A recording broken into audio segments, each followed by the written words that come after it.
doing in the meantime is, as you can see, I've been exploring the Grand Underground because there's actually a lot that we can do down here now since we've cleared the game. One of which is, earlier you saw that I got, well, the armor fossil. The rest of the fossils can be obtained now. Up to Gen 3, though. So, sorry to anyone that are, Archeops or Caracosta fans or anything like that. Okay, that is a new item. That is called a Mysterious Shard. Those are actually used in tandem with a post-game area called Romanus Park. You need to redeem those for, well, might be better if I just show you. But let's try to gather a few more if we can.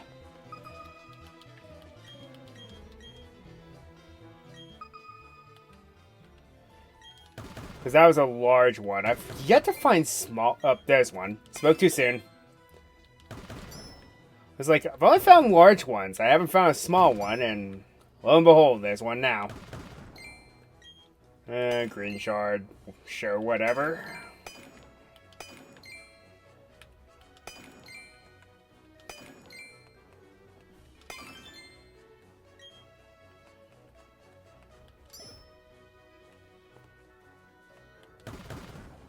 What is this other thing at?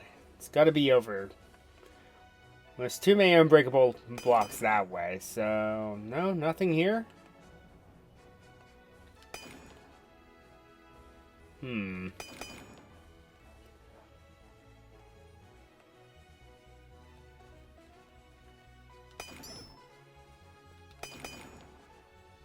Ah, might be too late now. Yep.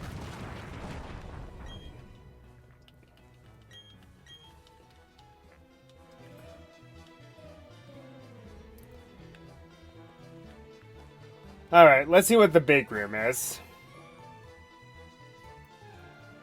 Sunlight Cavern. Okay, very straightforward. Let's see, Seviper. Venonat. What do we got here? Oh. Can never have too many of those. Slowpoke. B-Barrel. Nothing really worth it. Note. Ah, Oddish. Oh, yes. Since last week, we've made a few adjustments. I have, like, several shiny rose raids, so I just decided to send one up. And then, sent up a Togekiss that was ready to go. Because I realized what the holes in my, defenses were. I can't do anything to water ground types. Now I can. Samuel. Are you Professor Oak?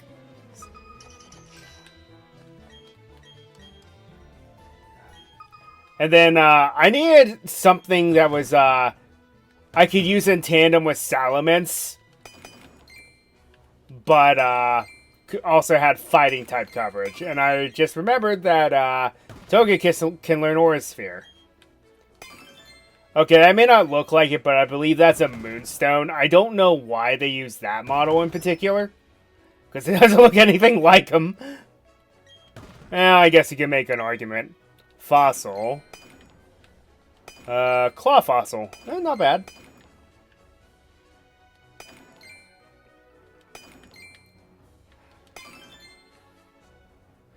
That will give me Anorith. Anorith is... it's okay. I prefer the other fossil we could have potentially gotten, and a Heart Scale. Can never have too many of those either.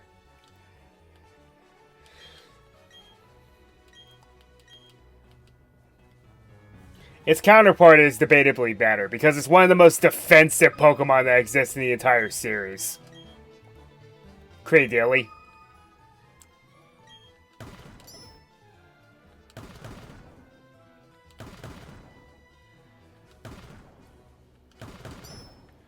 Jeez, I'm not finding anything.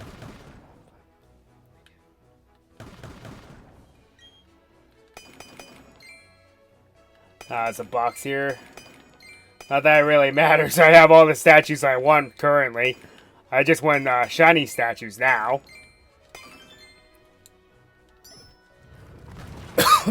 Didn't matter what I did there. There was no salvaging that.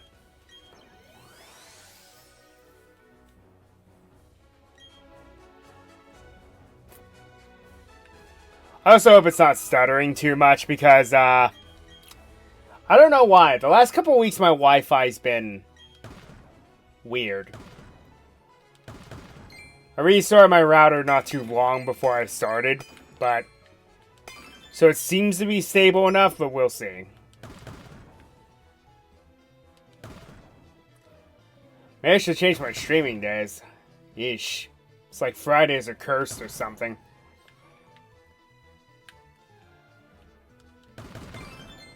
Hey, that was lucky.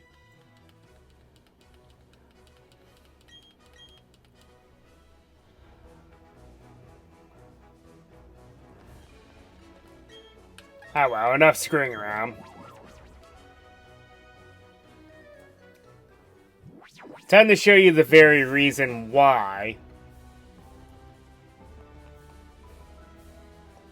we have those mysterious shards there. Getting ahead of myself. You gotta talk to, I think it's the bottom vendor. Yes. So these are mysterious discovery slates. Give me 2. So, what does that do? Well, if you head here into one of these caverns in Romanus Park, you'll see these mysterious pedestals sitting here. So what does that mean? Well, let's save here just in case I screw this up. If you use a discovery slate, what it will do is it'll warp you to some mysterious location in which you may encounter a legendary. And hey, look who we have here.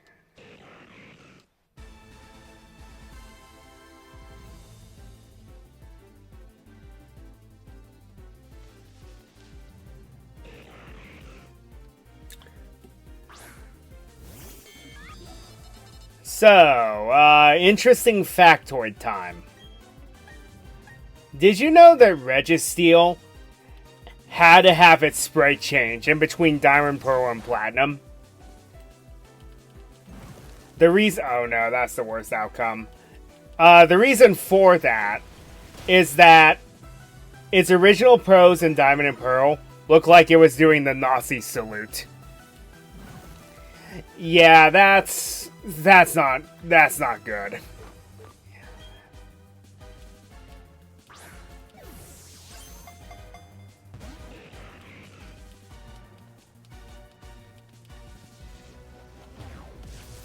Anyway, Registeel. It is the most defensive out of the Regigolems. Packing some of the highest defenses out of any Steel-type Pokemon. But it's not very strong otherwise. But it's a very good user of Gyro Ball. I do recommend that. Because save for one of the Regigolems, it's the slowest, I believe.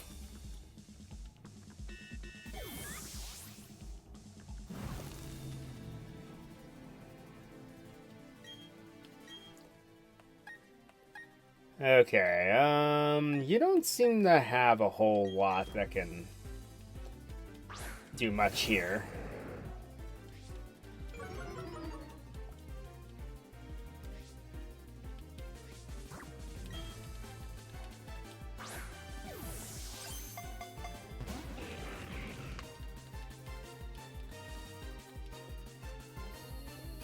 I mean, it does have Zap Cannon, but whatever. Oh, by the way, the Regigolems amuse me a lot. If you find them in randomizer mods, because they If they spawn at below level 10, they only know one move. Explosion. And I've seen something really funny where all I knew was explosion, and its ability got randomized to damp, which means nothing happens. Ah, you couldn't have just... Ah, come on now.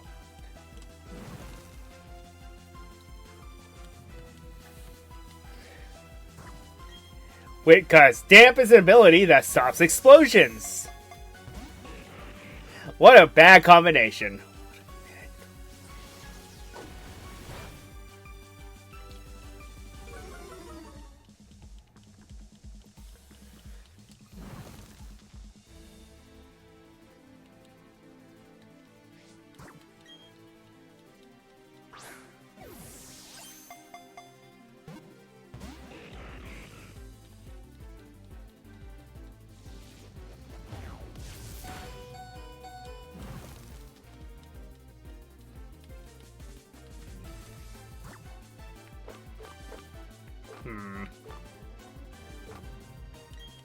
Dust balls aren't really going to do much for me here.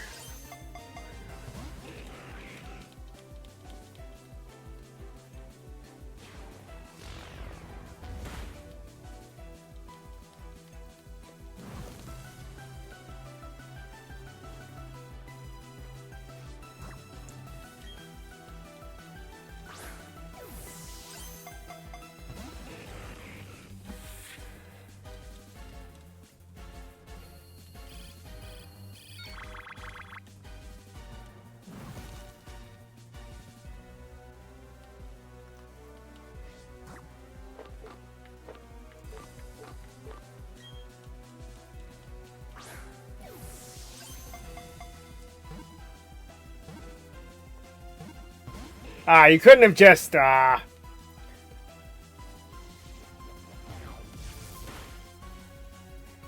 the problem is, it's going to faint to the burn here pretty soon. Couple more turns. Fortunately, it has no, recoil moves.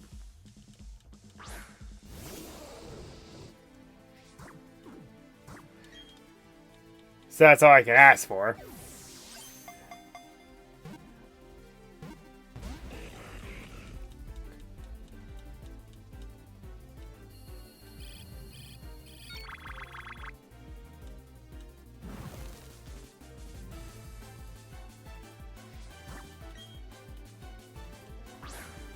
Yeah, I may have to cut my losses here.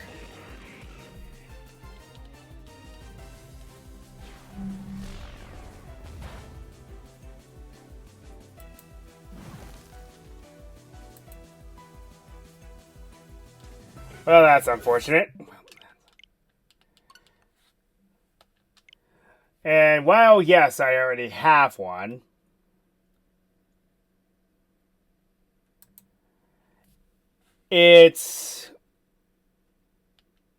I like to have the ones in-game, so then catching Regigigas actually makes a little more sense. But, that was just bad luck on my part. I might have to go in with a different plan.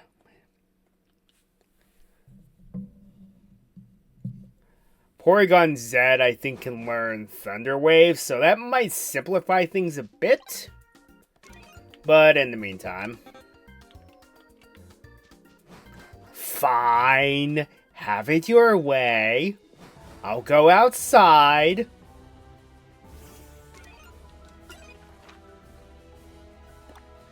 Okay, so... One interesting feature I want to show off, too.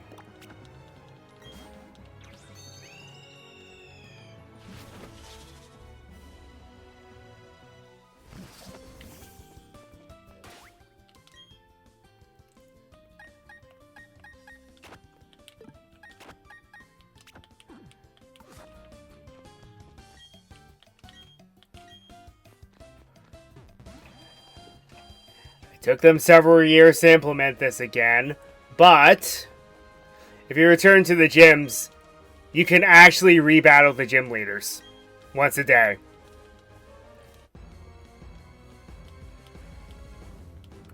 And they're coming at you at their full strength.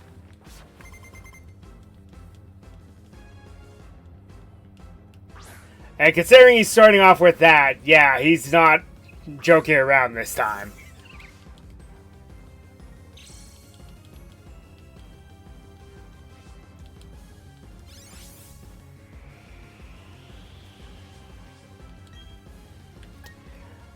Yippee, and I'm underleveled. Oh well, that doesn't mean anything sometimes.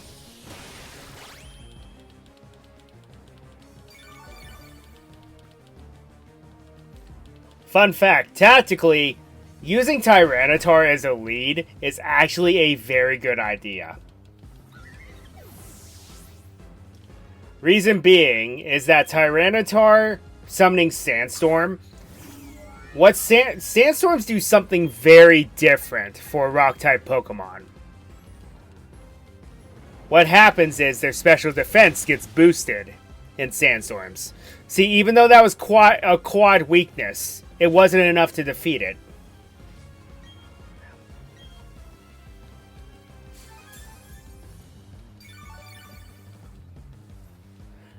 But this only applies to rock types. Any other Pokemon that gains benefits from Sandstorm being ground types or steel types do not get the special defense buff.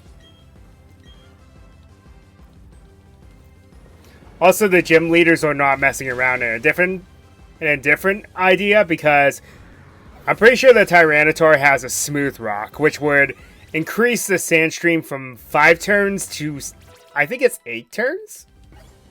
I want to say.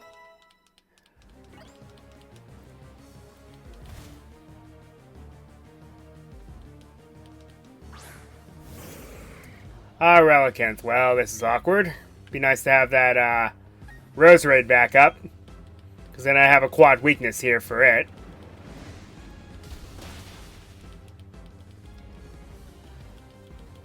Oh, this is going to hurt.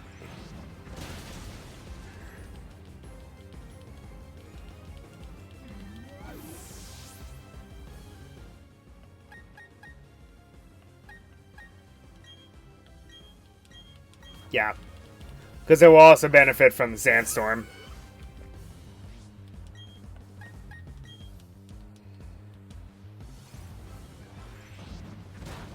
Also, this is a very good Relicanth because it has it's using Head Smash, which is a very powerful Rock-type move with recoil damage. However, Relicanth has Rock Head, meaning it takes no recoil damage.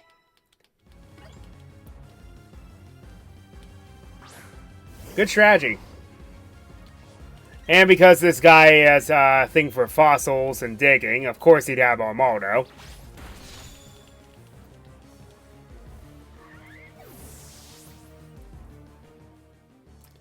I guess this is my penance for making fun of Armaldo earlier.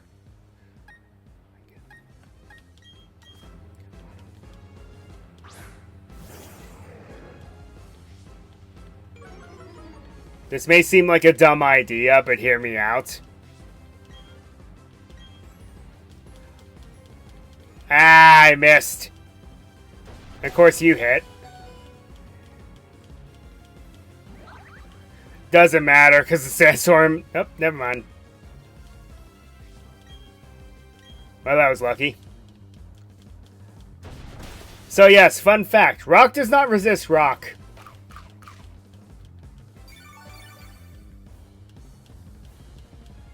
But it doesn't matter. Unless you miss.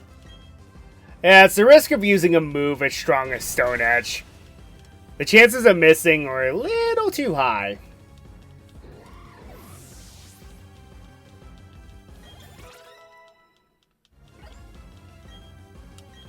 No. Outrage is a little too risky, especially with fairy types being a thing. Hidden ability, Aerodactyl, huh? Impressive. Yeah, there's no way I'd outspeed that. Rock type or not, Aerodactyl is one of the fastest Pokemon in the series. Well, this is what they call not good. I may be a bit under-leveled for this. And the only Pokemon that's matching levels at all is this, but it gets annihilated by rock types. So we may actually lose this one.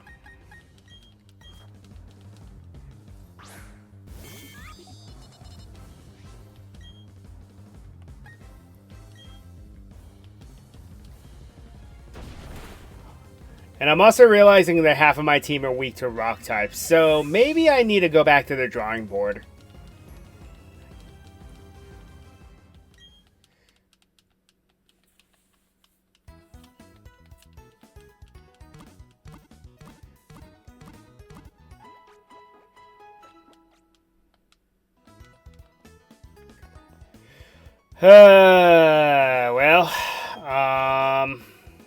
In that case, I think we may just have to bring this on board. As much as I didn't want to, because, very specific reasons.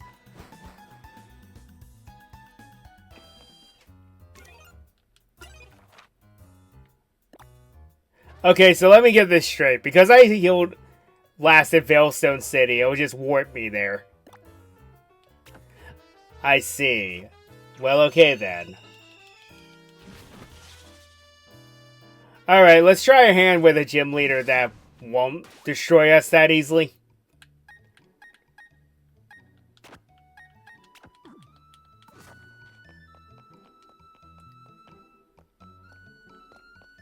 Can never remember which way the gym is in this game, in this city. It's down here. Oh yeah. Well, I could show that out on the way out. Well, after we're done with this.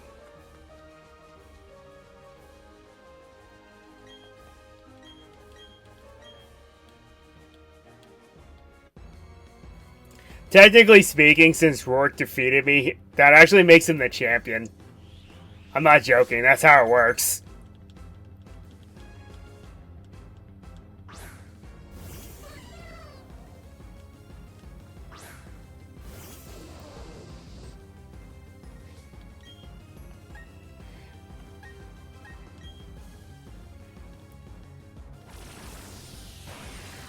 I need to revamp back Morta's moveset a bit because I need to give it Solar Beam.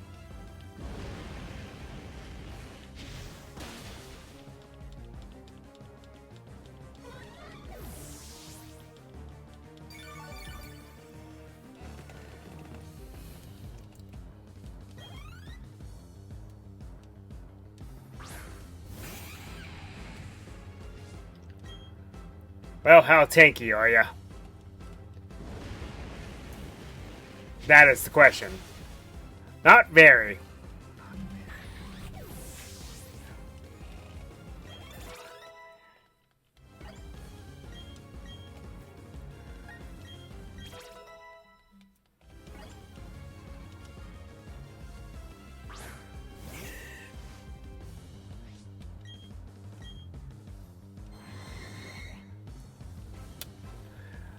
That's not how that works.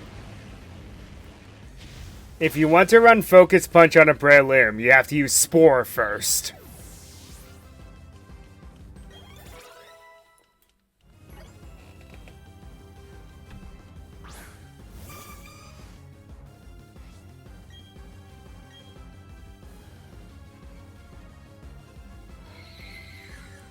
Sunflora, high special attack, bad everything else.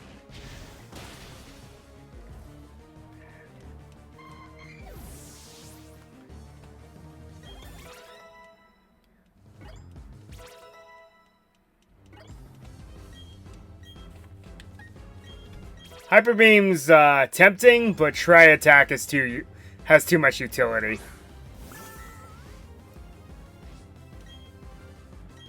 Now, originally this... Was this her ace in the original gym battle? Yes. No, she had Roserade. I think they learned about that.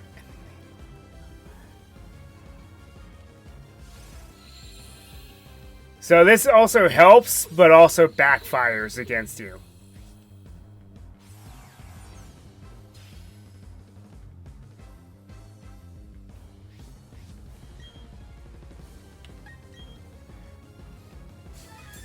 While it makes some of your Pokemon a lot stronger, because they gain Chlorophyll as an ability, where that doubles their base speed,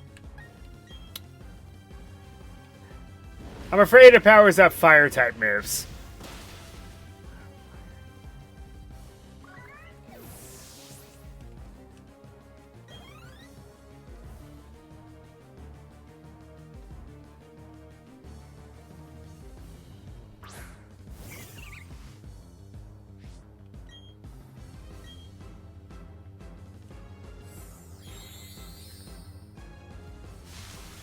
Not bad.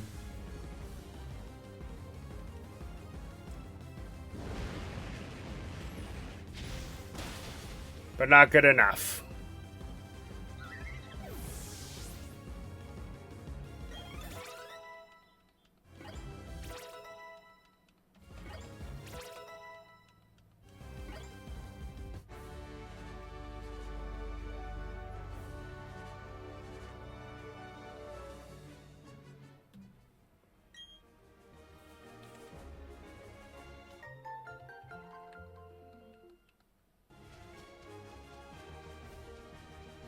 So it's somewhat worthwhile to battle them. But, as I mentioned, and you saw with Rourke, they bring up their A game. So anyway, this house over here used to be empty, but after you complete the game, well, beat the main story, Professor Oak resides here now.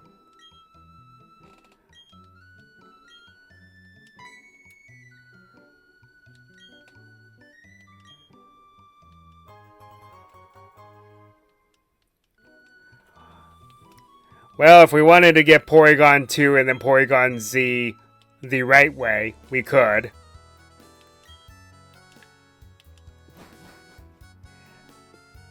Yeah. Of course, there actually is a way to get all 493 at this point in the series. Okay, let's do a little exploring in the post-game areas. So we could always get stronger. And we'll go north. Actually, real quick, did I get the Super Rod from you?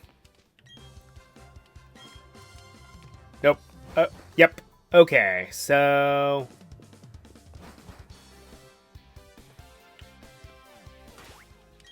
barely anyone ever talks about this route theme. It's probably because, this route's so in the post-game and it's more out of the way. So I understand, but at the same time, it's a shame it's not talked about that much, because I like this upbeat theme.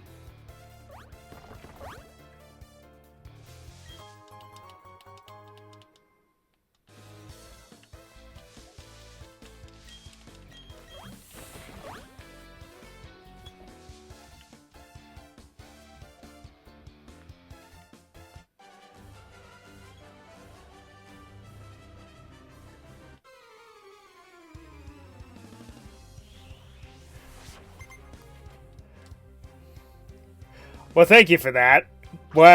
What's interesting is it all started from this humble beginnings, yes. Honestly, the first time I really delved into Pokemon was way back in Gen 2. I had a Pokemon Crystal Strategica. In fact, I still have it around here somewhere. That I studied from front to back over and over and over again.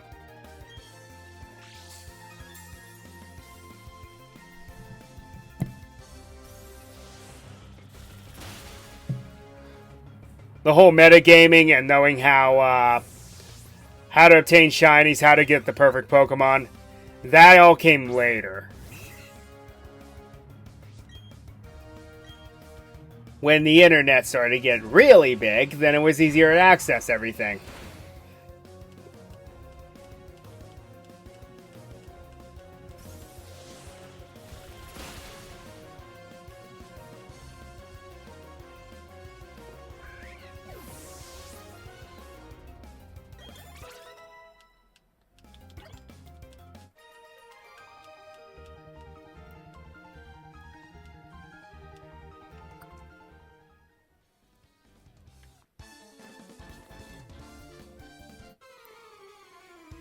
So that was supposed to be a multi-battle with either trainer.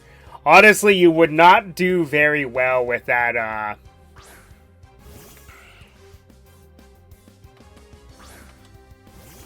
Because of the way Pokemon Rangers are, they would not work very well with that Bird Keeper, being mostly flying types and grass types. Their synergies aren't that great.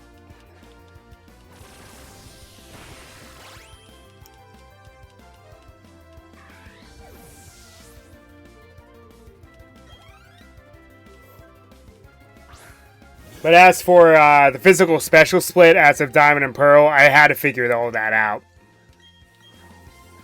It was a process.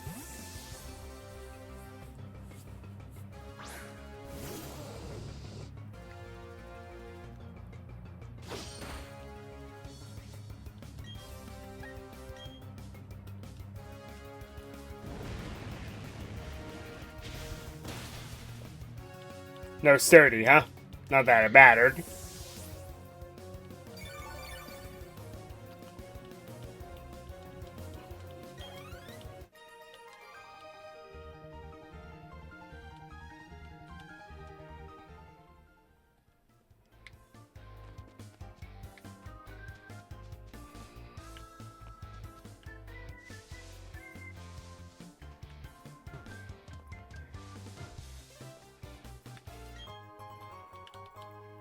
Eh. I can buy those at the surplus now. By the way, where is my amulet coin?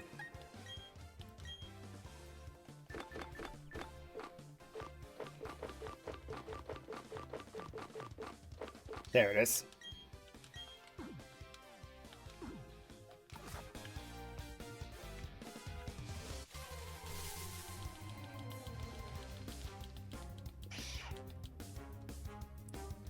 So we back at Route 1 in Kanto.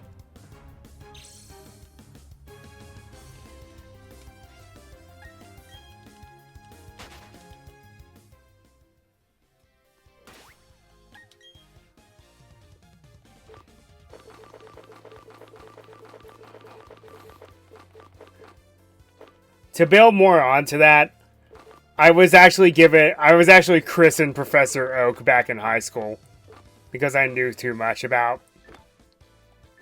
the entire series.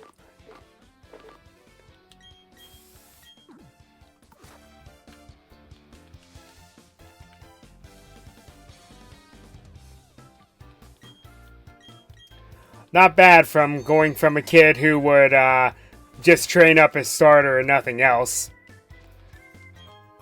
To be fair, that's all we knew how to do back then, though.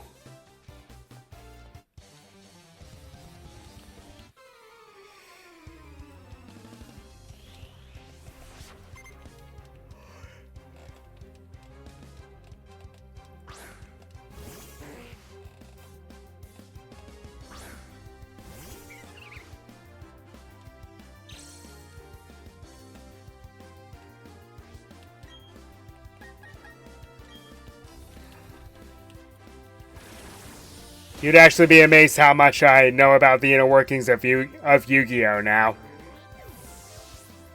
If I wanted to do the Konami Judge Test, I guarantee you I'd pass it now.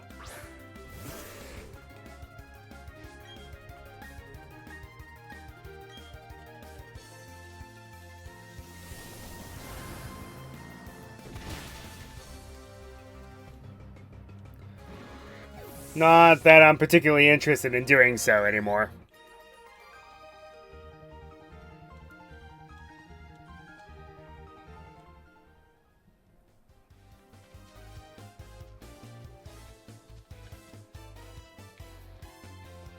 Oh well, might as well see what's up here.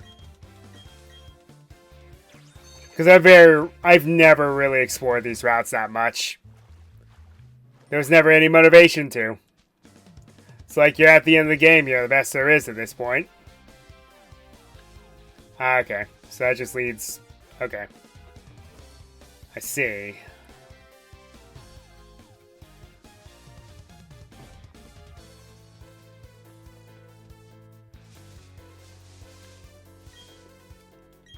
This is a dead end, okay.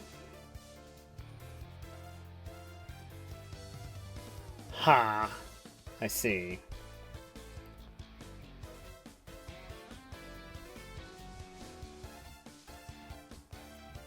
That just leads down there. Here we go.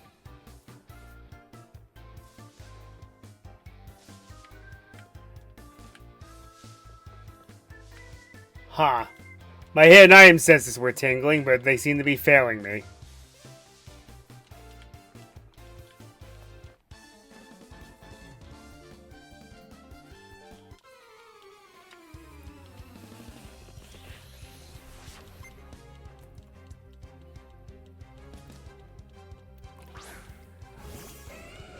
You would disappoint me if you didn't use a Rocky Pokemon being named Dwayne.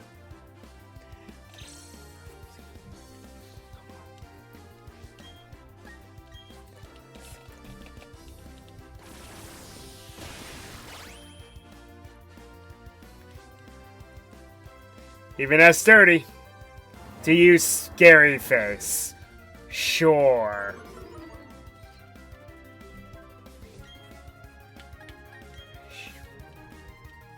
And I'm still faster.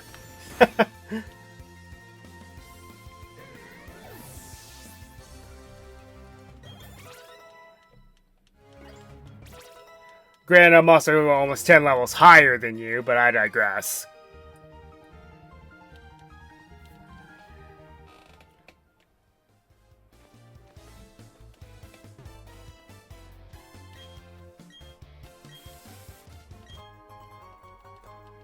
Nah.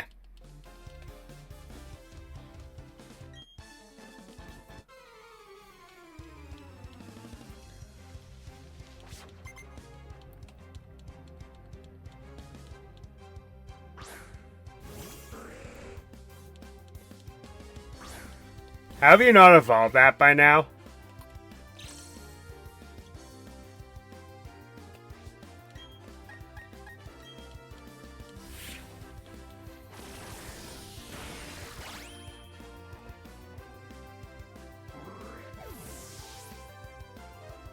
I was also known as the master of useless trivia.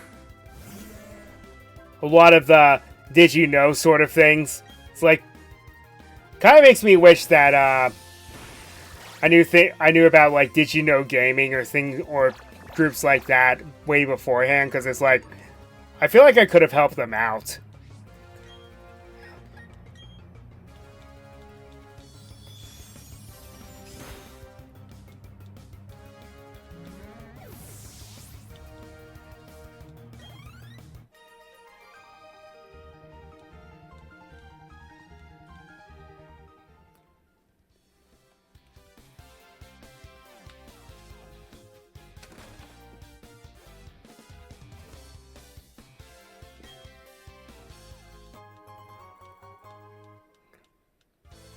Cool, thanks, yeah, sure.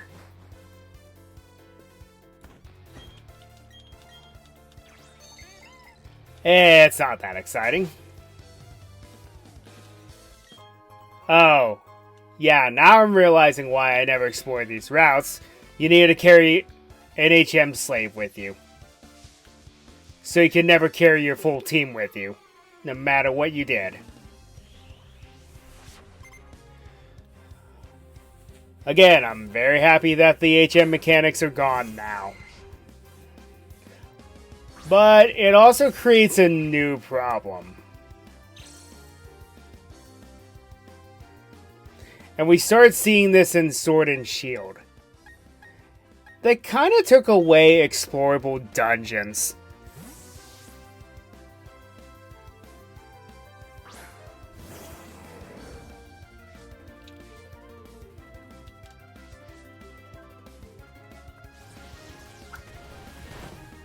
Of course, I'm happy by the time we got to the Sword and Shield DLC, they figured out the formula to be like, hey, we could have dungeons within the open world.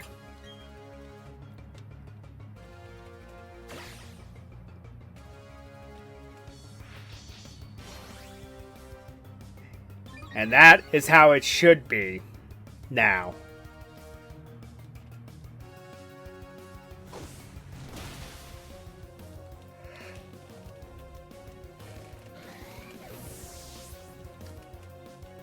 I'm not saying that Pokemon is perfect. Far from it. There are a lot of things that I still question that they have done or haven't done to this day.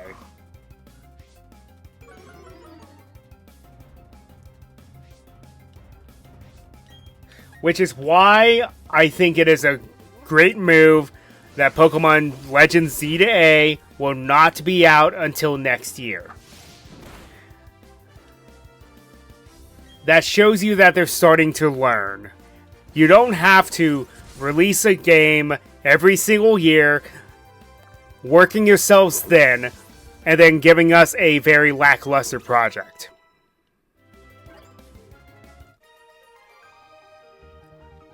Rather, lackluster product. This being one example, unfortunately.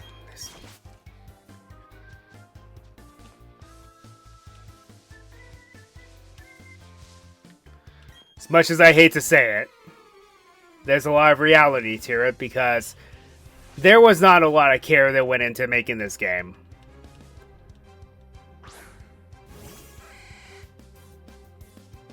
I mean, sure, the environments look nice and the music's good, but it's like, that was already a given for Sinnoh.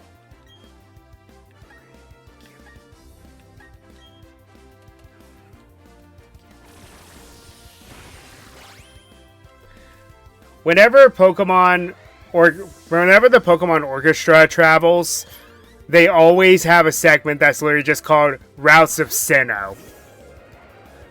That should tell you everything you need to know about this region. The route themes are fantastic, and I fully agree with that.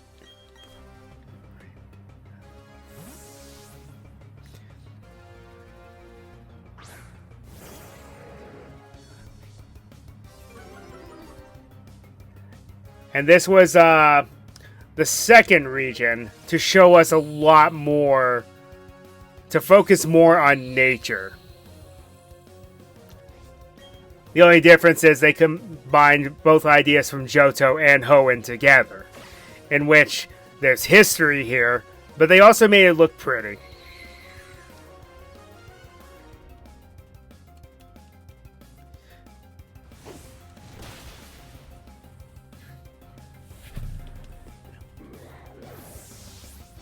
And they took all of that a step further when they made Legends Arceus.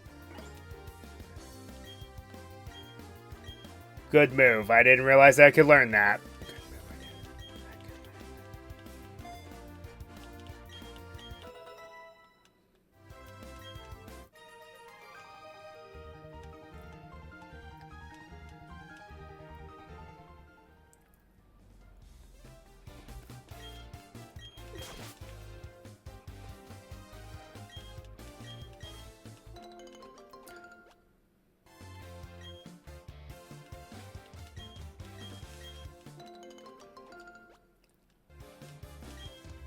This is why I don't think Game Freak should be so butthurt about Palworld. Instead, I think they need to realize what they need to do next.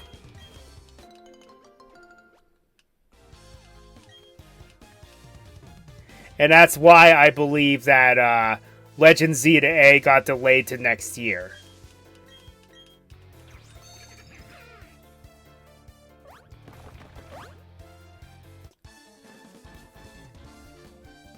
Brilliant! Brilliant! Sitting on top of the rock face.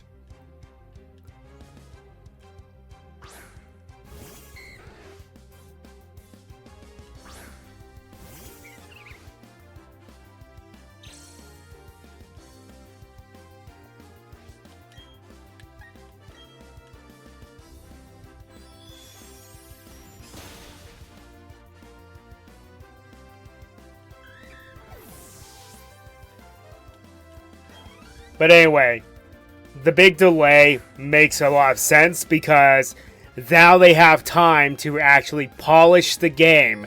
Make sure that it is going to blow expectations.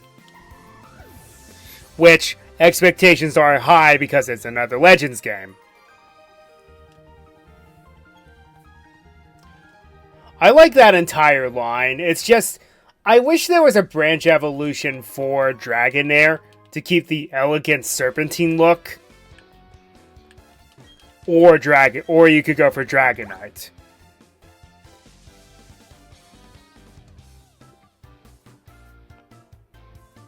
Yeah, sadly. My Wi-Fi's been kind of bad the last couple weeks. I don't know what's going on.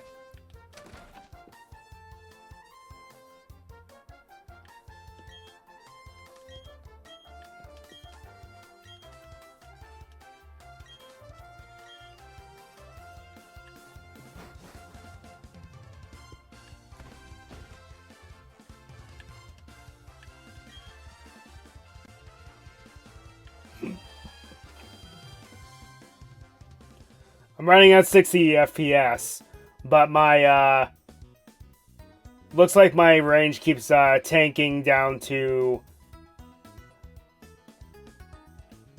Well, no, it's saying my ping is high.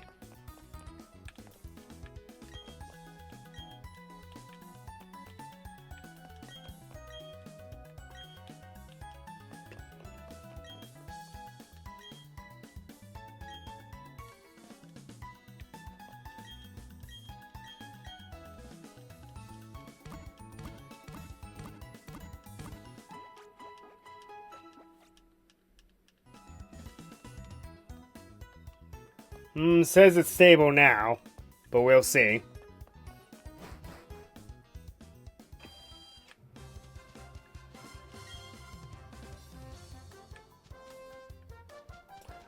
Why not both?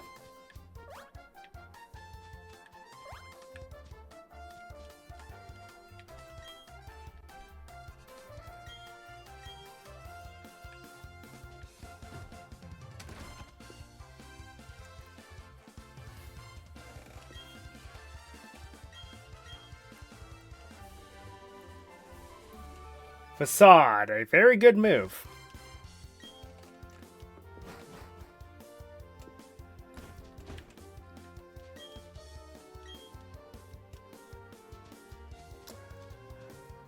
Let me actually tell you a very good strategy involving Swellow and that move Facade. Swellow's ability is Guts.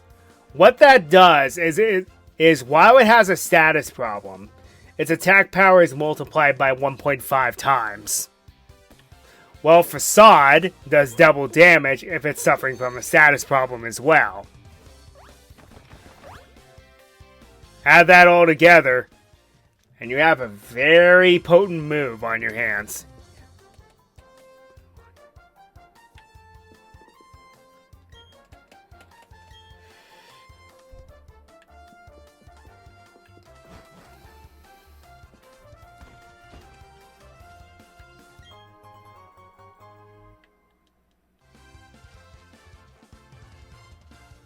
So, that house serves no purpose in this game. And Platinum is one of the shard move tutors.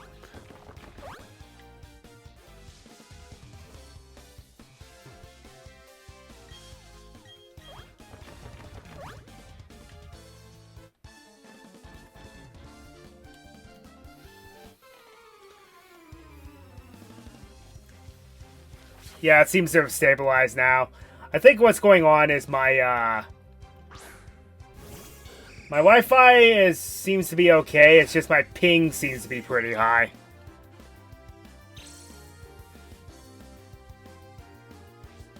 Ah, well.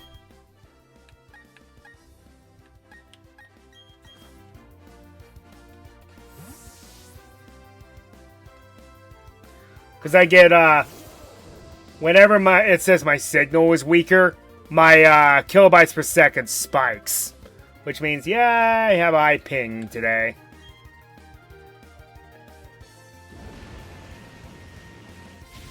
Oh well.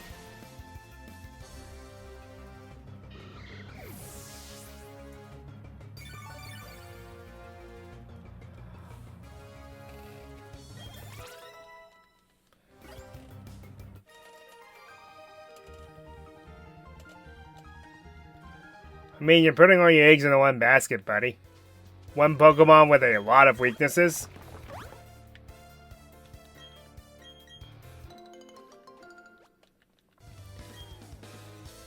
More friendship boosting berries. These are really out of the way, though.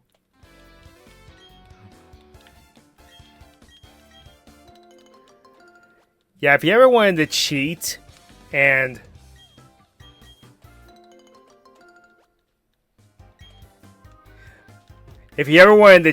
just get friendship evolutions quickly, use those berries.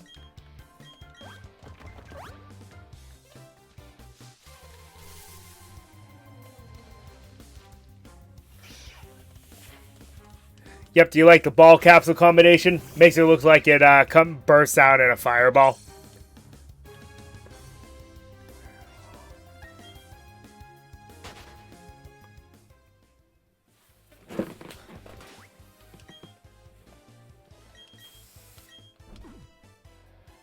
A bunch of Smoochum are showing up at Lake Acuity. Well, too bad for them. I already caught one.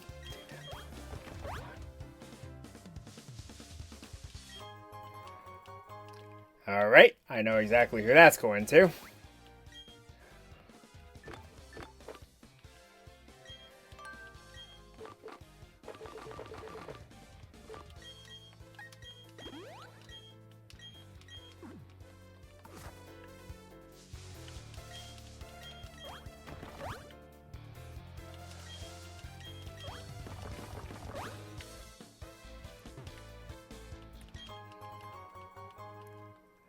Now, I have never understood what the utility is for this item unless you use the attack trick. Because they never gave Onyx a baby evolution, so that would make sense for that reason. But yeah, it's an item to be able to buy Pokemon. It's tremendously heavy and makes the holder move slower than usual. I guess that could be good for utility for Gyro Ball, but I never really saw a point in it.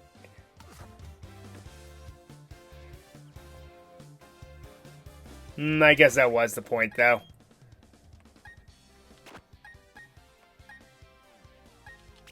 Be a good user for Gyro Ball.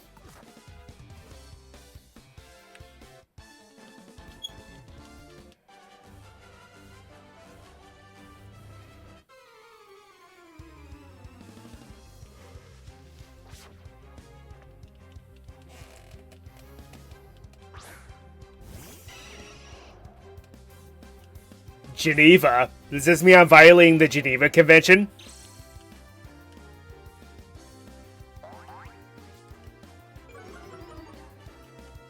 And inner focus, it ignores it. Yep.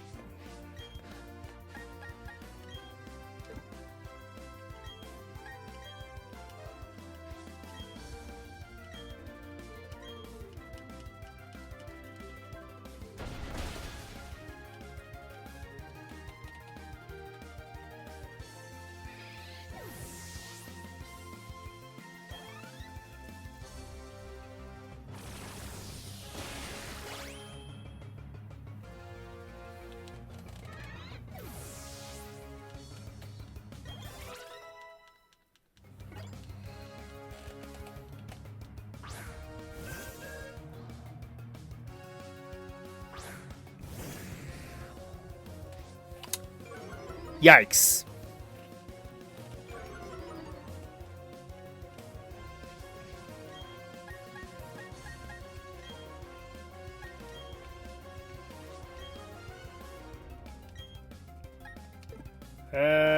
No, I detect an Ice Fang coming my way, so I'll switch to you.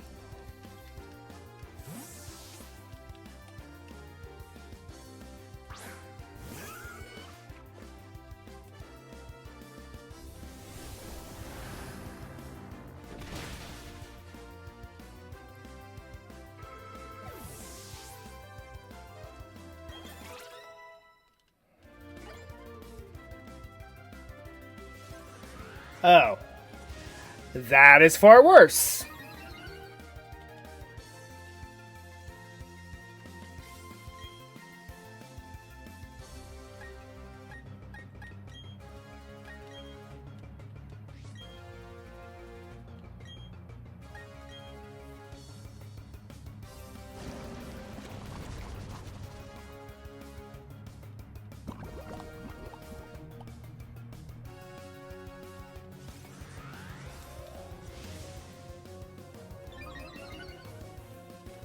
This is getting scary.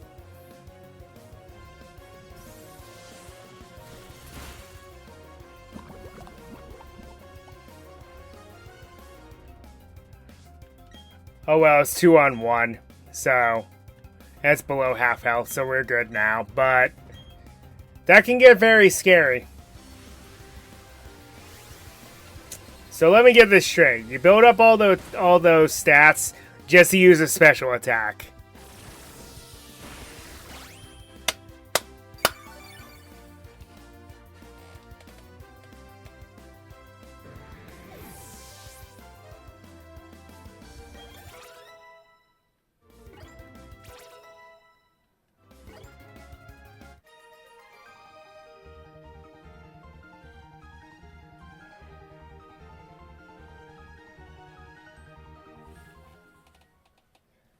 Uh-oh.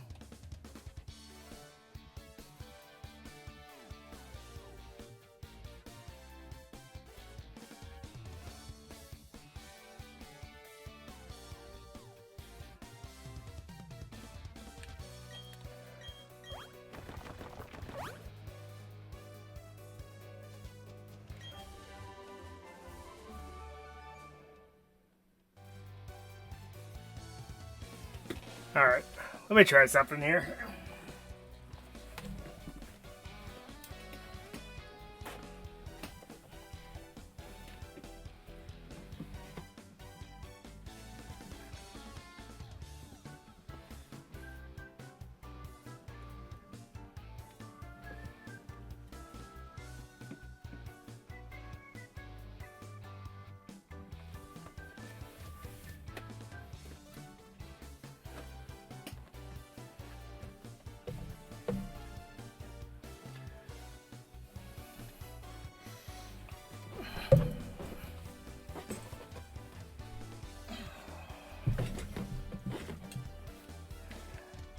There, I might boost the signal a bit.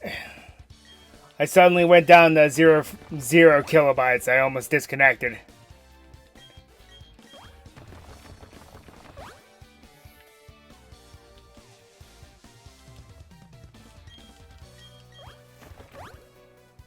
I don't know if my router is just going bad or if I have Spectrum internet, so it's probably going out. It would not surprise me.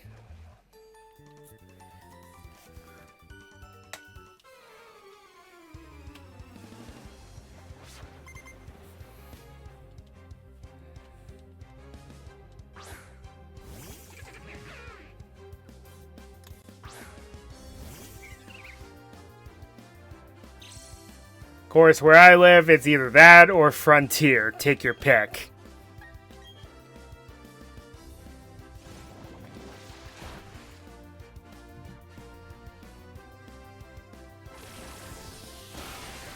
Both are not great options.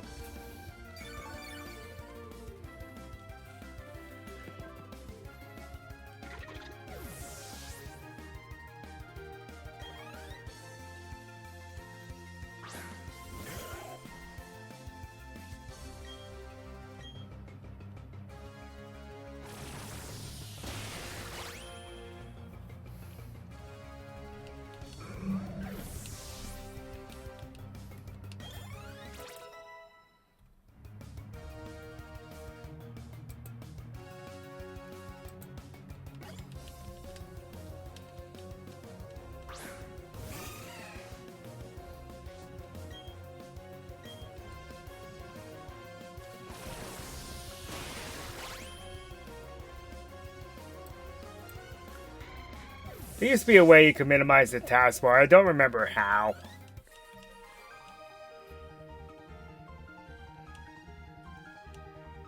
Oh well.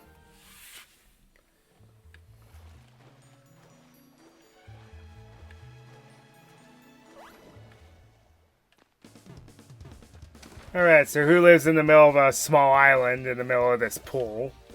Oh, this guy. Hey, konnichiwa! Glad to meet you. Guten Tag, I'm the Meister. In this language parlance, I would be called a craftsman. Something like that, ne sais pas. Comprendo? So, I smell you. Get away from me. I smell something about you. There is no question you are a lover of Pokemon like me. This is wonderful! So, here is what I will do. I will power up your Pokedex so you can read the descriptions of Pokemon in other languages. Je suis désolé, but it won't work for all Pokemon, however. Only the Pokemon of regions that I, the Meister, have visited. Now, may I see your Pokedex? So I change the setting here for with this there and done. Oh, his Pokedex has already been updated. Wunderbar! You've got technology ahead of its time, and that's muy bueno. Be sure to read lots of Pokedex entries from other countries. I'm so sorry about that.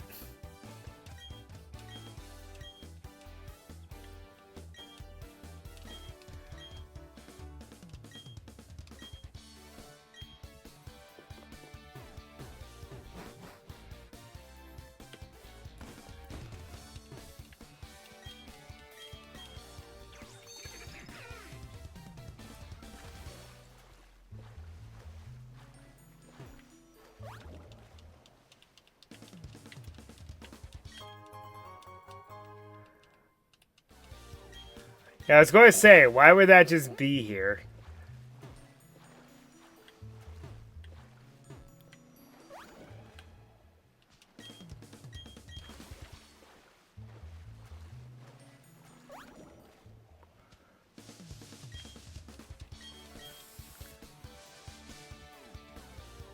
$227. Okay, let's find a place to heal up before we continue too much on this.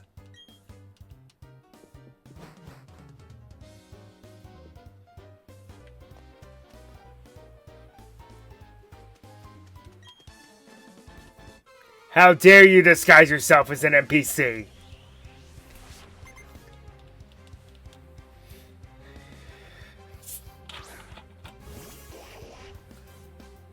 This is why I have trust issues.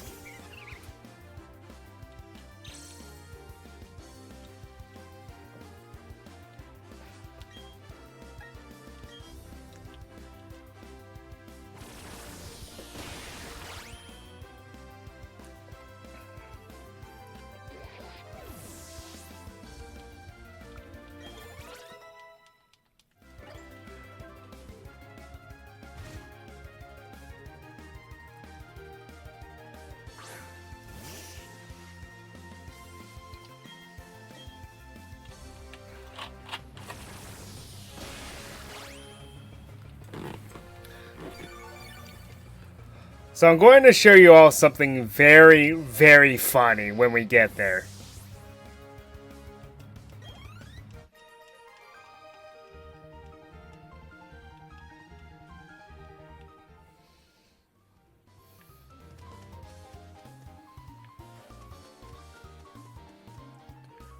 So, let's try to... Whoops, I didn't realize I was in his line of sight. Huh, that's a first. A black belt hiding in the sand, not a ninja boy.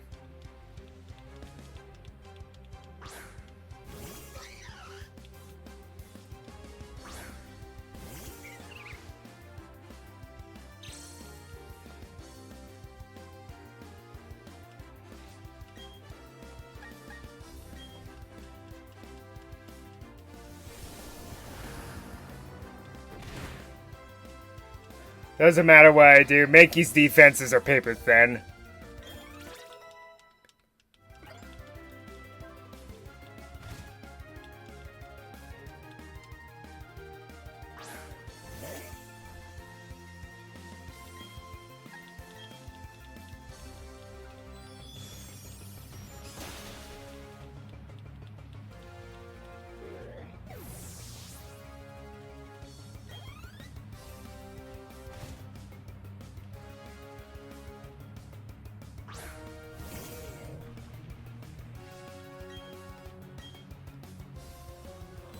A Wild E Honda appeared.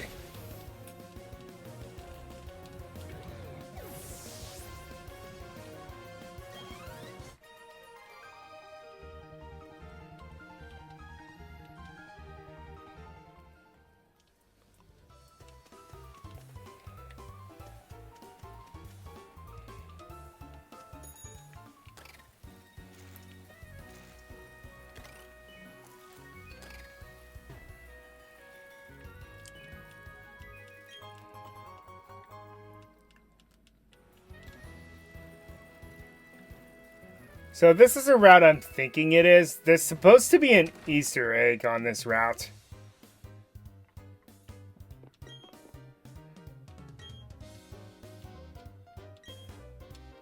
Okay, this is the, isn't this the, yeah, that's what I thought. The Frenzy Plant Blast Burn Hydro Cannon move tutor. Yeah. The Elemental Hyper Beams, ladies and gentlemen.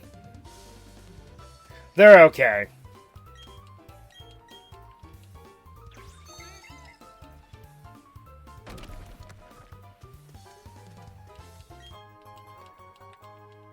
Shed Shell. I think... I don't remember what that one does. I think it's just a free switch out or something. I don't know. Ultra Ball.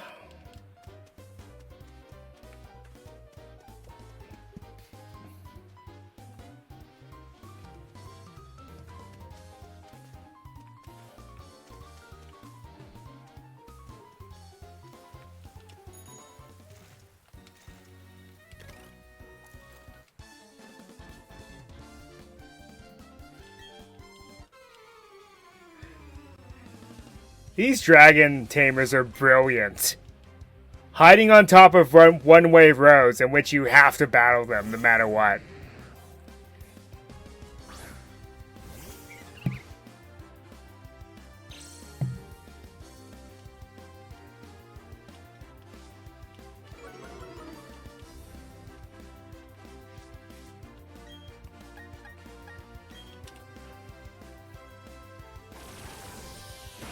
By the way, this isn't the worst thing to happen, though. I had a, one stream where I was streaming, my internet was being crap, it disconnected, and then I ended up having to restart my stream. Yeah, that was fun.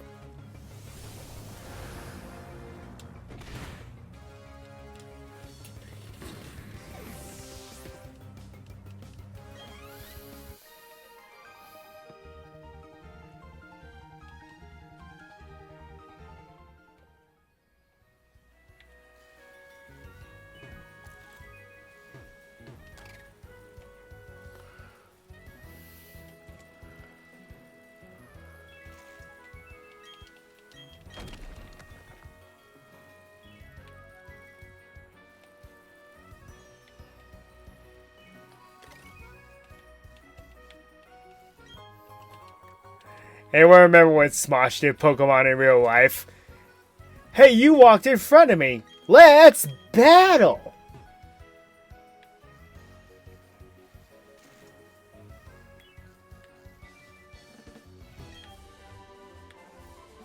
How fitting. Give me the Sandstorm TM where it's constantly sandstorming.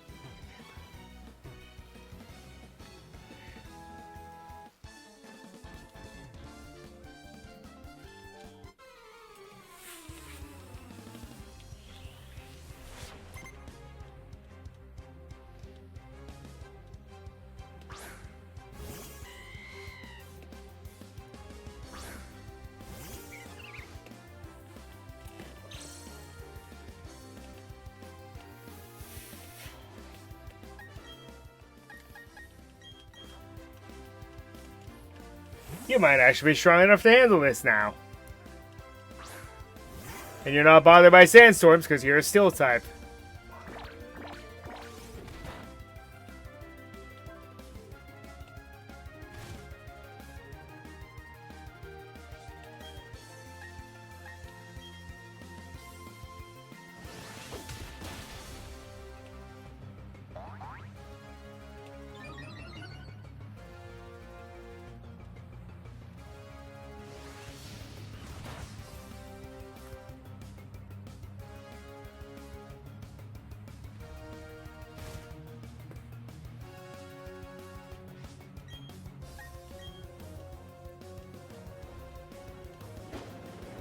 Hadouken!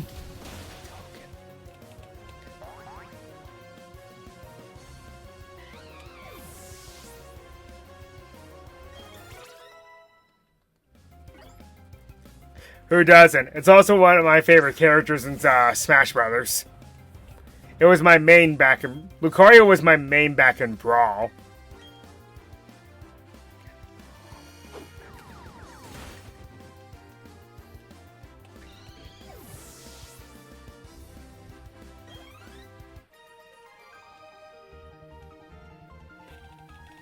Yep, finally got there.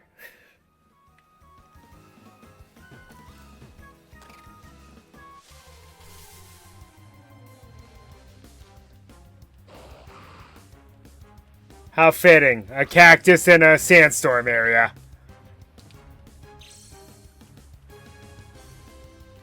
You say that, but this is the generation where bug types had a turning point.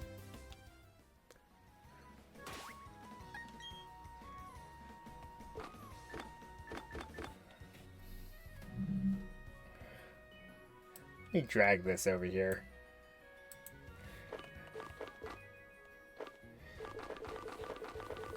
So yeah, you say that, but bug types in this generation, this is when they started to get better.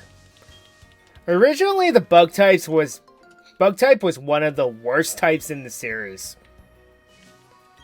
But I could see that as time was going on, they were starting to slowly but surely get better. It started with Ninjask and Shedinja. Are those Pokemon particularly great? No. But it was a good step in the right direction.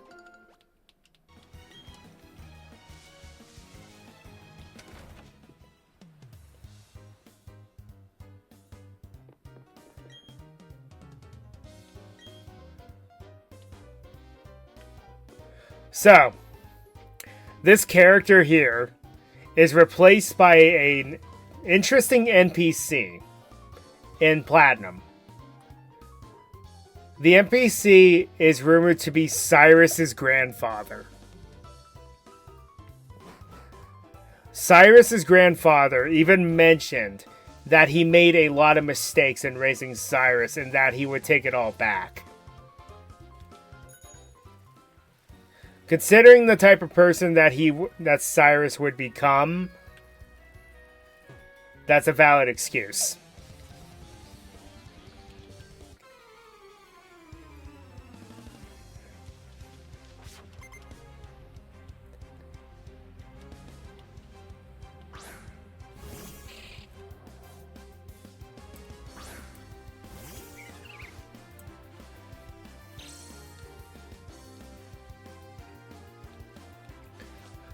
At this point, I think the only type that's still neglected to this day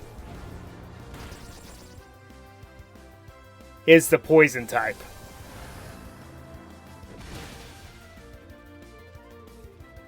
I believe that is the most neglected type in all Pokemon now.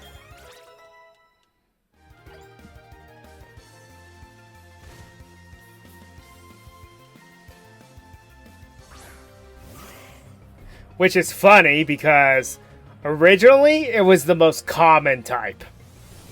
In Gen 1, almost everything was part poison. Or was a poison type.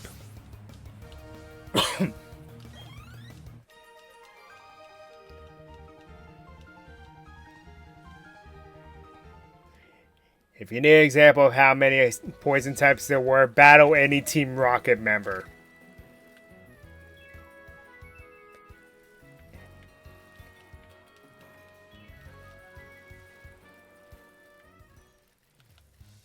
There's still a whole route? Wow.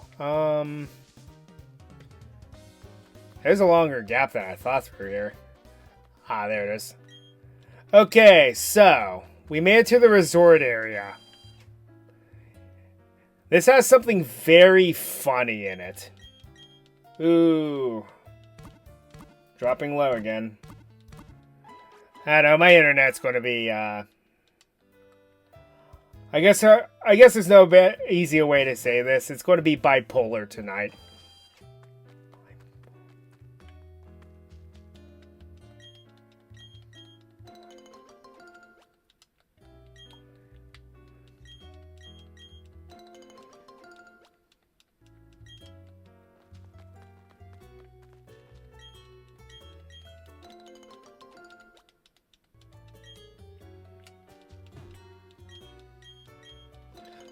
Because I just dropped down the triple digits. Now it's going down the doubles. Yeah, I don't think it knows what it wants to do.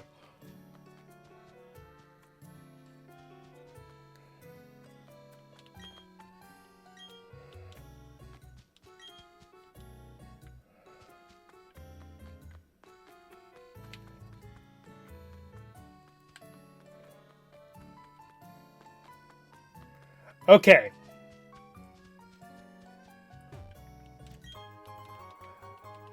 This pond right here is very funny. So, if you use any rod here, any of the rods, this pond, I believe, has, well, it used to have nothing but Magikarp. I guess it has Gyarados now, too. But I could be mistaken. It might be a platinum thing.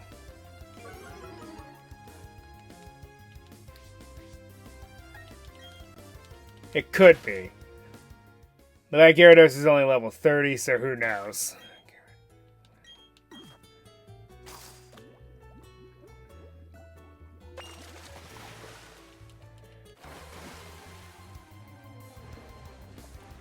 Okay, no, it isn't. Okay, it is a platinum thing only. Okay. So, in Pokemon Platinum, if you use the Super Rod, here in this pond in particular, you can only find Magikarp. But, it could be anywhere from level 1 to level 100. I'm being serious. You could potentially fish up a level 99 Magikarp. And have a level 100 Gyarados that easily.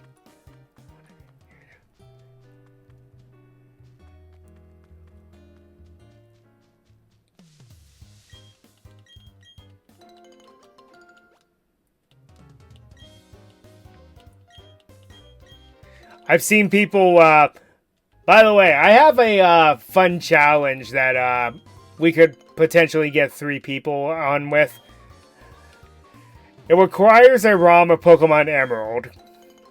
However, the entire map is randomized. So every time you go into a warp zone, which is a house, Pokemon Center, name it, you'll end up somewhere completely random.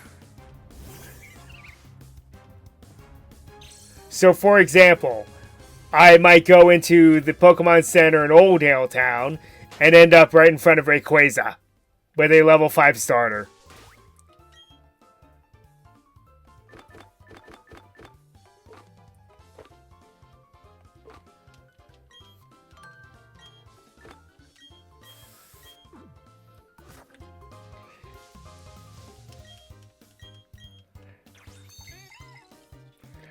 And the challenge goes, we would have to, the person who wins is the person who finds all 8 gyms, all 4 Elite Four members, and the champion, and fights and defeats them in order.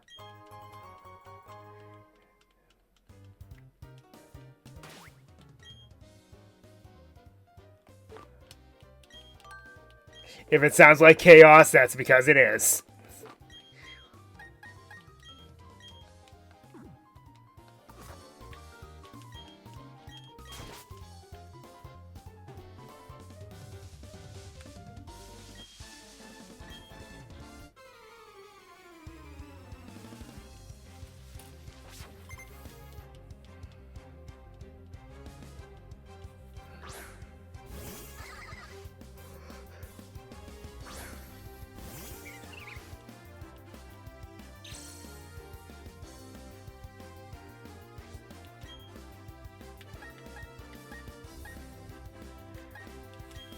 I almost used Shadow Ball on a normal type.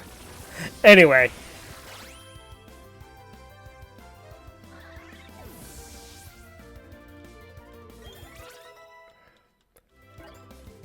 Game Freak had to have known that B-Barrel is the best HM slave in all of Pokemon.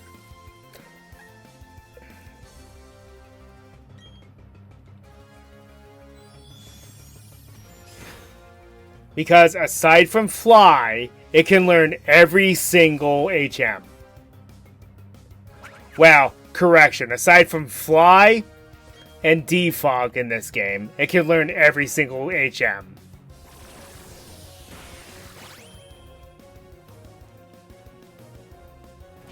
That's why when HMs were still a thing, it would be my go-to.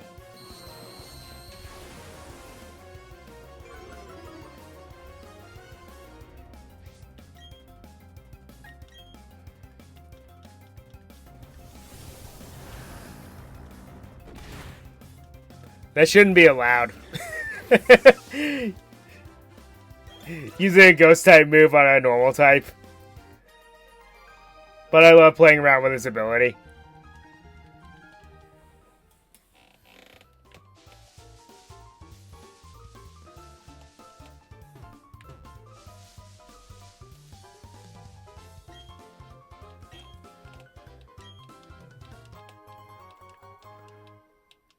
Thank you for not fooling me into thinking you were just a normal NPC, and then you turn around and battle me.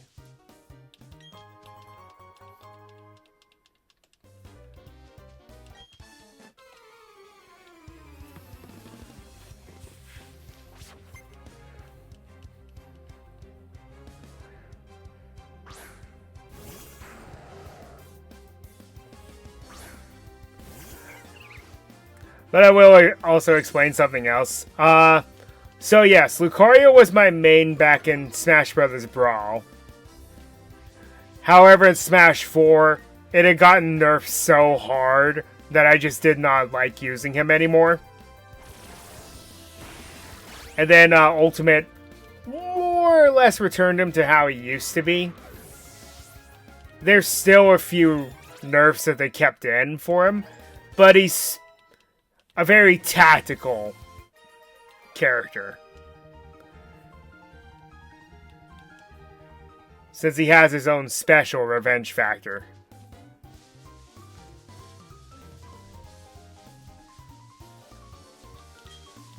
Meaning that not only can he get rage, he can also builds up aura. And the more aura he builds up, the more knockback he has. So, the Reaper Cloth. That is a cool held item. What it does is you trade a Dusclops holding it, and it will grant you its evolution, Dust Noir. One of the tankiest ghost types to have ever existed. That being said, Dusclops with an Eviolite, speaking of Dusclops, Dusclops with an Eviolite is still better.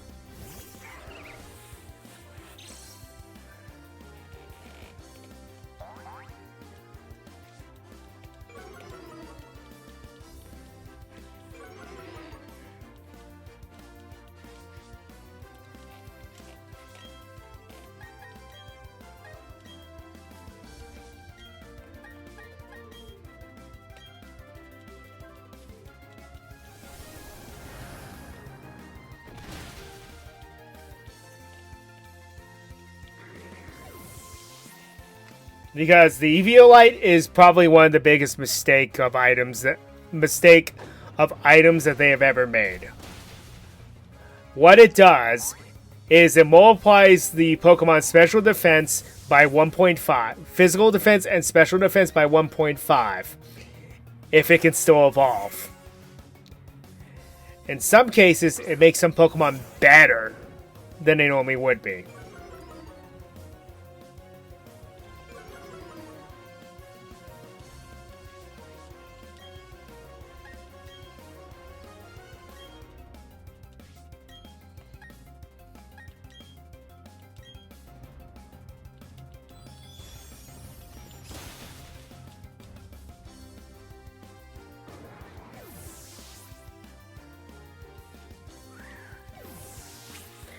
Dusclops is one example. Another example is Chansey.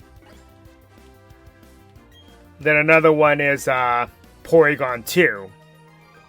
Yes, it doesn't hit as hard as Porygon Z, but it but it absolutely tanks almost anything that it takes, and it takes to its face, making it very viable. So, you are starting to get up there, so I need you to lead now so you get more experience. Yeah, let's go on the rest of Route 229.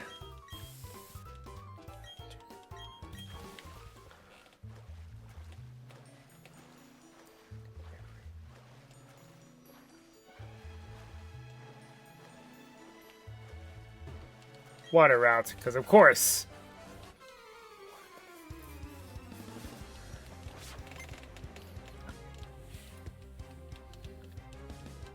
But yes, I love that little Easter egg there in the resort area. If you're playing Platinum and you fish in that spot with a super rod, you can get a Magikarp that could be anywhere from level 1 to level 100. However, if you get a Magikarp at level 100, it's kind of useless to you. But still, getting a 90 level Pokemon that evolves into Gyarados, that can hard carry you through the rest of the game. If you somehow, like if you do the map randomizer and you end up here, it's actually a boon.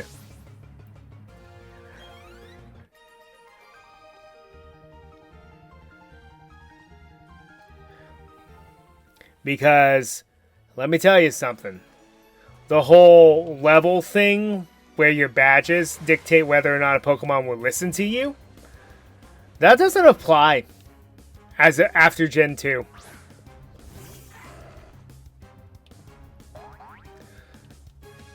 It only applies to Pokemon that are traded.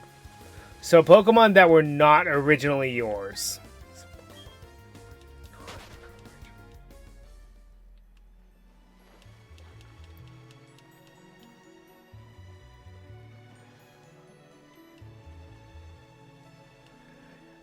That is actually how it works.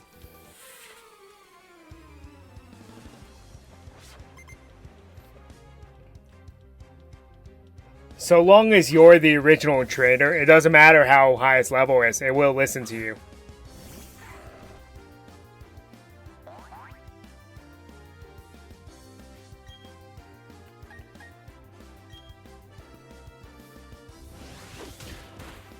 I love Disc. Let's create a water type. Make it suck in everything except speed and call it a day.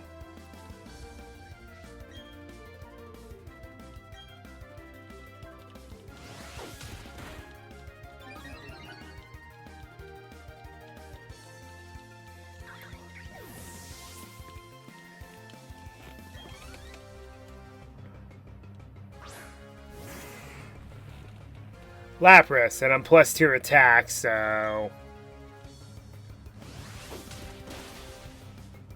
Still not enough.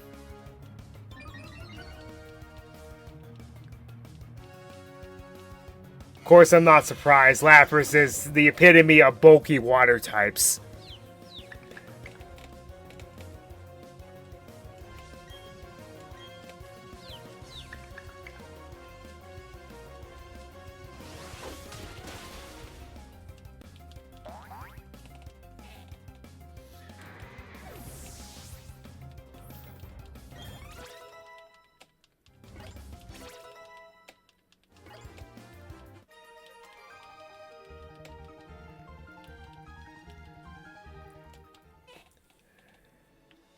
Where are you carrying all that money?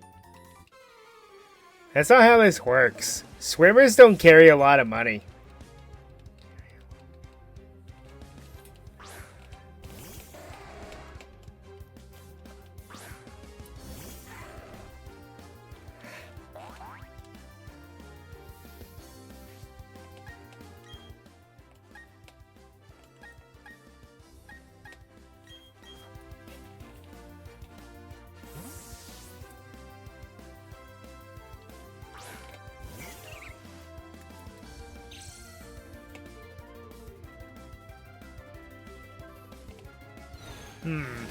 Had a ladybug land on my hand. That's interesting.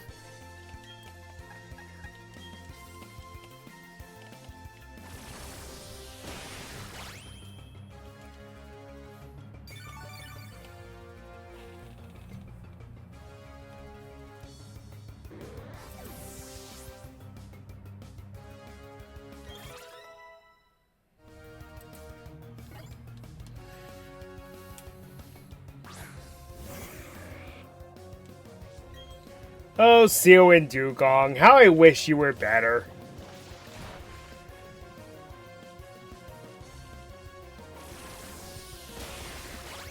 You got outclassed by a Pokemon that was very similar to you. Even though I know Dugong is a manatee, but you still get what I mean.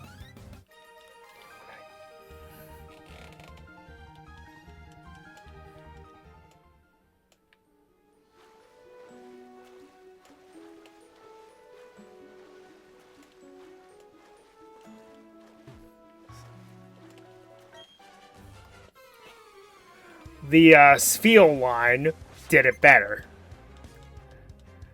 They were water ice to begin with. Just as bulky, but they hit harder and were slower.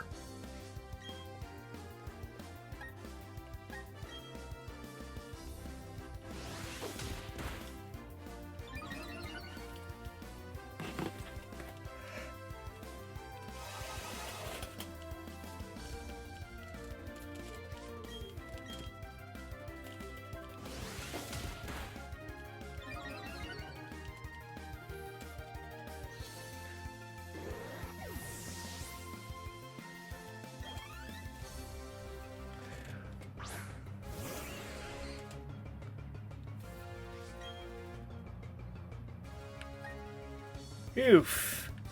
That's a horrible matchup. Alright, Stormy. You know what? You haven't had much action lately.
You know, if anything, I can use those as selling fodder.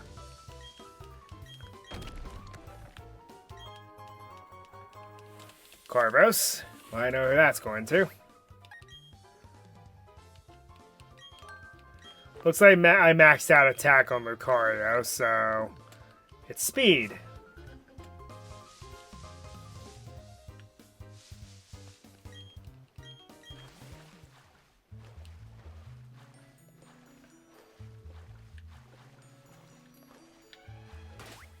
Tell who, the swimmers?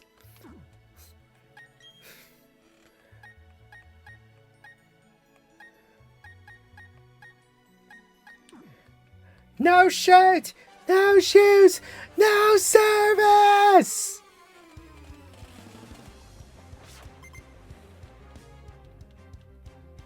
And there goes my ping again.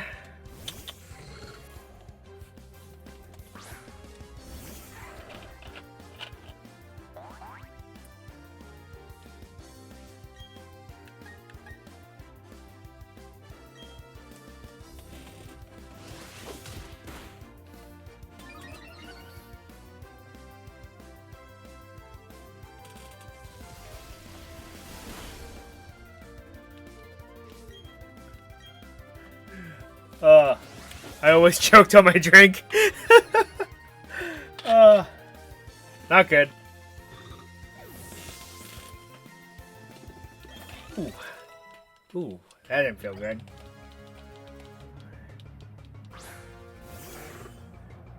Lantern, yet another Pokemon I wish was better. Because its typing is phenomenal. A water electric type?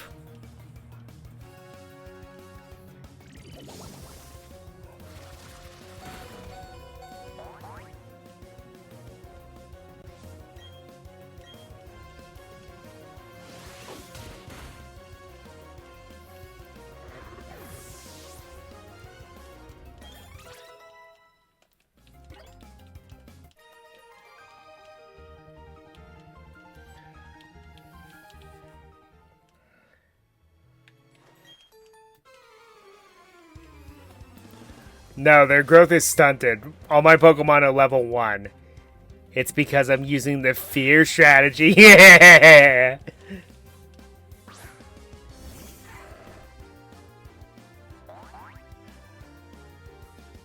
Ooh, I can actually do that in this game.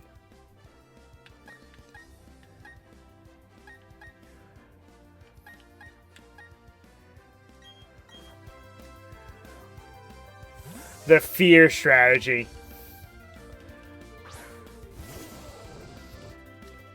Use a move like use a focus sash, or have the ability sturdy. And then here's what you do. Then you use Endeavor to make your opponent's HP equal to yours, and then you use Quick Attack.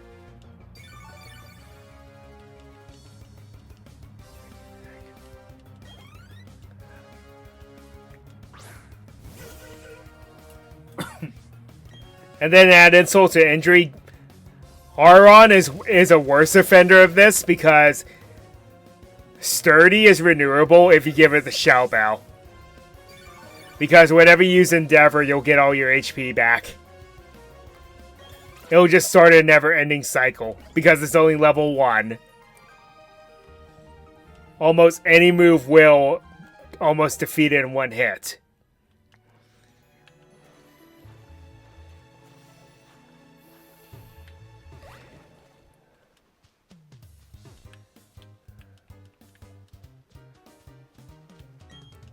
It's one of the cheekiest strategies in all of Pokemon.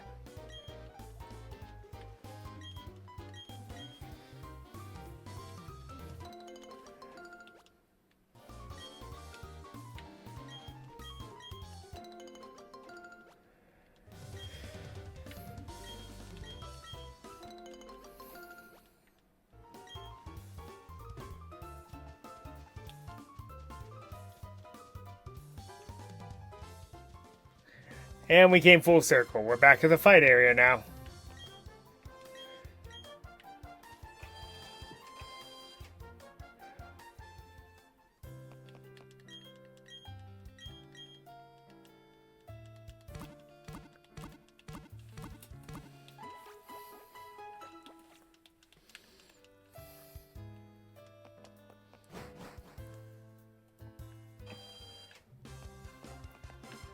Okay, I was about to say, I don't remember there's a mart here or not.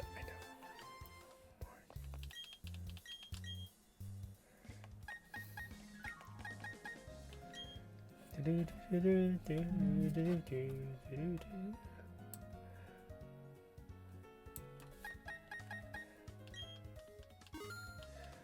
need that many more of those.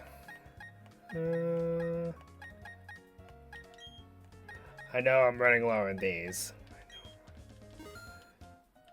Should be good now.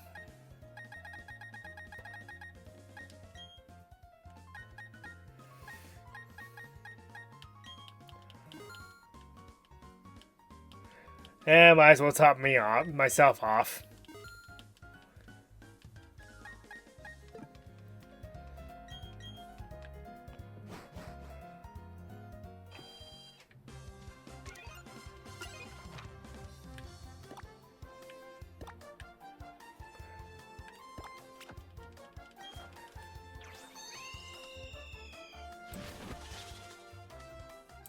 Okay, so we did not go north last time.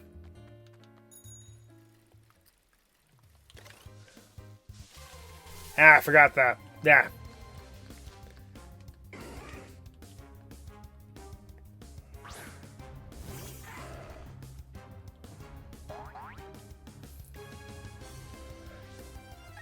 Oh, the Bellsprout line. Probably one of the more underrated grass types.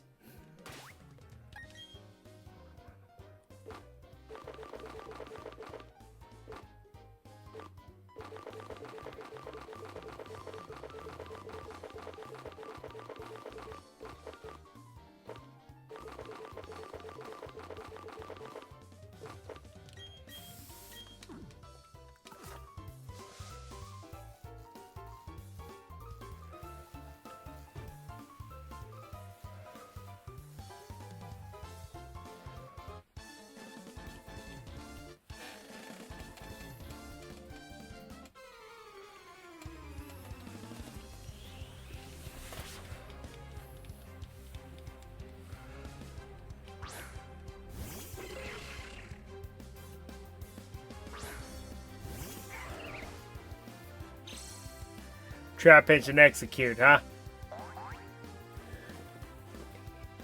Execute Order 66.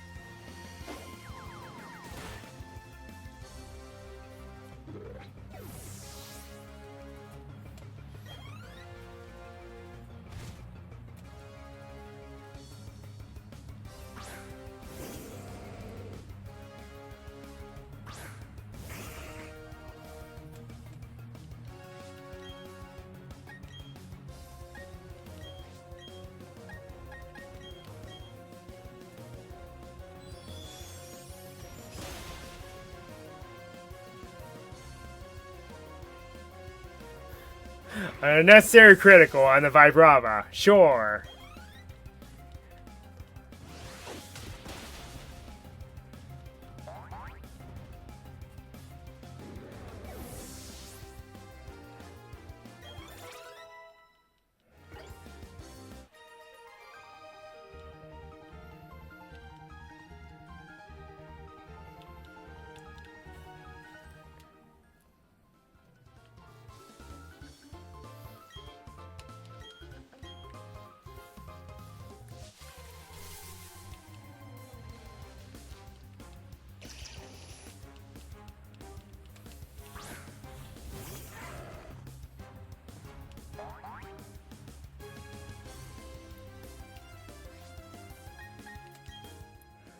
Okay,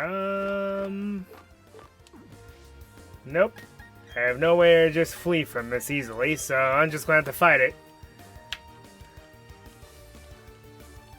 Hooray! Silence!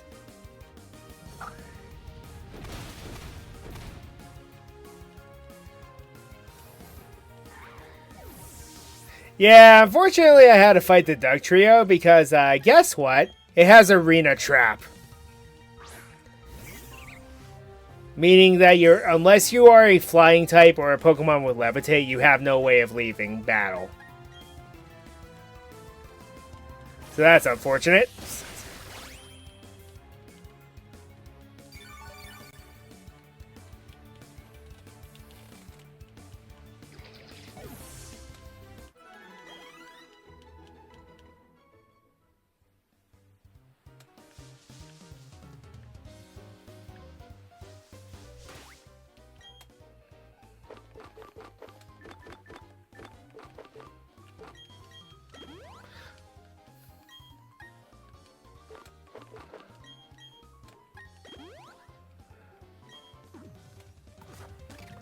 Well, that was unfortunate.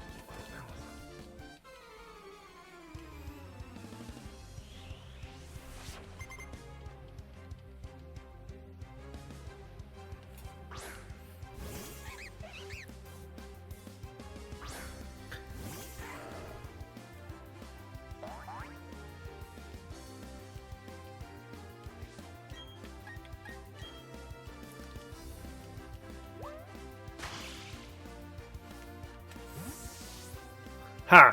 That makes sense for a Pokemon like that.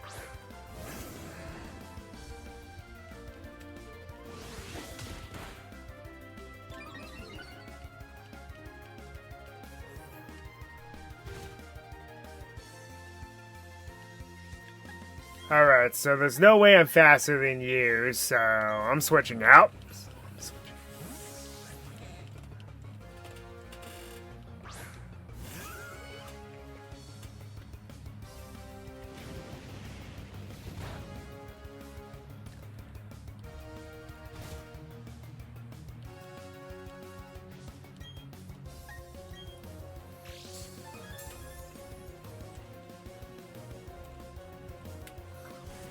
However, that is a thing.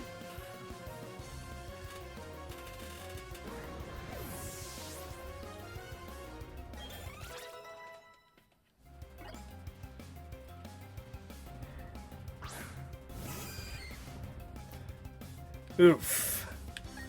One of the best special walls in the game. Switch to a physical attacker for this.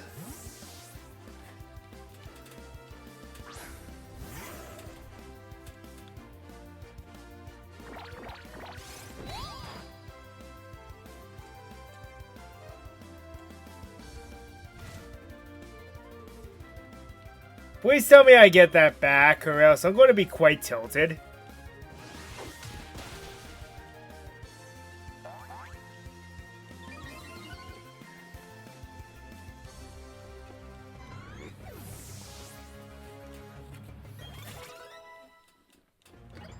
Does not look like it. Well, alright then.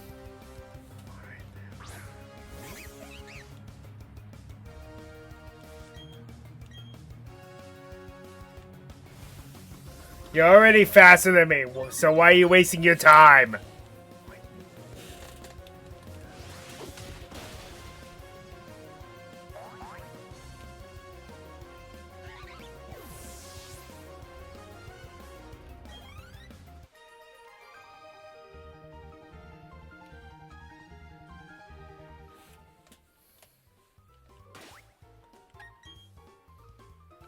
Now you get back. Alright.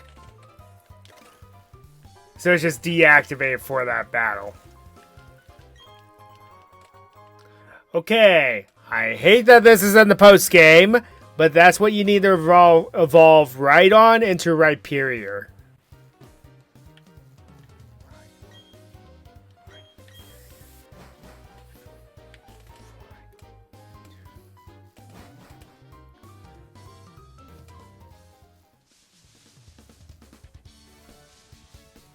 So go ahead at Route 227 here.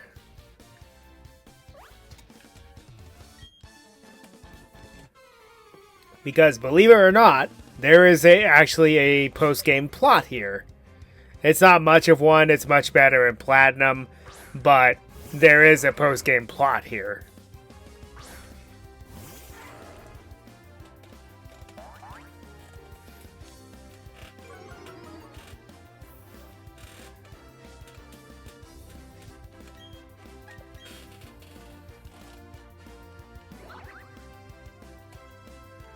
Affection hacks activate!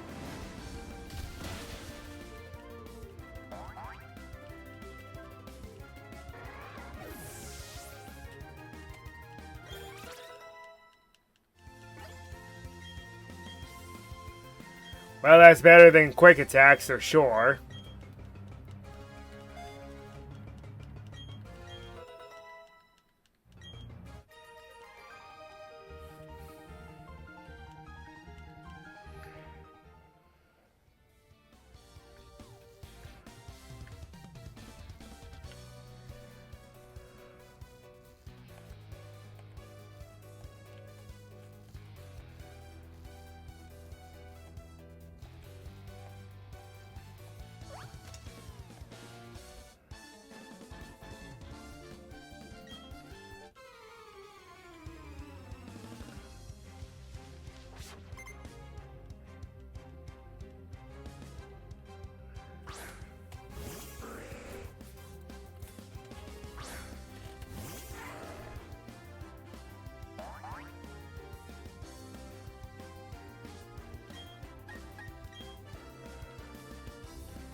And that was a critical.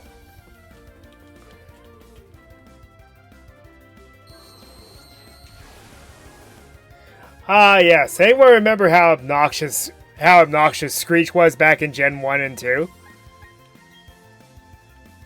What? I can't hear you. I can't hear you at all. I think I'm deaf.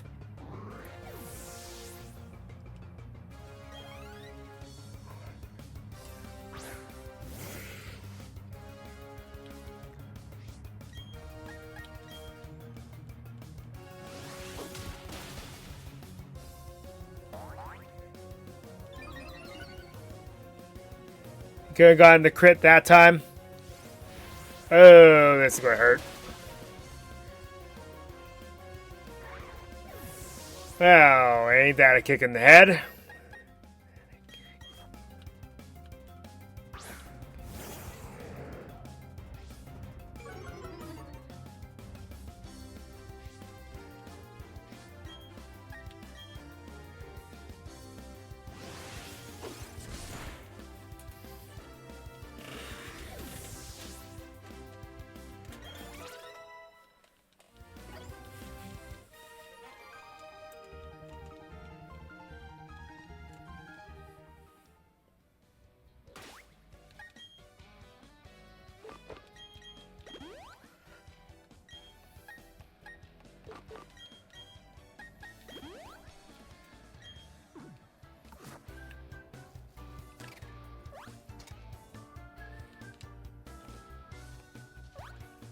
Oh, come on. Really?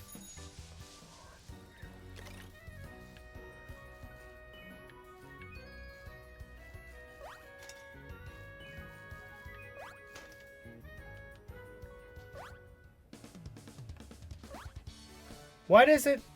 What? Why?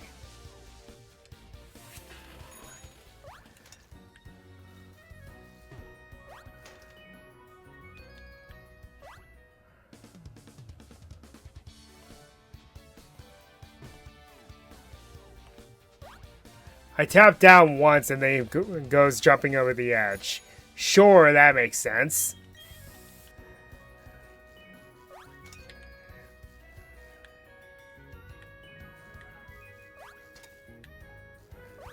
So load is what that is. Seriously? That's so annoying. Oh, if it isn't true, it's been a while. You've grown so tough that you're training out here now. Well, let me tell you something, brother. Everyone keeps getting tougher and tougher. And in doing that, they develop closer bonds with their Pokemon. For someone born overseas, this tough dude doesn't have an accent or anything. Drew, there's a volcano ahead of us called Stark Mountain. That blowhard Buck guy is on his way there as well. I'm going to find the volcano's treasure before that guy does. If I could do that, a 21 win streak at the Battle Tower would be possible. You're serious? You're going to Stark Mountain? Even the wild Pokemon there are very, very tough. If your Pokemon are well trained, they'll have a miserable time. Then again, that kind of challenge is an exciting prospect. But no matter what, you better be fully prepared. I've got to get ready for another tournament. Farewell!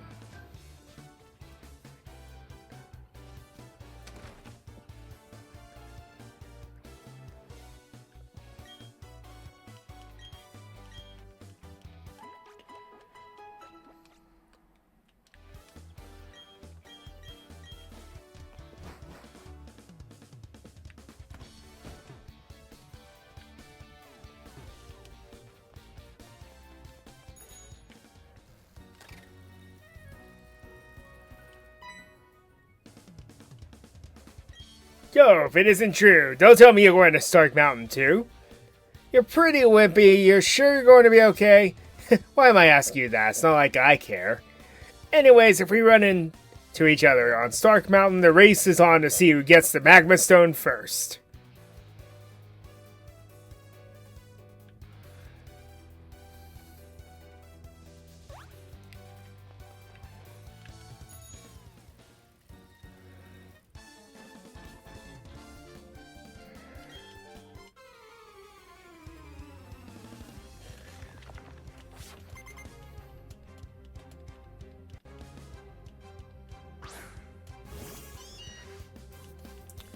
So, I've also been avoiding the Wayward Cave side quest. There really isn't a reason to do it, unfortunately, other than to get a partner, potentially in the battle tower.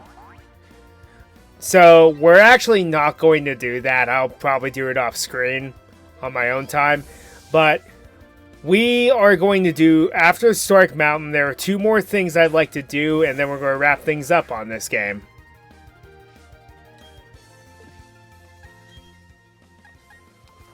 You know what? I'm just going to go for the Meteor Mash. Neutral damage, but hey. Unless I miss. And then I can't use it. Annoying.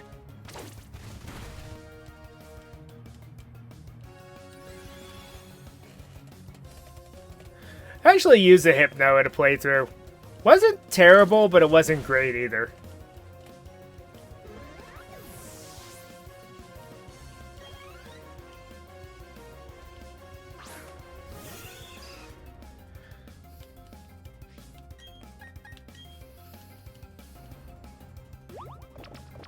Don't have any non-attacking moves anyway on this Lucario, so just wasted a turn.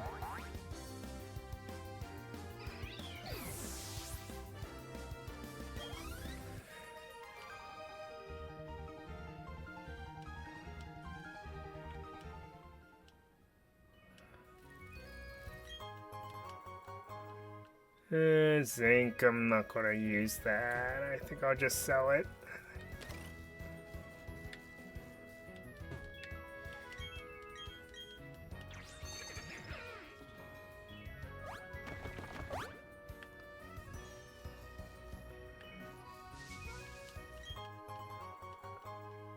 Charcoal powers up fire type moves by 1.2 times. Not kind of weird to have that item this far into the game, but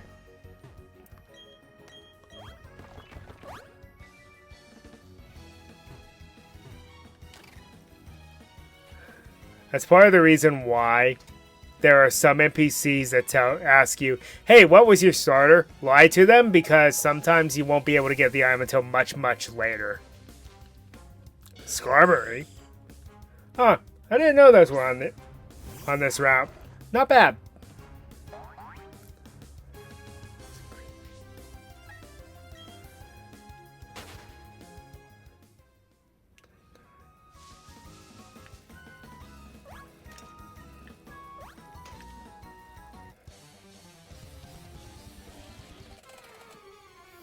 Meditator on a waterfall. What are you, Chuck? Or Price?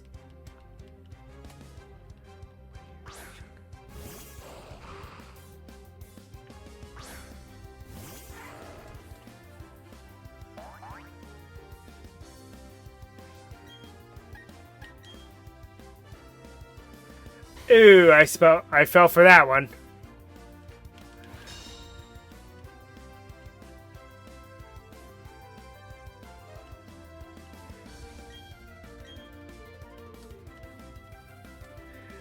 Yeah, using any protecting move twice in a row increases your chance of failure.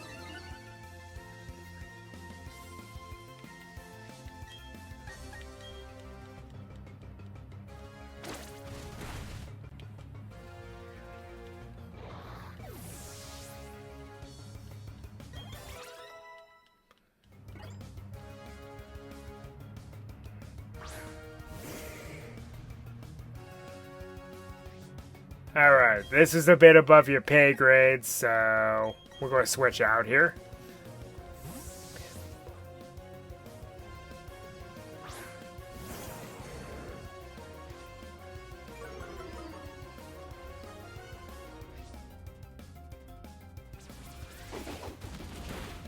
Oh, wouldn't have mattered anyway. Ah well, no way to predict that. Probably has no guard, so this will still hit anyway. Yep.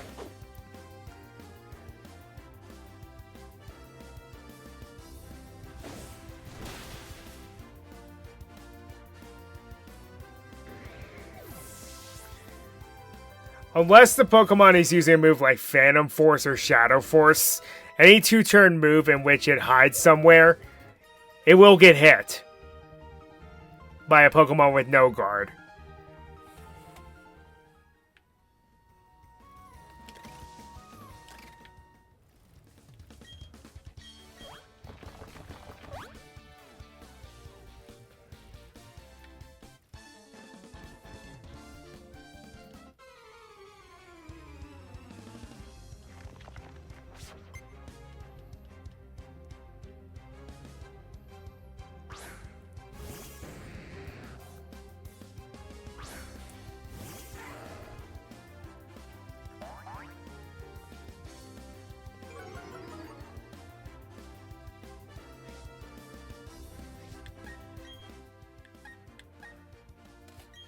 I think I need to get Porygon Z back Thunderbolt.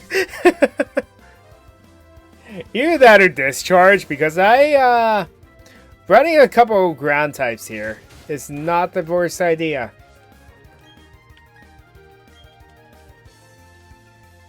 Because sending out my fire type to annihilate someone with Thunderbolt is very risky.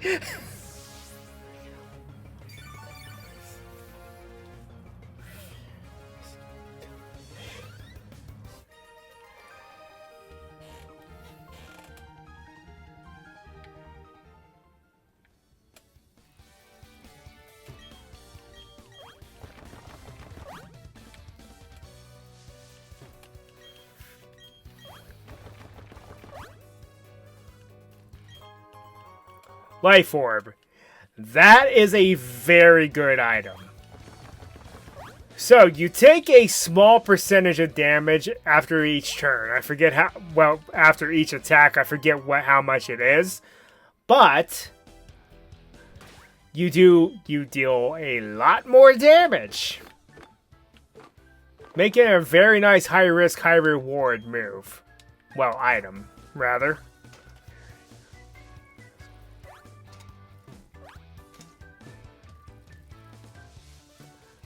That's actually good for Pokemon like Salamence or Lucario, who just barely don't KO a Pokemon in one hit. That might actually push them over the edge just enough to one-shot a Pokemon.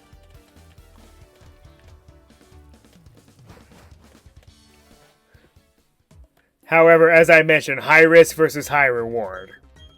Because you lose health every time you use it. Anyway, Stark Mountain. An interesting post-game location. It's apparently an active volcano. Also, I love how you can actually do this, but that's not how the boulder physics actually work. This thing would just tumble all the way down.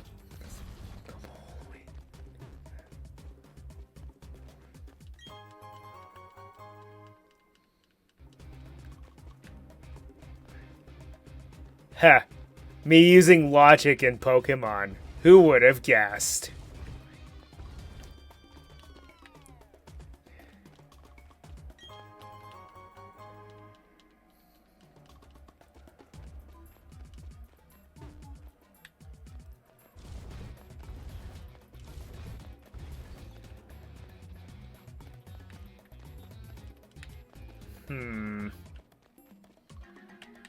Nope, nothing. Nope. Nothing.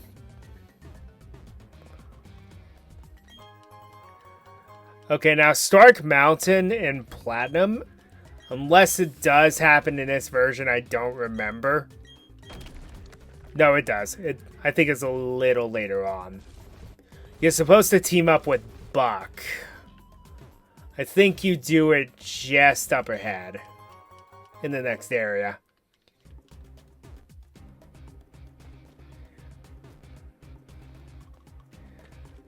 Technically, he's the second to last tag team trainer.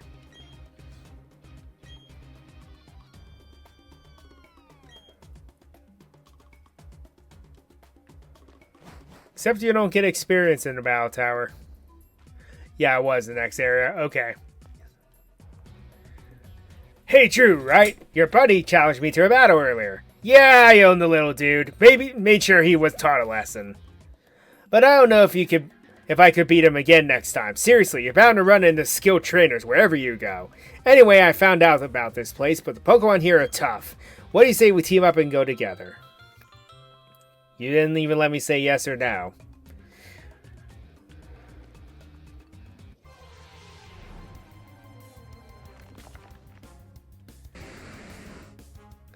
Cargo and Weezing. So, all these tag team trainers specialize... Wait. Weezing can have neutralizing gas normally? I thought that was only the Galarian version. Huh. The more you know, I guess.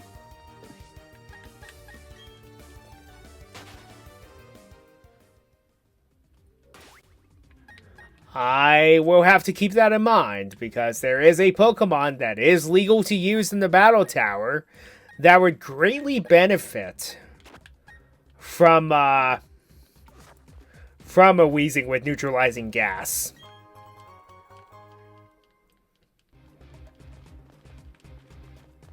Because its ability is awful. And neutralizing gas gets rid of its ability. So long as the Pokemon with the ability is out, but still.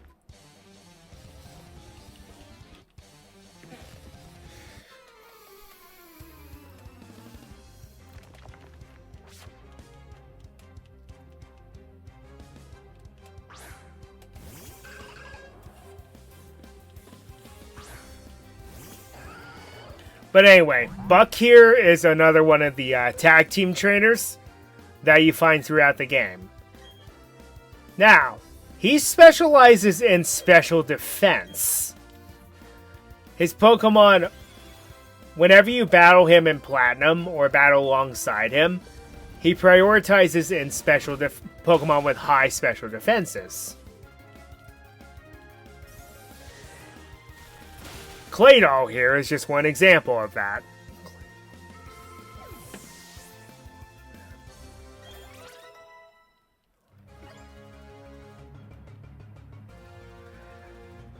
And how it works is, Cheryl is HP, Riley is physical attack,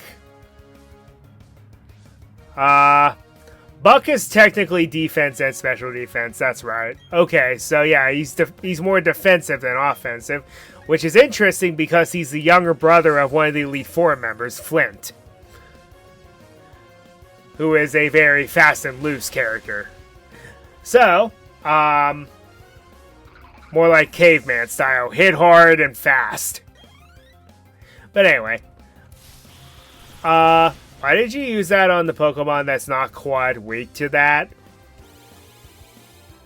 Mira is special, but anyway, Mira is special attack. Buck is special defense. And then there's another NPC named Marley, which we will meet later, who specializes in speed. And yes, you can actually effort value train off of them because of this.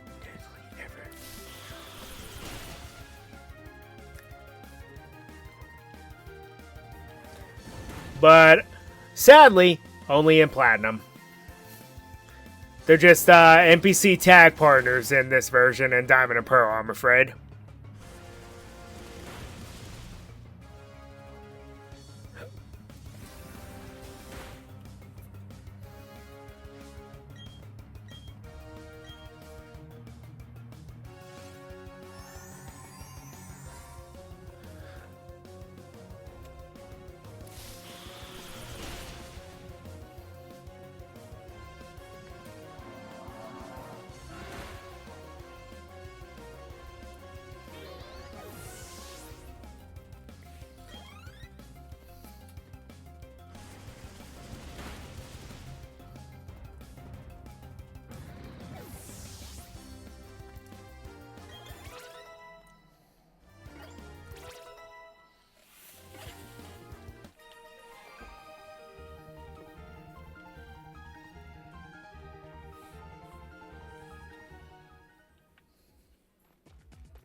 Iron Ball. Interesting item to use Trick with, because what it does is it grounds any Pokemon that is flying or has Levitate, making it vulnerable to ground type attacks.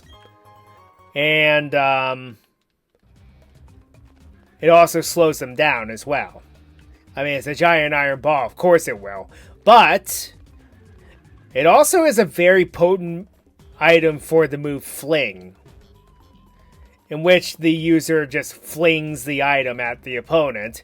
And if it's the Iron Ball, it does Steel-type damage, and it does a lot of damage at that.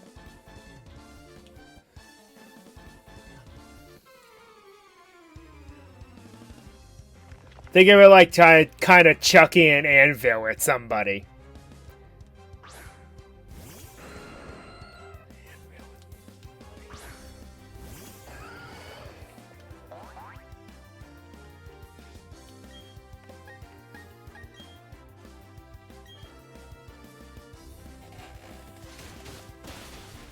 Aerodactyl, one of the fastest Pokemon in the game.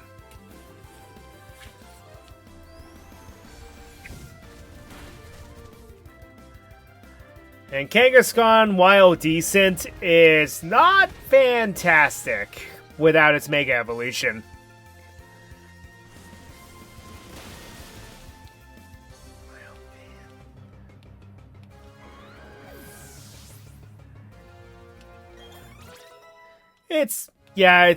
It's alright. Very bulky.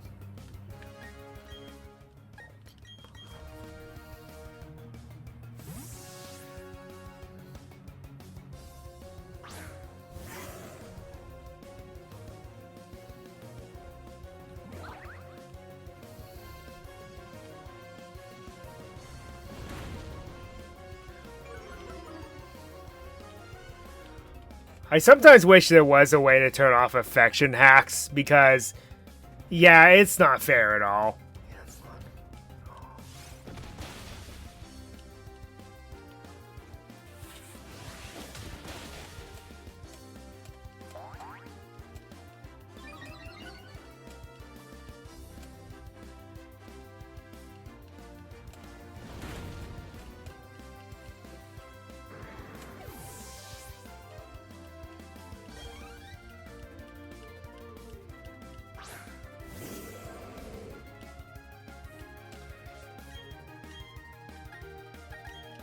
Ah, I didn't mean that. And when the joystick works against me. Oh well. Yes, you can attack your own partner.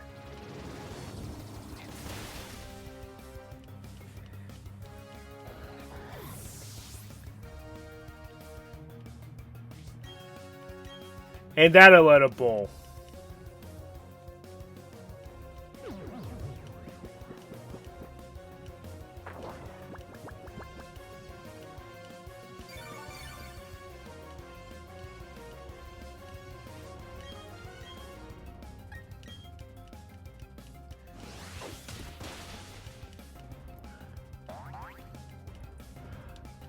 Talk about kicking them while they're down.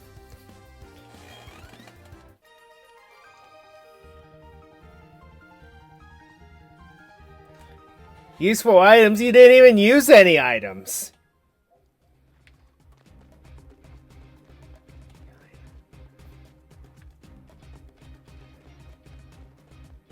That leads back there.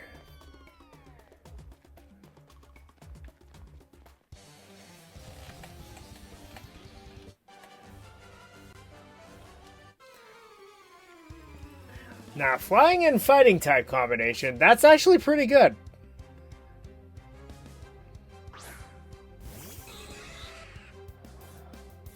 Because the fighting user can use Earthquake without any fear of accidentally hitting their partner. And it'll hit very hard because it's a fighting type.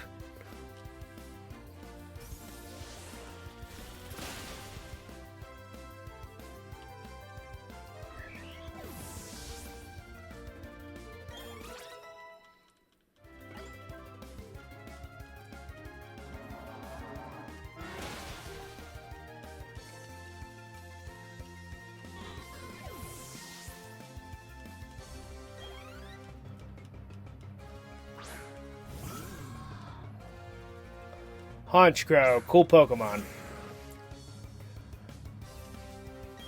Marowak. I love its regional variant better. Well, more.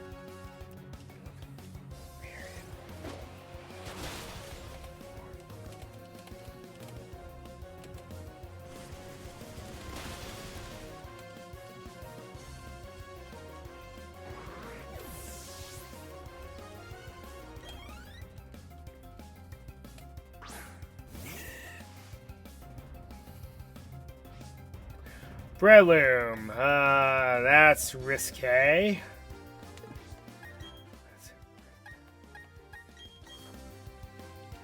Very risque.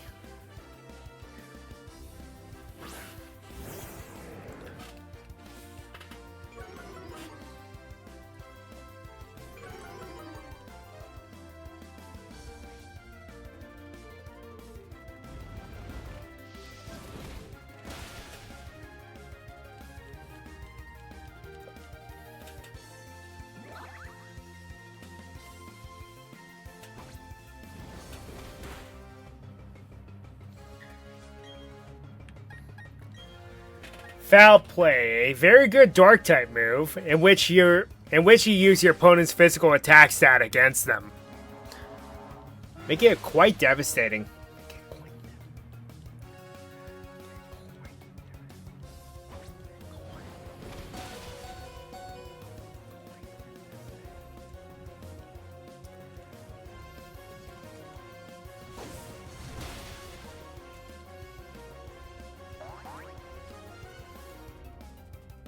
A critical hit on a Pokemon with in red health.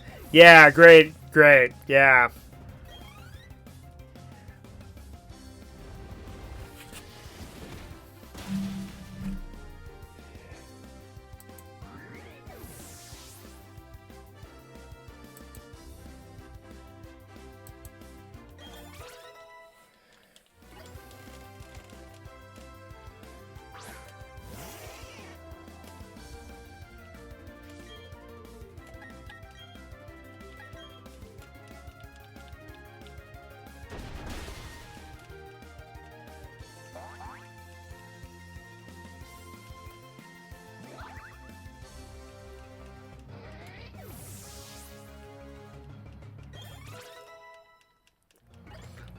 Okay, now I can put Lucario in the lead.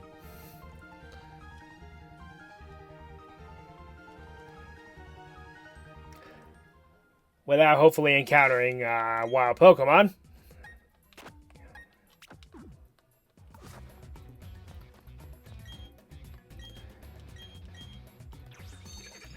Something's telling me that it'll be impossible to get this item if I push this boulder all the way. Oh, no, it doesn't matter.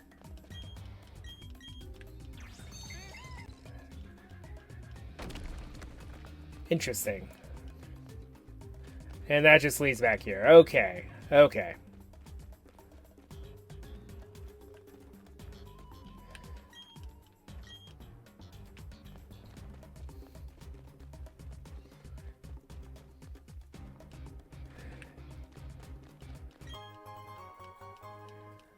Seriously? Because I'm traveling with somebody, you won't let me use that move? What kind of crap is that?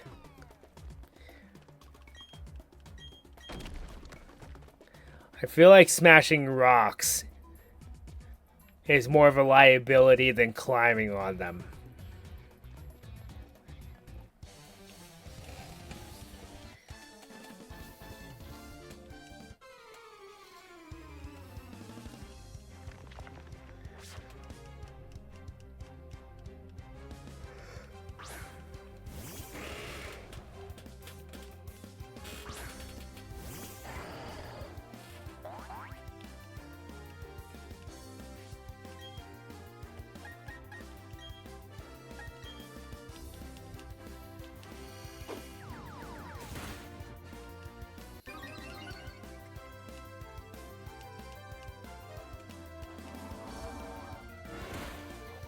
What are you?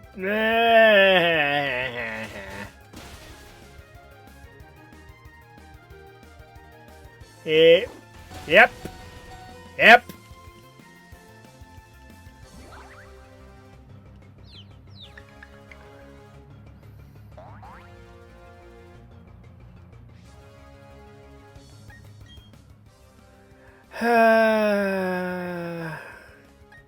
Gotta love it when you can't control your partners.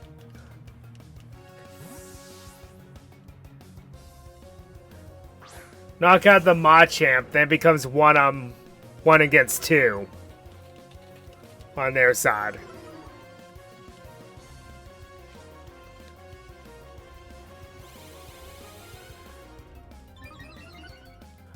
What are you suddenly, Martin? From Sword and Shield? Where you just sit there and buff yourself and be useless?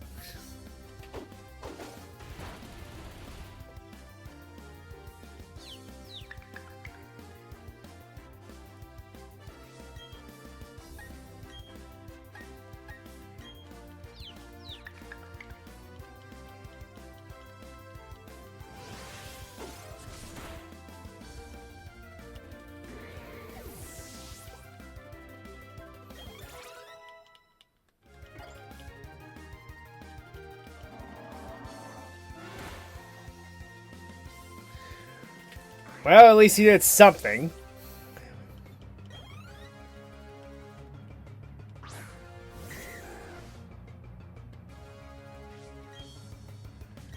See, now it's 2-on-1.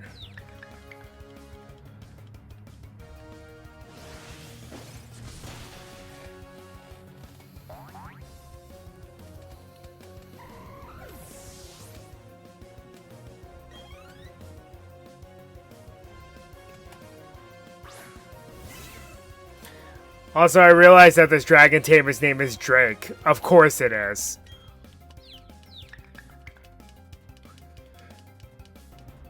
Wow, hit through confusion 3 times in a row. That's like never happened to me before.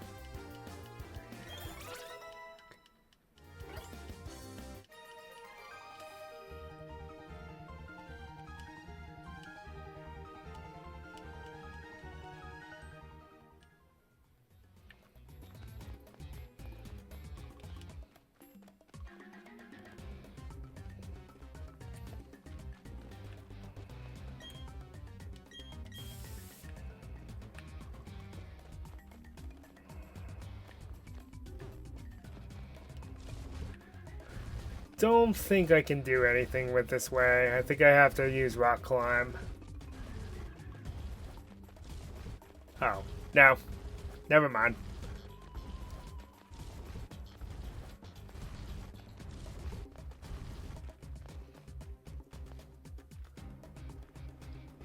There we go. There's the exit. My instincts tell me that this volcano's treasure is just ahead of us. You might be the toughest there is besides me. See you around. Okay, now I don't have any baggage. I can actually climb around now. Of course, that also means that I have to face the full brunt of both of these trainers, but oh wow.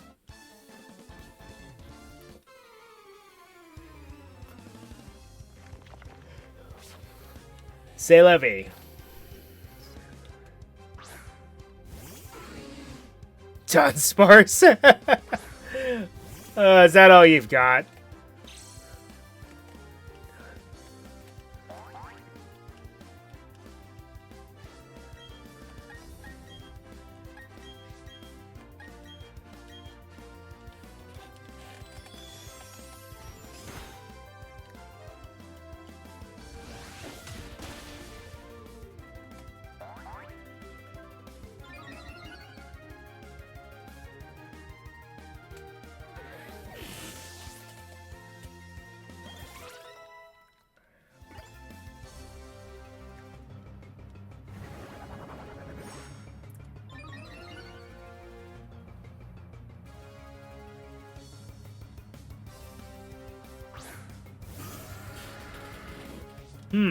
Not bad. Not bad.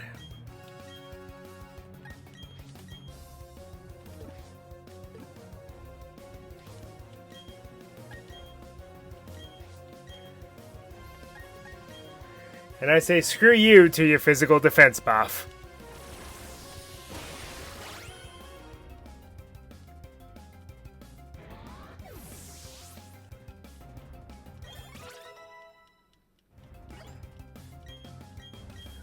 Yes. 1,000 times yes.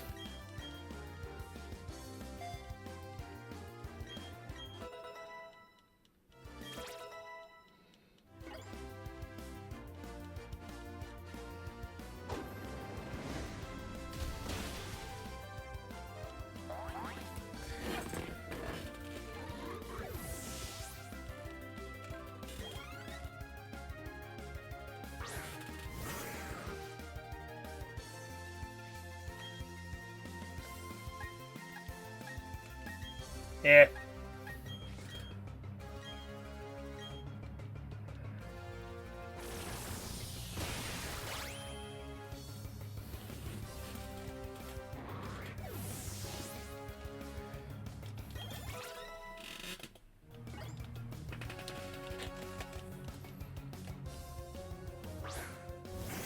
Ooh, good Pokemon.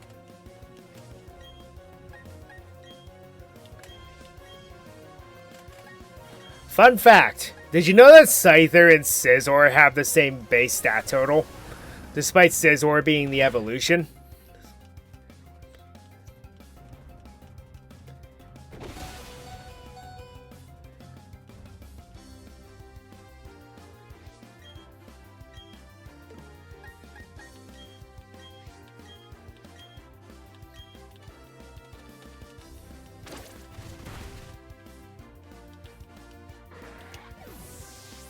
I think the same goes for Cleavor as well, its new evolution. But the trade-off is the stats rearrange. Scizor becomes slower, but has more attack power. Whereas Cleavor also gets slower, but has more attack power and defensive stats, being a rock type.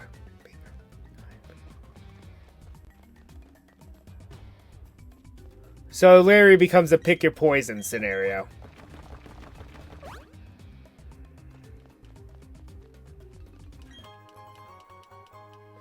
Also, Scizor becomes one of the best type combinations in all Pokemon, being Bug Steel.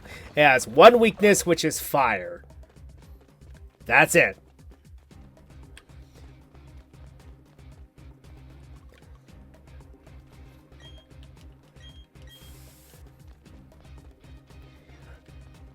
Making it a very good anchor in any team. It's also a pretty good pivot as well.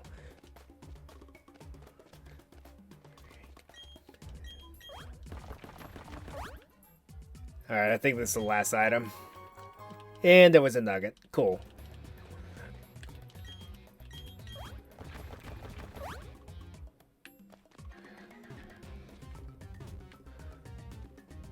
I think there's one more tandem up here, and then I think one more item, perhaps. So I lied. That's some amazing eyesight for an old man.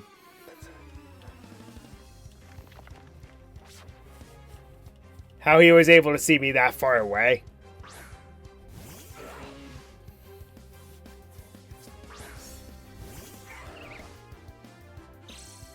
Unfortunately, I lose the free healing, but hey.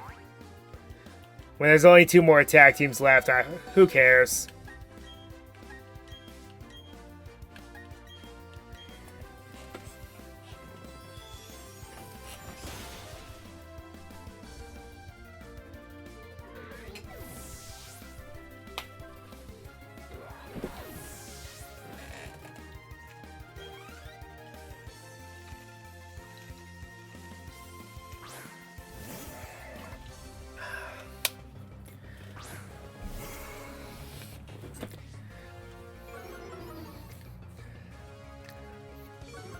Best piece of advice I can give people. Stay hydrated, folks.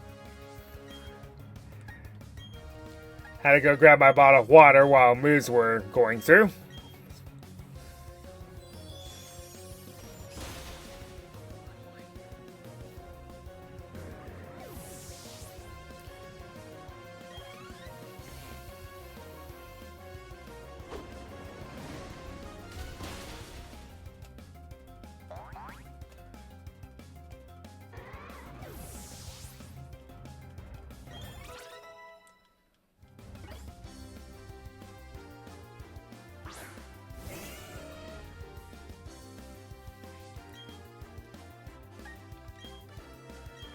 Chip damage, break the sturdy, and guarantee the defeat.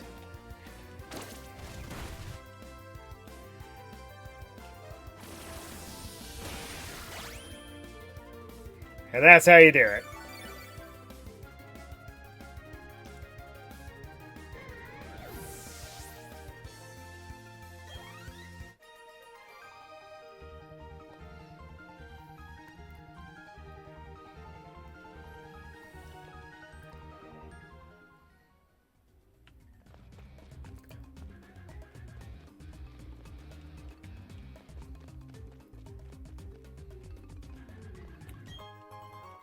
A max revive.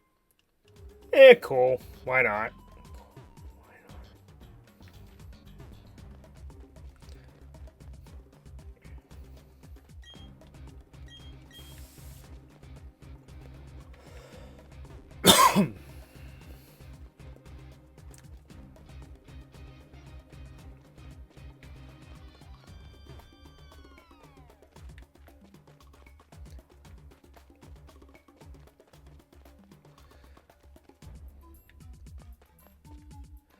There always has to be one ridiculously sprawling location.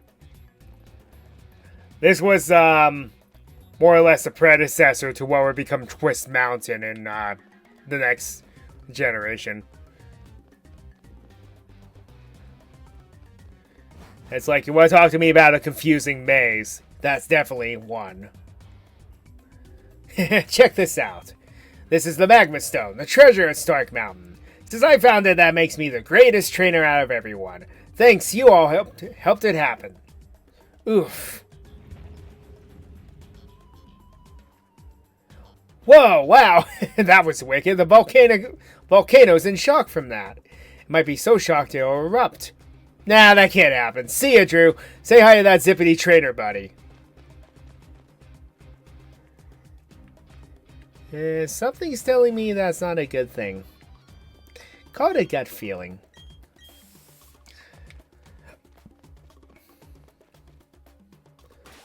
And let's just be lazy.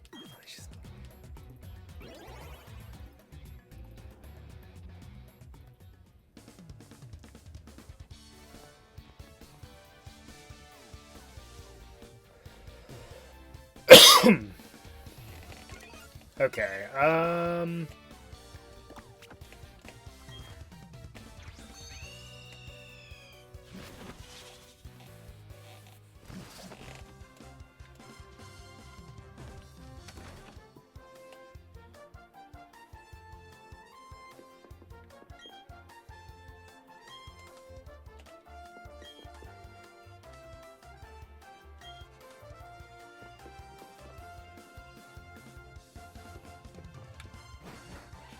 Okay, so what that does is now it opens the path for you to capture Heatran.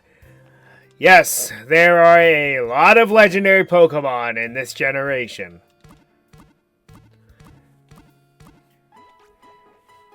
Heatran being one of the better ones, I gotta admit. While it has a good amount of weaknesses being Fire Steel, it's actually very capable. But there's a few things I need to do before we start doing some capturing. First things first, I need to track down Mesprit. We need to capture it at some point, but considering I don't really have a Pokemon with Mean Look, I guess I can't really do that. So, with Mean Look or Block, I guess I can't really do that. Right now, anyway. But anyway, one thing we will do. I know I'm jumping around a lot, but one thing I'm definitely going to do is, if you're wondering what I'm hanging on that Master Ball for, I am going to show you.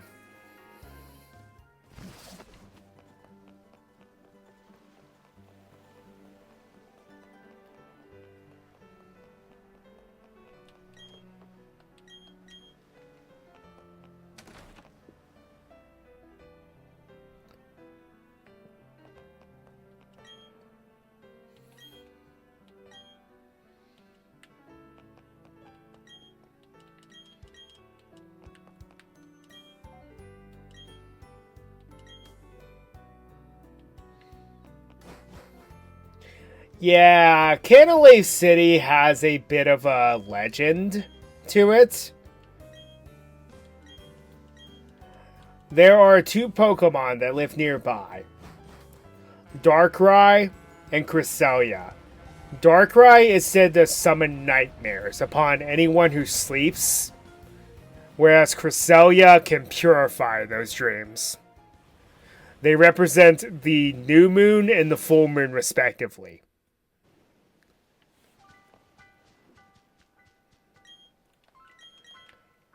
There's a little piece of lore for you. Anyway, just seeing Cresselia is not enough.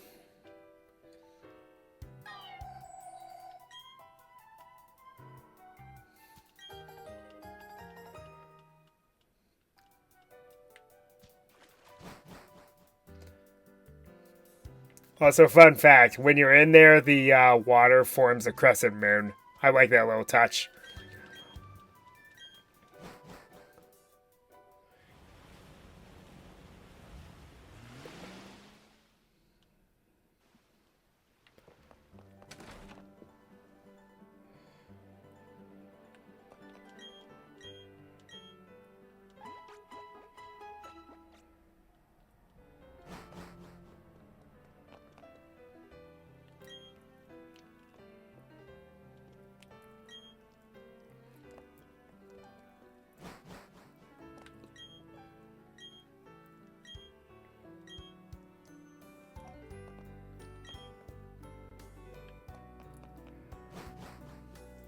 So there's the good deed for the day. So, what that does is it makes it so Cresselia now wanders Sinnoh. Yes, we have two wandering Pokemon that we have to chase down. This is what I recommend you keep the Master Ball for. Go out and weaken one and make it catchable, and then just chuck the Master Ball at the other one. Trust me, it will save you a lot of headaches.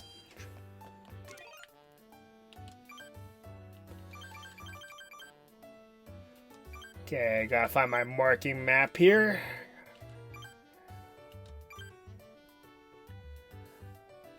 Huh, well that's convenient. Well, problem is, as soon as I go down there, it's going to warp somewhere else. Okay, I predict it's going to go up. Nope, it went right. Of course it did. And now it's at Orberg City. Great. Okay, one of them warped back over here.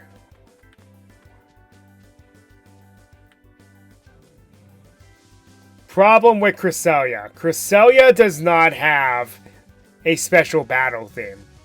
I don't think it does.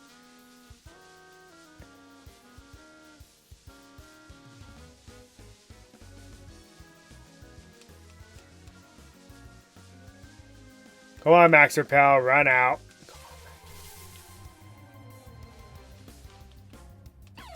Oh, it already ran out. I just wasn't finding anything.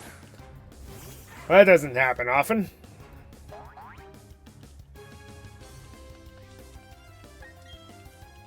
Alright.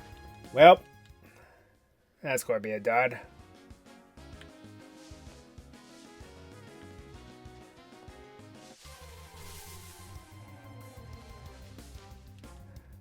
Okay, perfect. So there's Cresselia.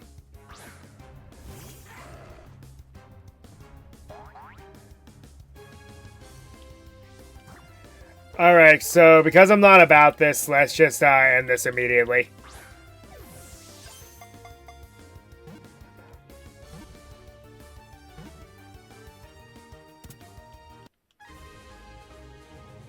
Oh my gosh, I caught it! Ah!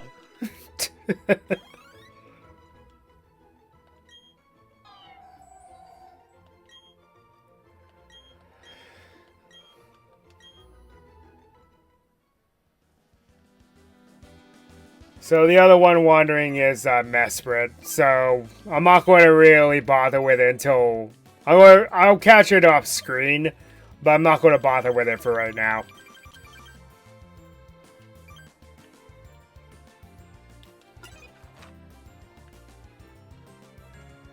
Okay, now that's done.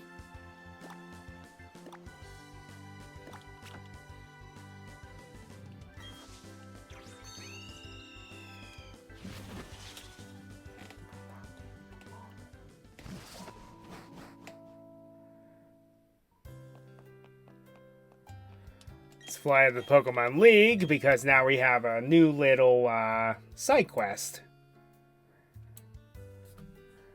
Don't really need that there now since things have gone a little quiet.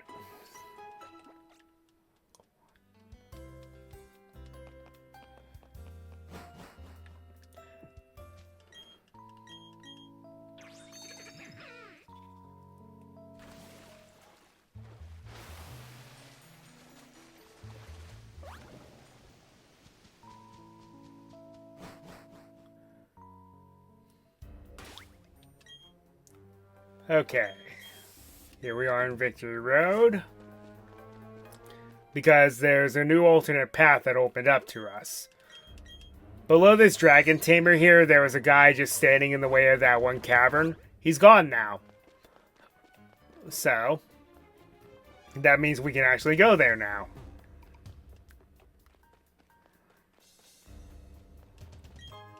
Let's go ahead and grab that.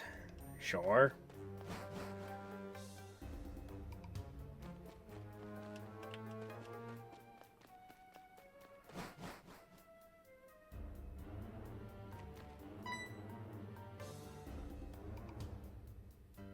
I'm Marley, and you are?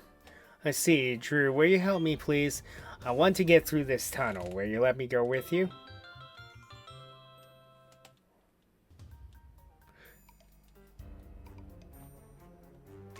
So, let's deal with this mess. Also, how did a Staraptor get down here? Also, this applies as well to Marley. You cannot surf while you're with her. Annoying.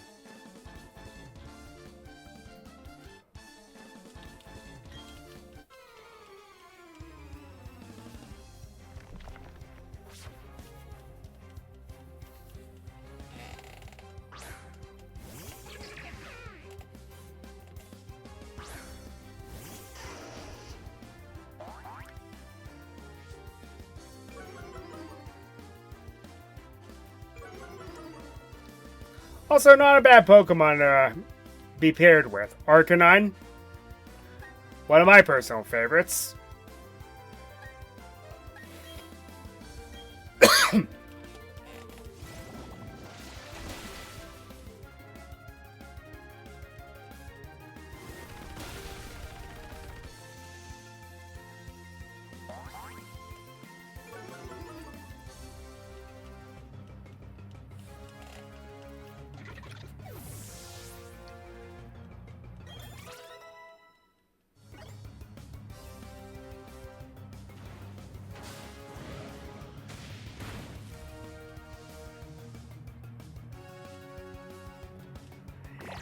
An interesting physical attack. What that does is it makes it not a fire type anymore.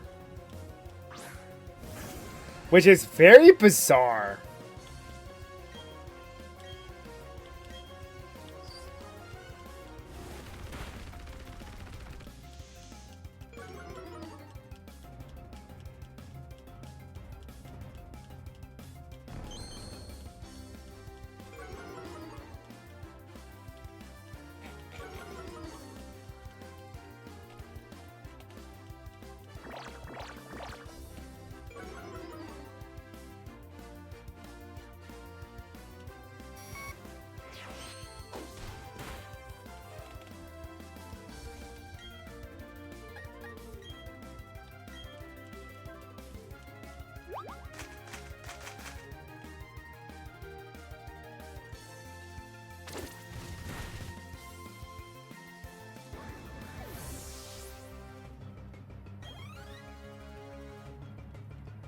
Ooh, that thing has Super Fang. Ooh, that could be problematic.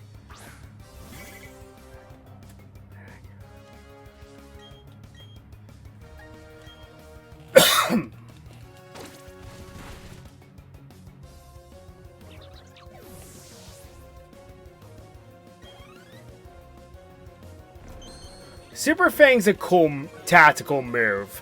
It's a normal type move that does set damage, but the set damage is 50% of the opponent's health, no matter what. Meaning that it becomes a pretty mean Pokemon to break things like Focus Sashes or Sturdy, if a Pokemon happens to have that.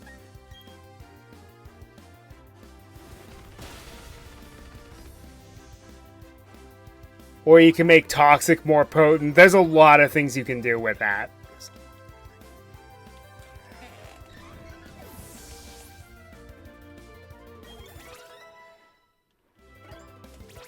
Of course, I fire Blissey. I'm going to get a lot of experience for that.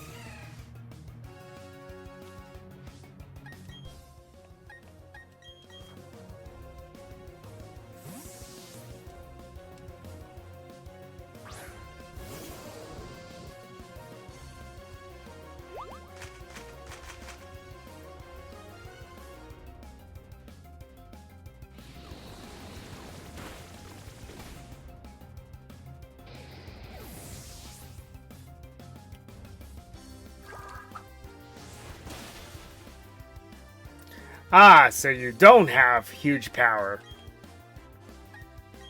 Well, the beer fly needs to go down.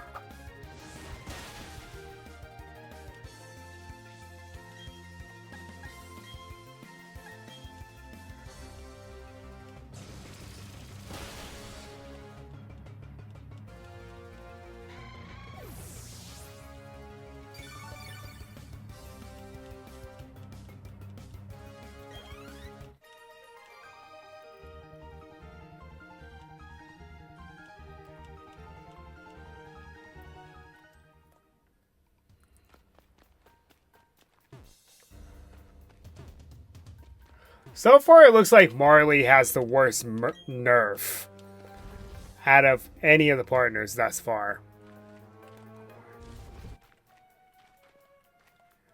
Because her moveset's not good.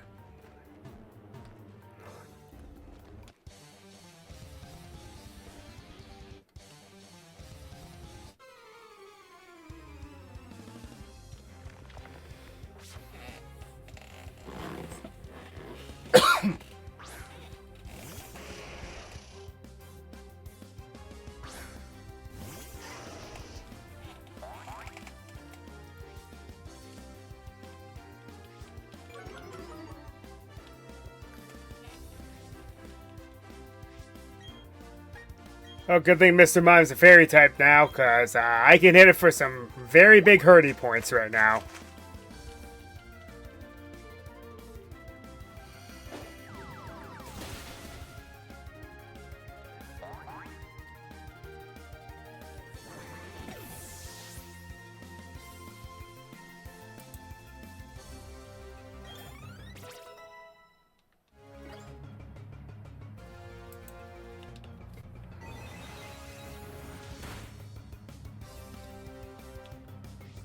Kadabra is a good Pokemon, but it's not as scary as its evolution.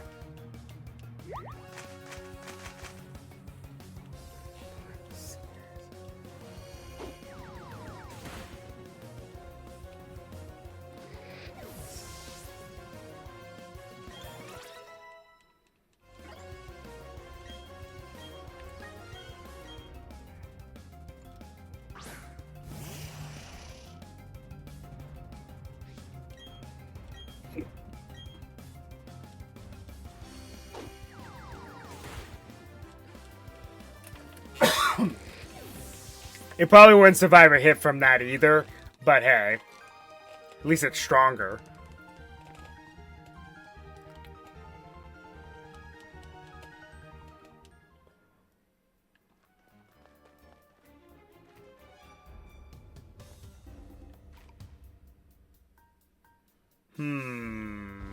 Because I'm going to have to make a decision here.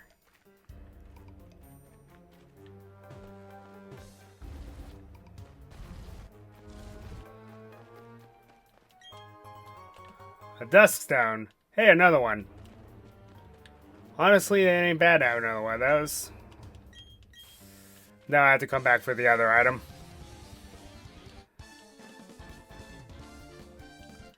Fighting Dojo and Kanto. Wow, wow, wow.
Sit down, Machamp.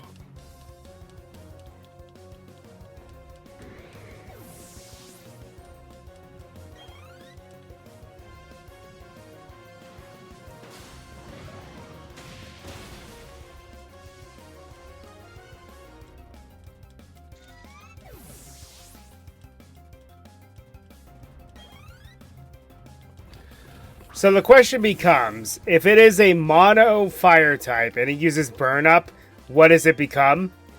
Simple. It becomes a normal type.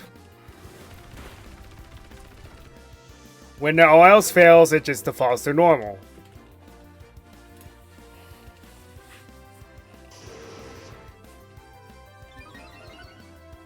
So Howl, Leer, Helping Hand, and Burn Up.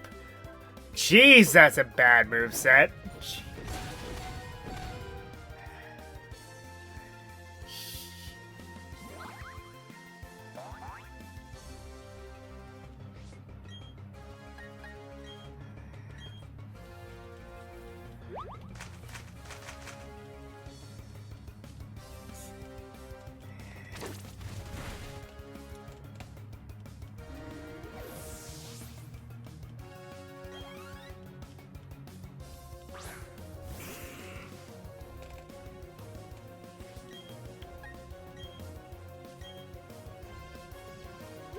The only move that can hit it.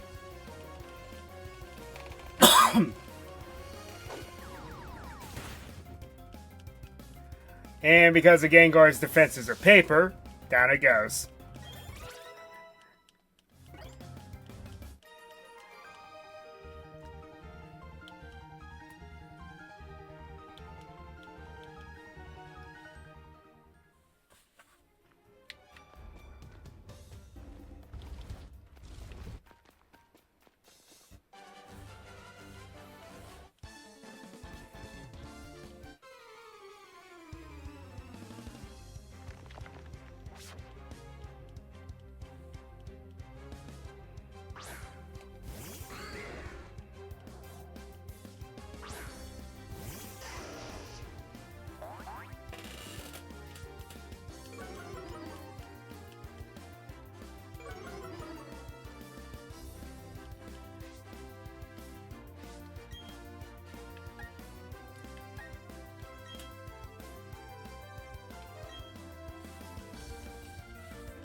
Time to have double the firepower. Ha ha ha ha ha.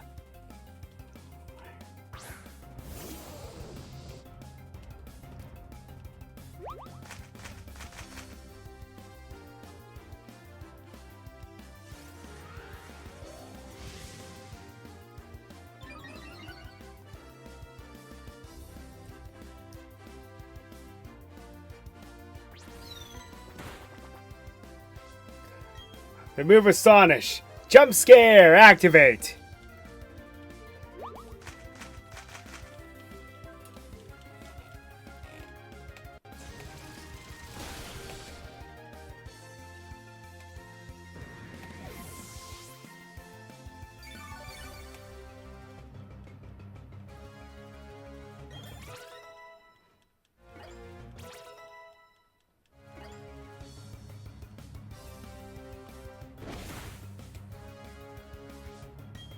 Your Honchkrow, you evolved it way too early.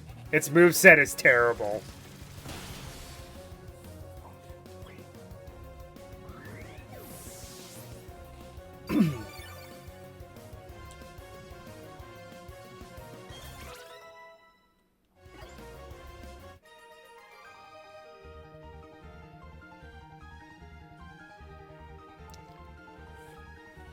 I did, but I think I figured it out.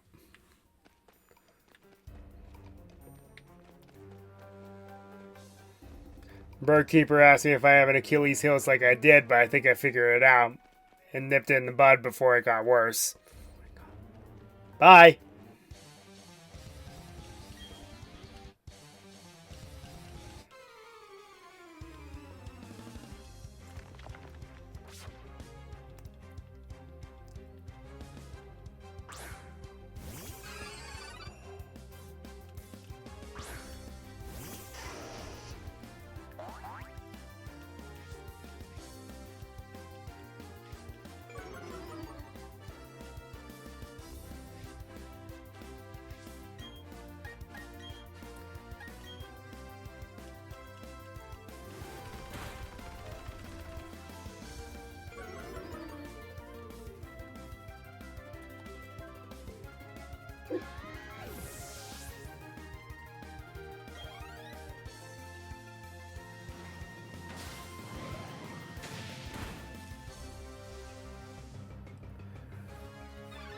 Now, I believe the Arcanine in the originals as well as Platinum, I believe it had Extreme Speed, Fire Fang,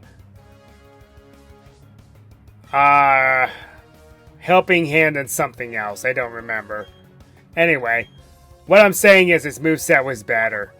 Just why?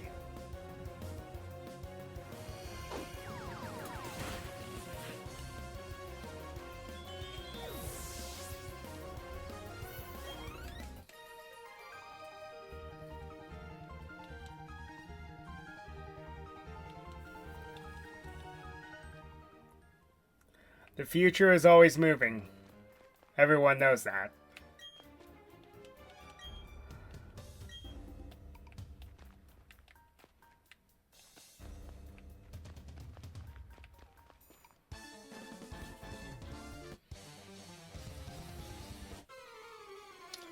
Judo Chop!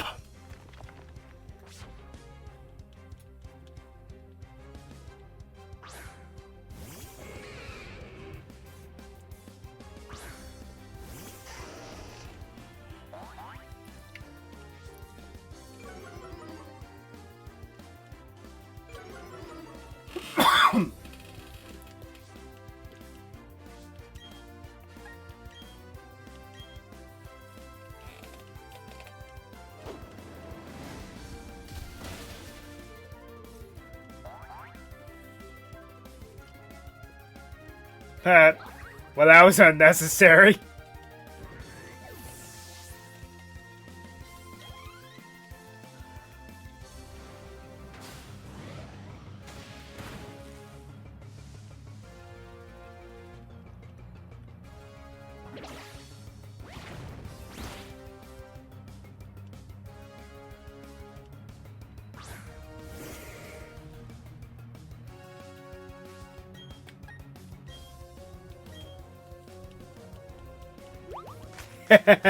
Sit down, Machamp, yet again.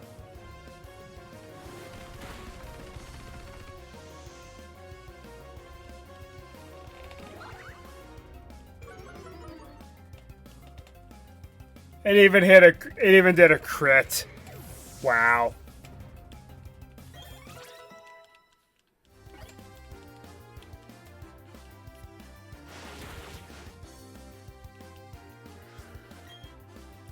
Okay, now have the cat sit down.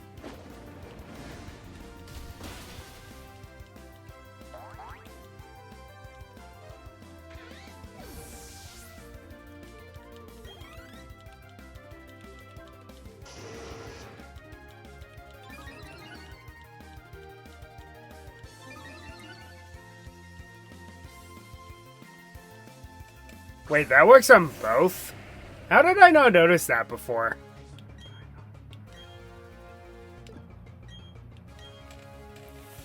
Reason I'm doing this is because Graveler and Onix, their special defenses are worse.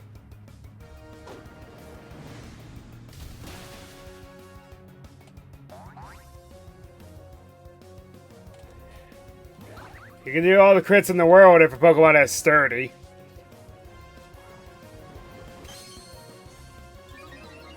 If I were you, I would have used Explosion.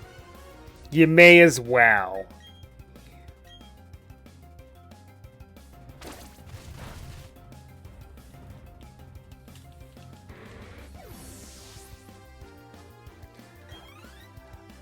Ah, so you activated that meme. I see.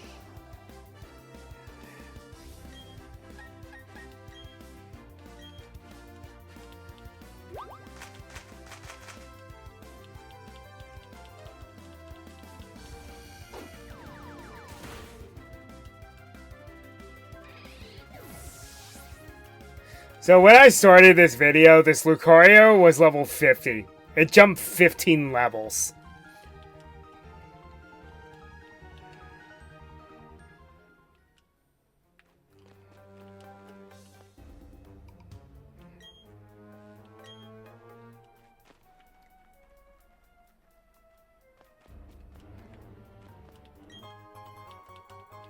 Mother of Pearl! Okay, so this just leads to Route 224, which unfortunately, due to Mystery Gift not really being a thing now, it's actually impossible to do this quest.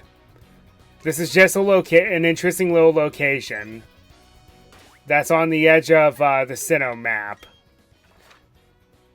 And due to the fact that we do not have the key item and no way to get it, This originally led to a Pokemon named Shaman. But, again, due to the decommissioning of the Mystery Gift events, it's actually impossible to obtain it now. Kind of. Come to think of it, I might be able to get something now. Since I've beaten the main story. No? Okay. It's worth a look.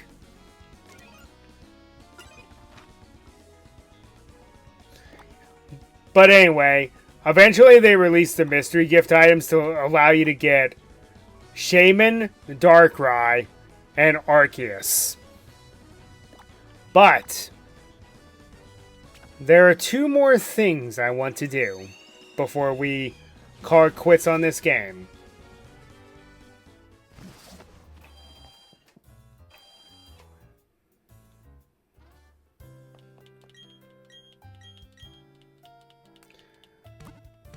There is something else that I would like to do as well, but it's going to take me some time. So I'm going to do that off screen and probably post that as a YouTube extra sometime later.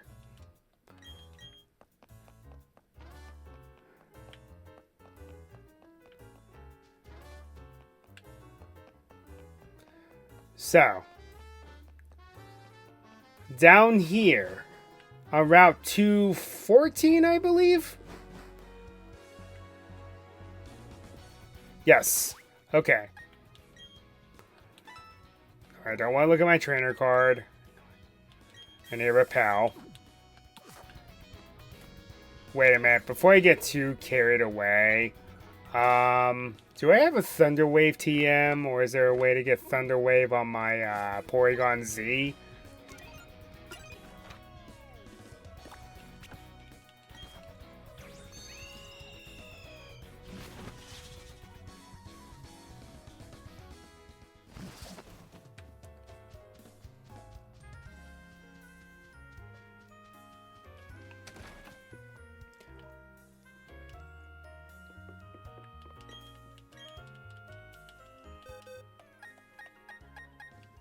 If not, I might be able to have to do it for Rose Road.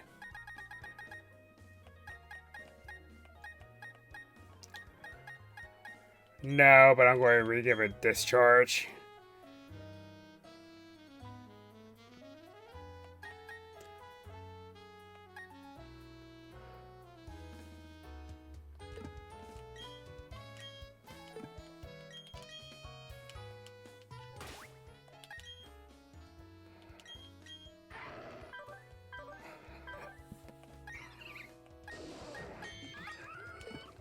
Yeah. Roserade has Shadow Ball, so there's no point in having Dark Pulse, unfortunately. So I essentially wasted that TM, oh well.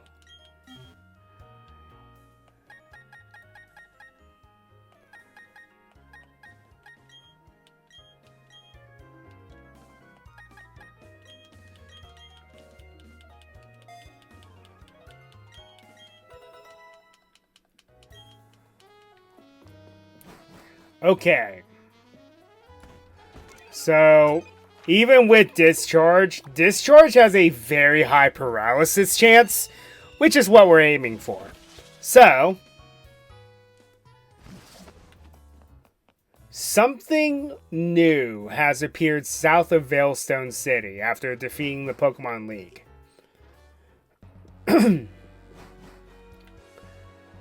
Everyone knows there are 3 lakes in Sinnoh. Lake Verity, Lake Valor, and Lake Acuity. But what if I told you there was a 4th lake this whole time?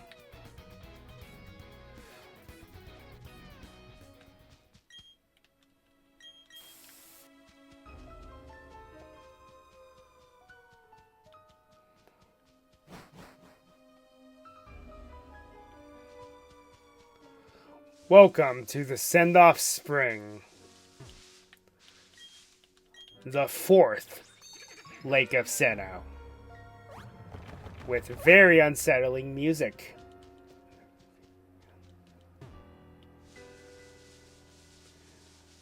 There's actually a reason for this.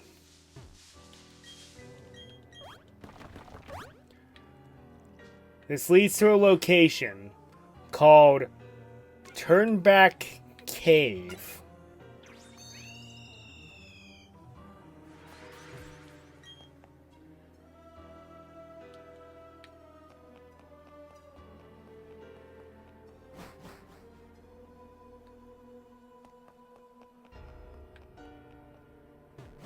Now, this is similar to a dungeon that was in Pokemon Fire Red and Leaf Green, known as Lost Cave.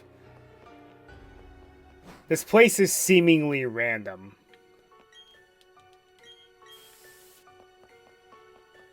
But what it's telling you is you have to be able to pass 3 different pillars. If you do not pass them, then what will happen is you will just go back to the beginning.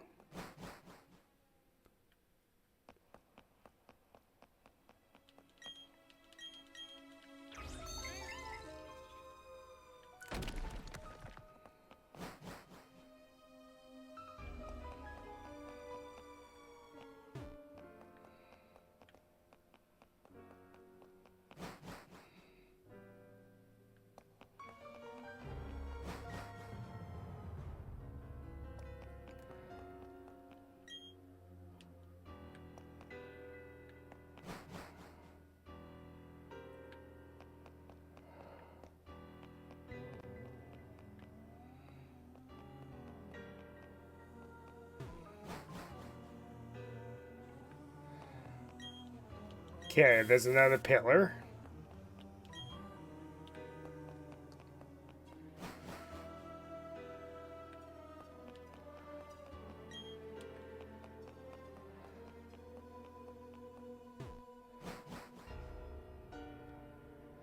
And there it awaits. The third member of the Creation Dragons. The god of the underworld in Pokemon, Giratina.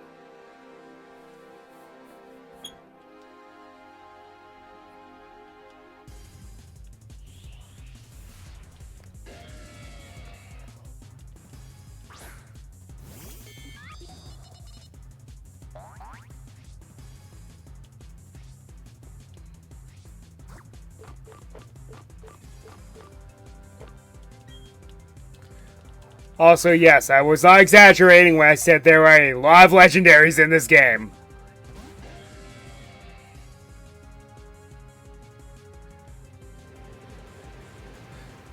Giratina's signature move, unfortunately, you won't see it used because it does nothing to Porygon here.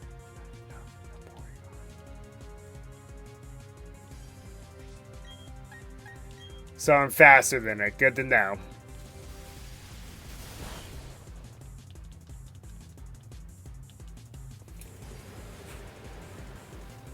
So this is known as Giratina's altered form. This is when it's not as strong. It's more defensive in this form. Its true form, its origin form per se, is stronger. However, it's no easy task to get it in that form.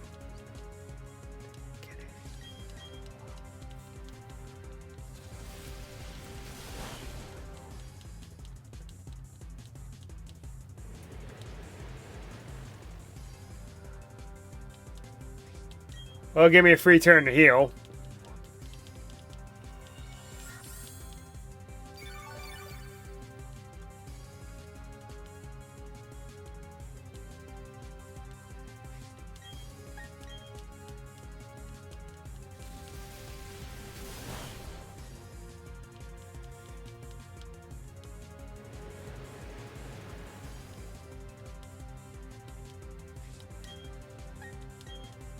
This charge always seems to paralyze whenever it's either used on me or I use it, but it doesn't seem to be happening this time.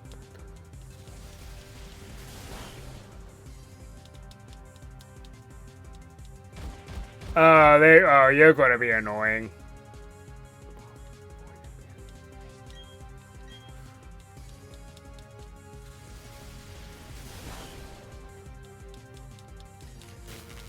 Jeez, that took long enough.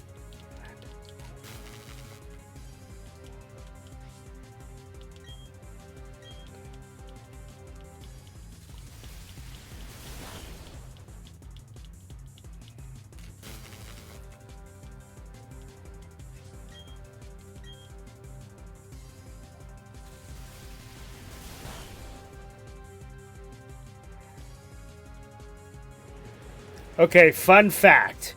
While it is using Shadow Force, you cannot possibly capture it. That's a very interesting fact I'm going to point out. So just waste an attack. And then go ahead and start chucking balls at it now because it's low enough.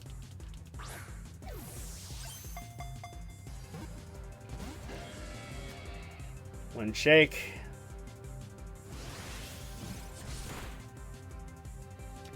Oh, and tip, because this thing is tanky, go ahead and you have timer balls ready for it. Because a lot of turns will be passing. Also, the Dusk Ball will be very helpful here.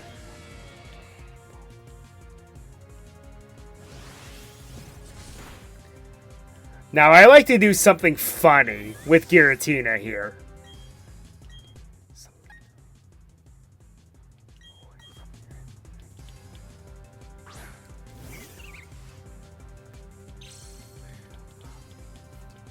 There are times I used to every time I've played any game in Sinnoh, I've caught it in a heal ball just because it's funny.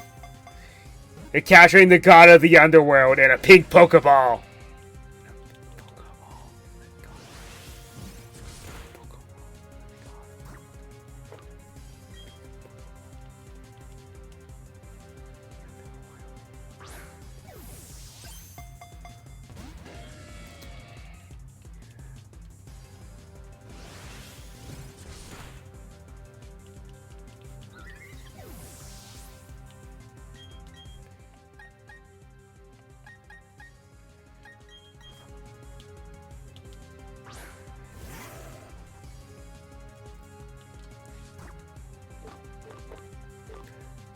You know, I'm just going to use the one for lols. I'd laugh if I caught it.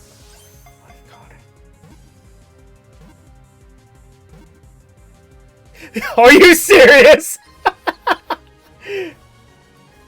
Make fun of it and then you catch it.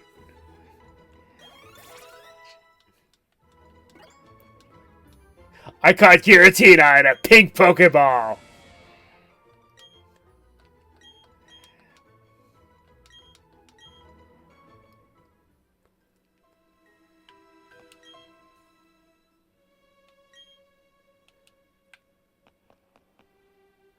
Now, in Platinum, if you actually come here,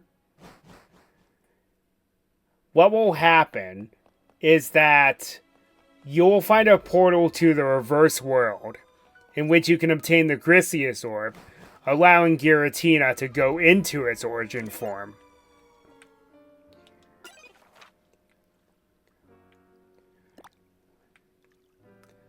Alright, so as it stands, the only legendary left is Heatran. So, whoops, I don't want to go to the resort area. To wrap things up, we are going to do something I've been kind of alluding to for a while. Because I have a competitive team of 6 Pokemon that actually can work well together, we are going to challenge the Battle Tower. Now, I'm only going to go through one knockout challenge, because I cannot guarantee that I'll make it past the second round. But the end goal is you get a 21 win streak, and then you get to battle Palmer, the Battle Frontier leader. Battle Tower leader. Palmer is actually Barry's father, your rival.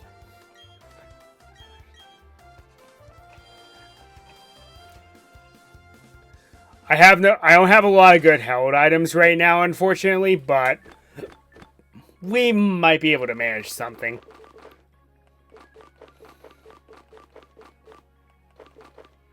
Okay, I'll give the Life Orb to Salamence. Honestly, the Lumberry on Porygon Z is good. Quick Claw on Gastrodon works.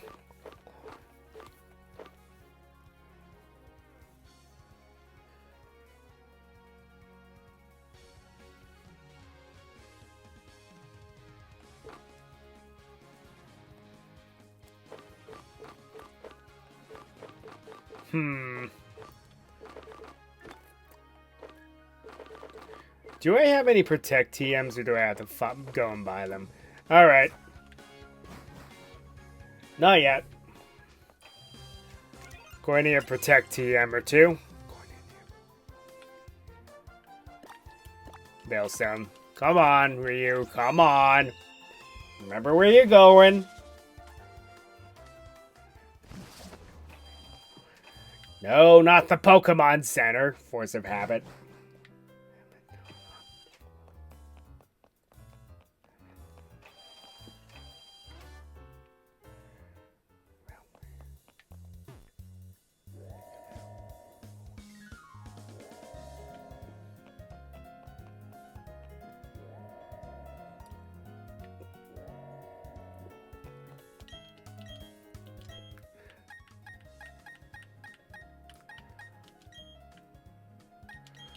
Go buy a couple of these.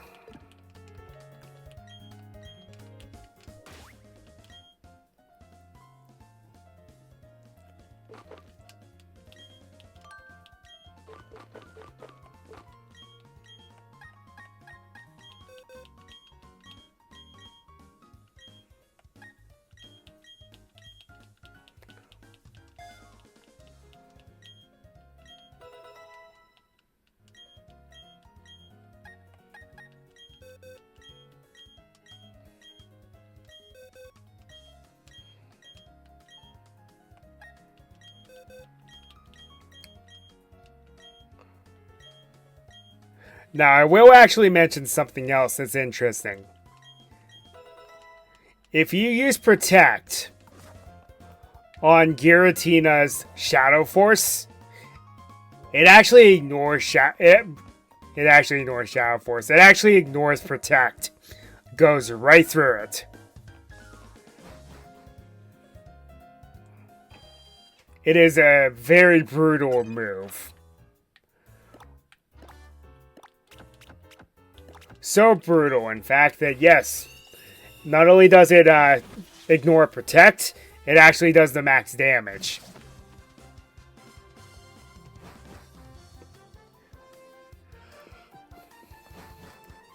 Whereas using Protect like against a Z move or a max move, it still hits, but it does significantly less damage. Okay. Do I have an air balloon, come to think of it?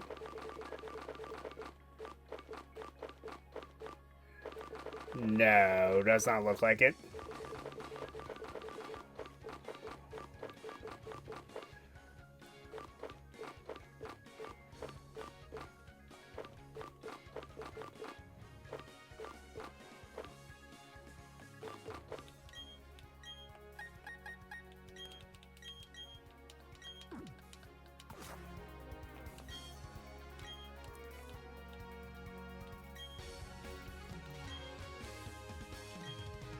I guess I forgot about singles being a thing, but we're going in.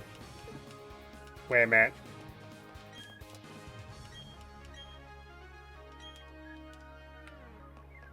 Oh, is this the...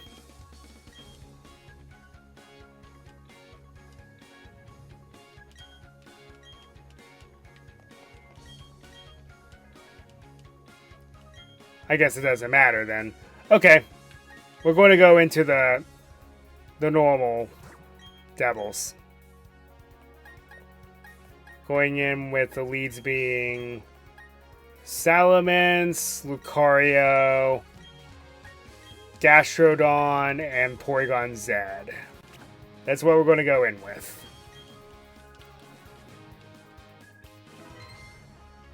This is what I was trying to do with Gen 3 before my Emerald version decided to crap out on itself. Because I was actually going to try to conquer the Battle Frontier in Emerald. But it fell through, unfortunately.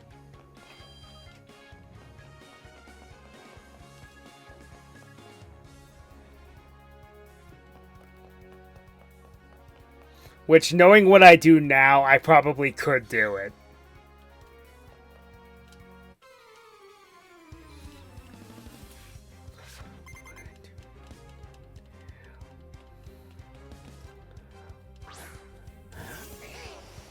So I hear you like Mudkips.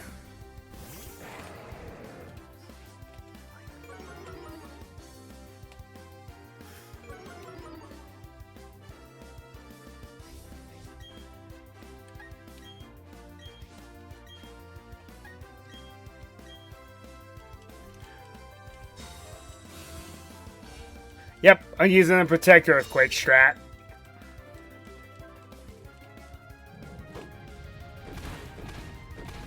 It's a legitimately good strategy.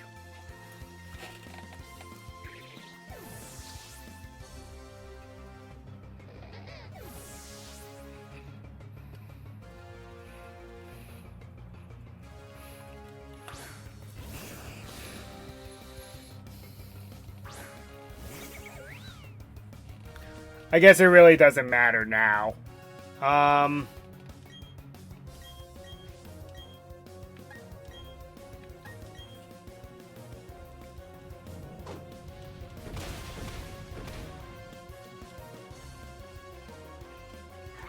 And don't worry about knocking out your Pokemon here. You actually don't take any friendship hits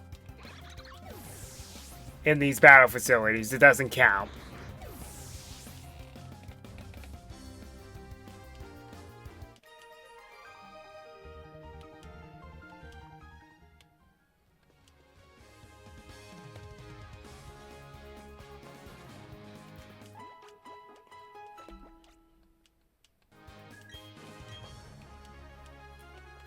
Anyway, you guys know my strats now, so I'm just going to be quiet.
I just want to say this youngster said the thing.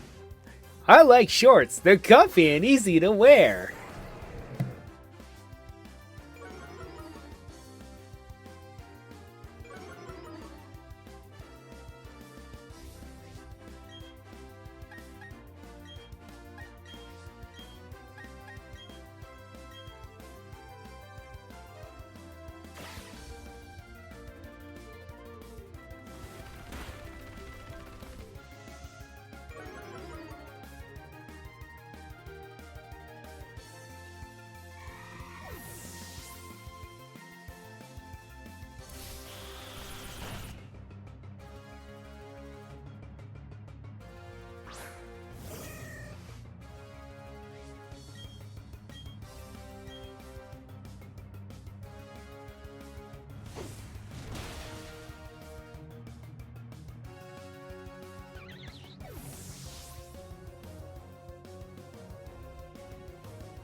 Okay, so yeah, you saw me go through a 7 win streak there. So you have to get 3 7 win streaks in a row. in order to fight the Battle Frontier Brain. But, since we're running a little short on time, I think we will head off and go try to capture Heatran. And then we will call it quits.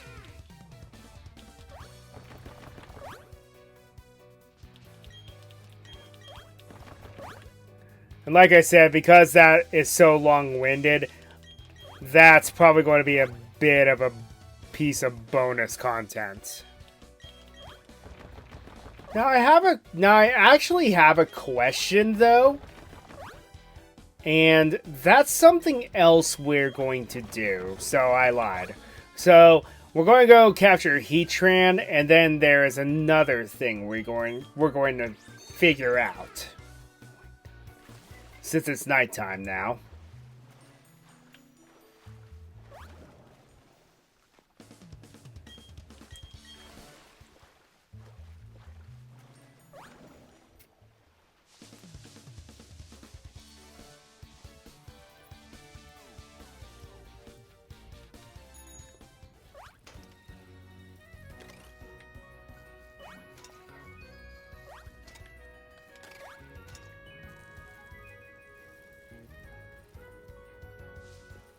That makes me mad. Just have to stay on my bicycle, apparently, huh? Sure.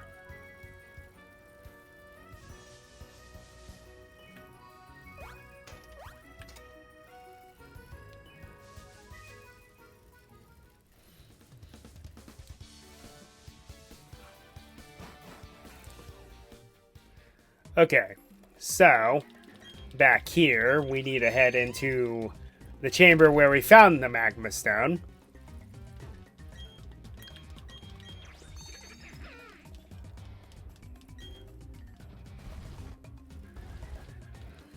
Let's get off the bicycle.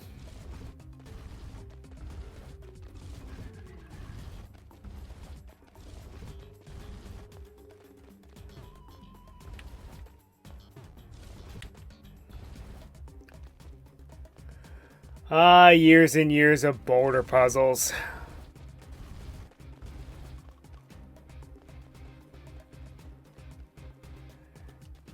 It never gets any easier, but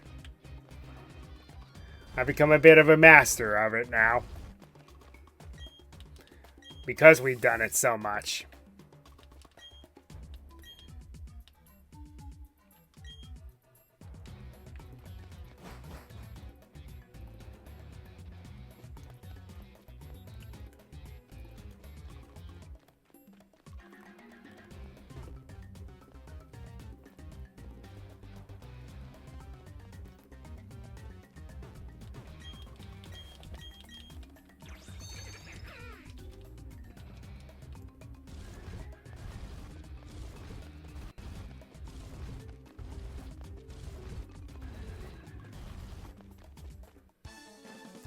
Did I never battle these two? Huh.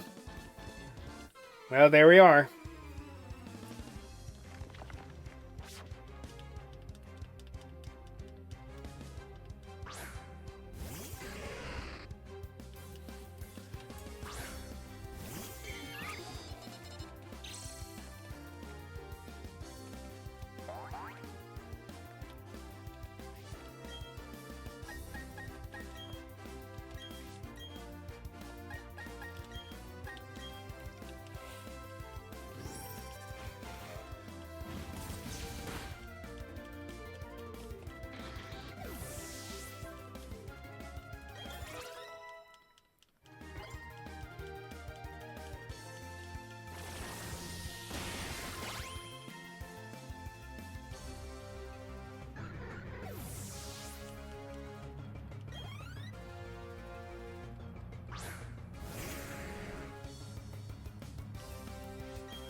How fitting.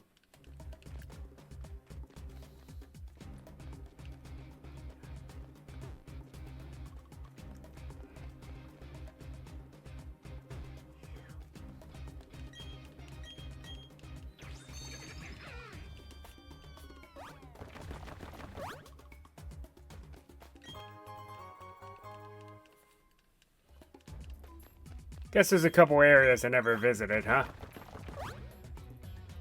Well, let's go ahead and grab this item ball while I'm thinking about it.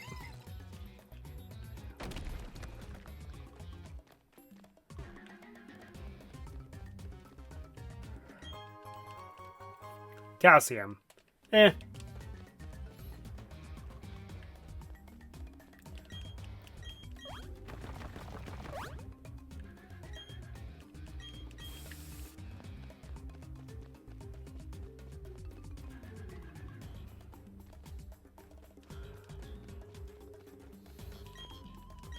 Because of the marimba that they're using, does this place give anyone else Crash Bandicoot vibes?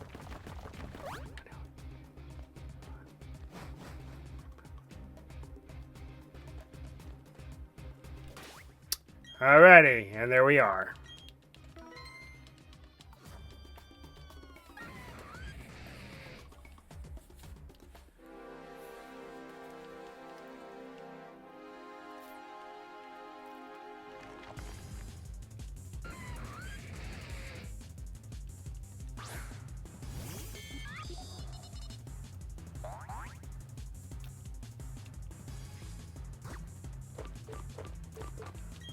What about my fashion? You always gotta try.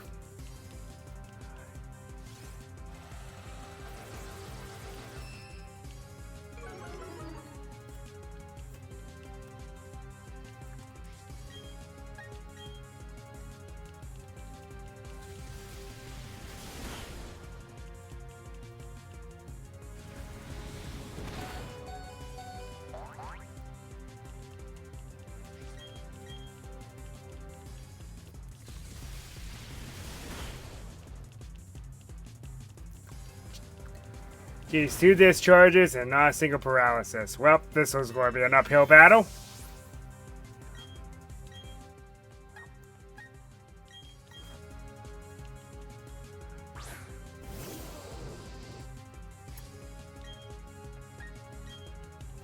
This... Oh, yeah, alright. Duh. I should know that. I'm afraid to low kick it. I might kill it. Might as well just try. Starting chucking balls.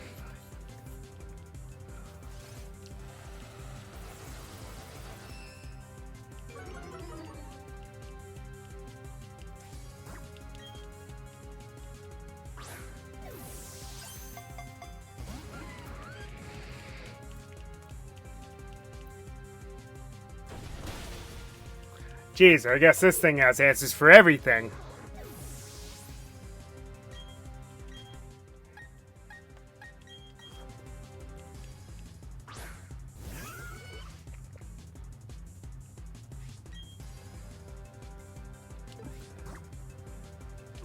I don't think Ice Beam will do very much at all.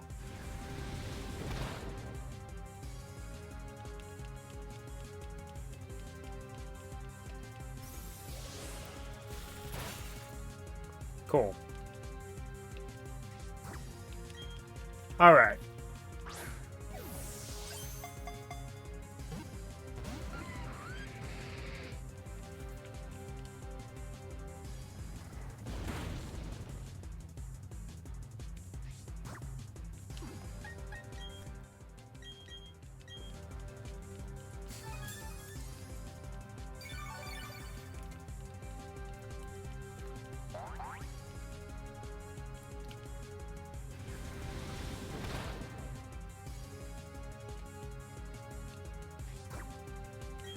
Gotta make sure to heal so we're not down and out against this thing, because this thing's strong. Level 70 is nothing to sniff at, and this thing being a very good Pokemon having very high special attack and amazing coverage. The downside is, yes, it's quad weak to ground.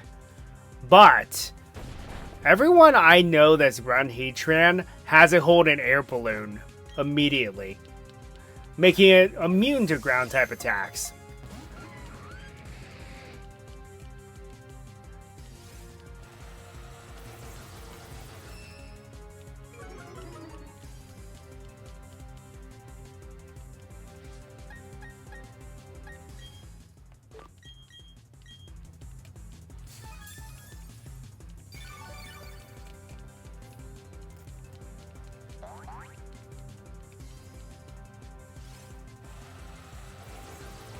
And this thing having metal sound makes it quite a menace.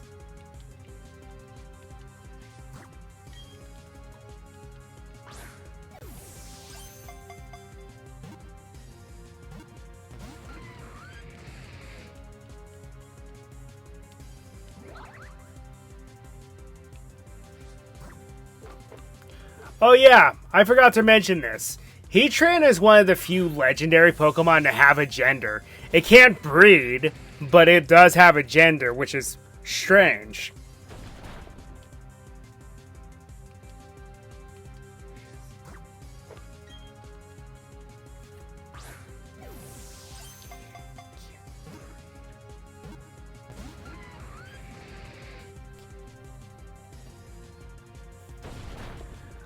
Heatran, Cresselia, Latios, and Latios all have genders.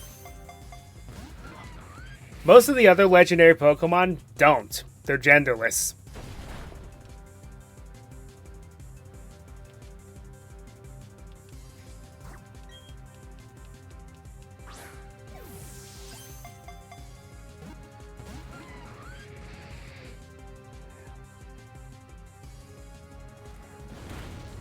Yeah, I'm at -4 special defense. I'm not going to survive that. But I think it's out of stone edges, so Salamence could sit here and take some hits.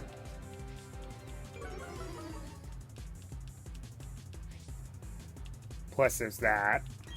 Intimidate. Nothing.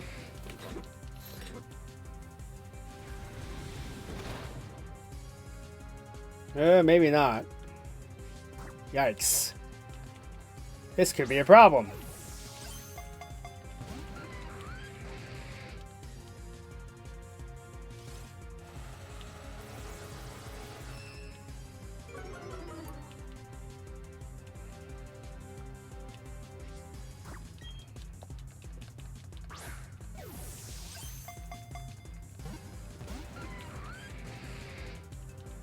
I was hoping I could paralyze it, but 2 discharges and it didn't happen, so... And there was no chance I was going to freeze it with it having Heat Wave.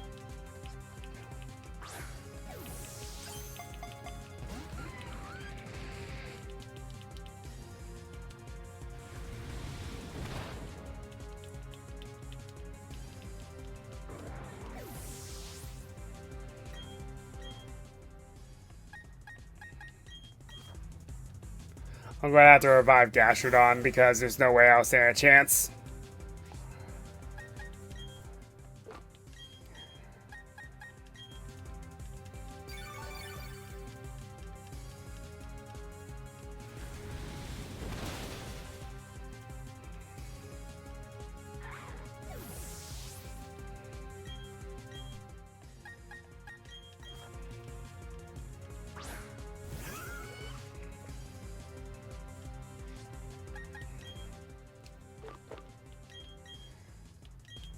Take a turn or two to heal.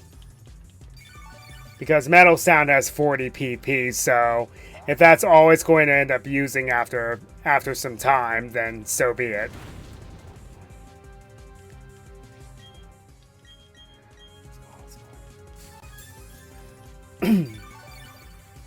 That being said, this thing is very solid for a Battle Frontier run. because of how good it actually is.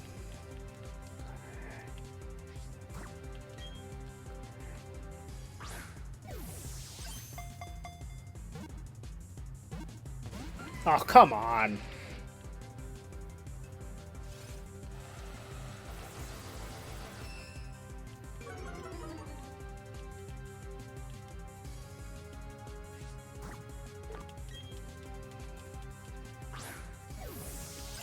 Switch it up a bit. Ah, really? You got to my hopes up and then you dashed them. Good job, sir.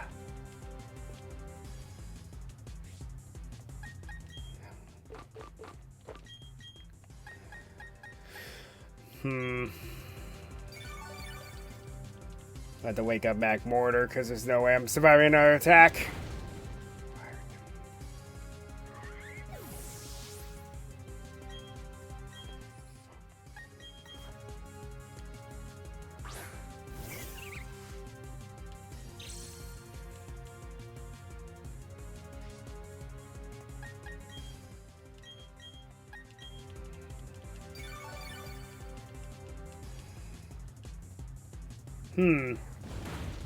Seem to be out of heat waves now.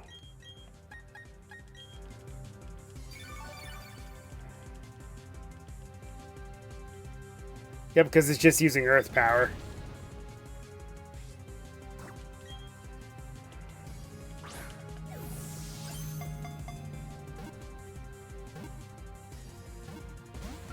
Oh, come on. Nope.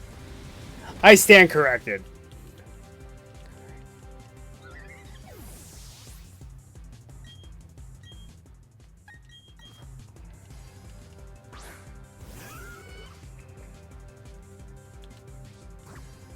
Timer Ball was definitely going to be a lot stronger now.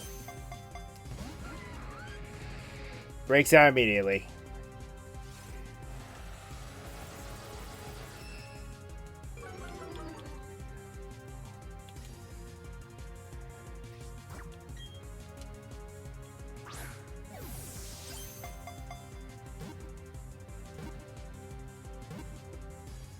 Jeez, that was annoying. Took out my squad, too. Yeesh. Multiple times.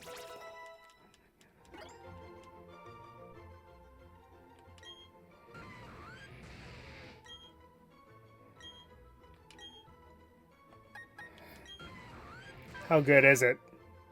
Physical attack up, speed down. It's alright.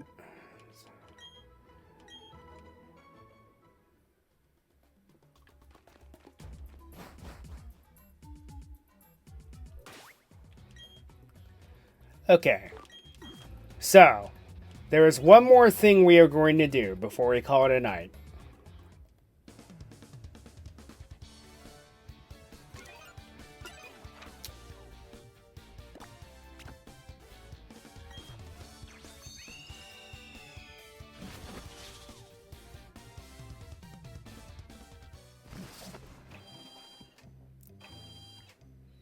It requires us to head here to Eterno City.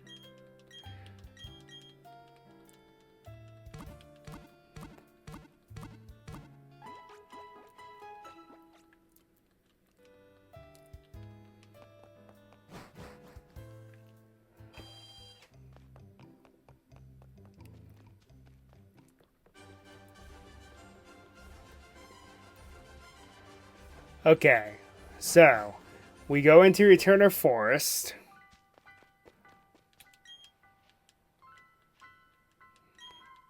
And somehow she's in two places.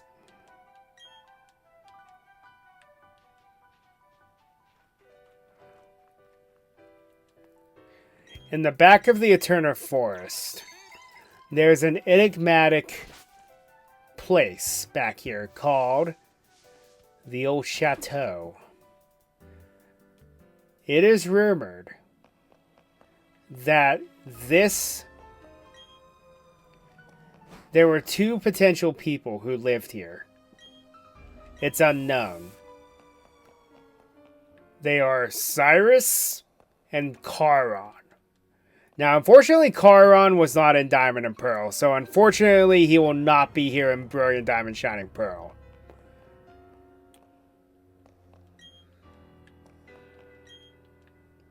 But this place is long abandoned. We're not entirely sure why.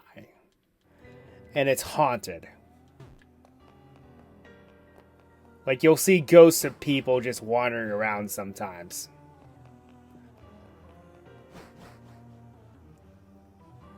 You'll also find the delicacy, the old gâteau, which is gelatin, I guess. Now, this location only works in the post-game. At least in Diamond and Pearl.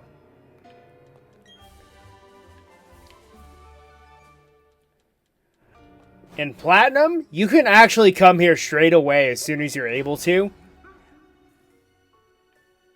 That was weird.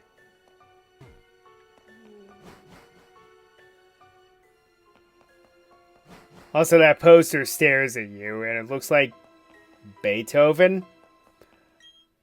But as we know, these are ghost Pokemon messing with you.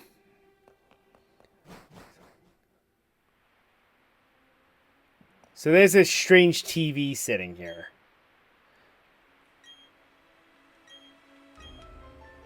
So we're going to save before we attempt this, because we can very much mess this up.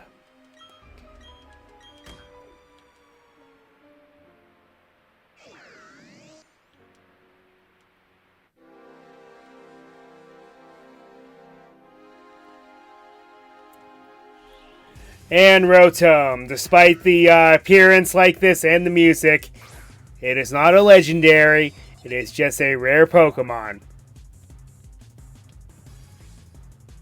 And it's only level 15.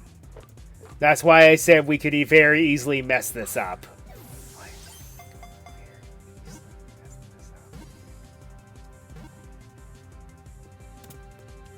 Or just catch it immediately with one Quick Ball, that works too.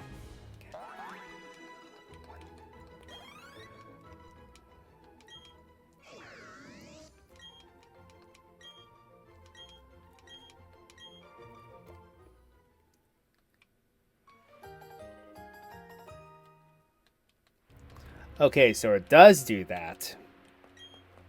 Interesting.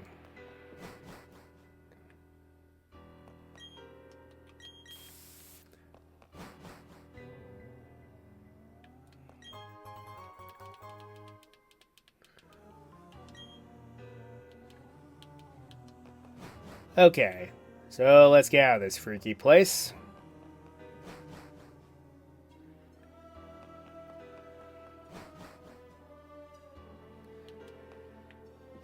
Yeah, there was one side I haven't checked yet.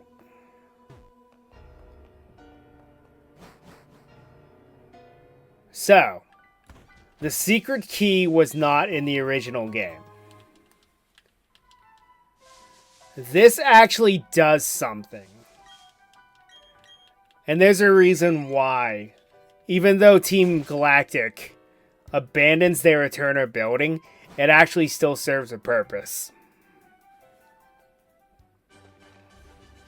And that's where the secret key comes in. So, let's go to our boxes real quick. And swap in that Rotom that we just caught.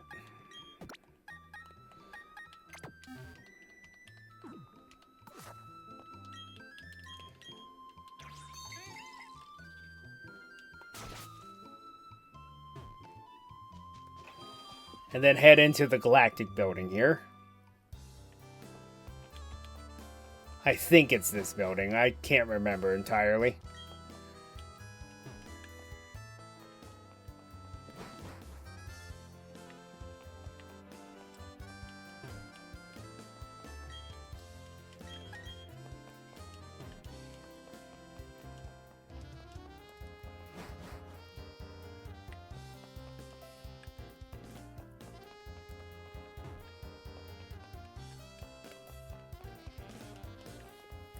It might be the Galactic HQ. Let me look it up.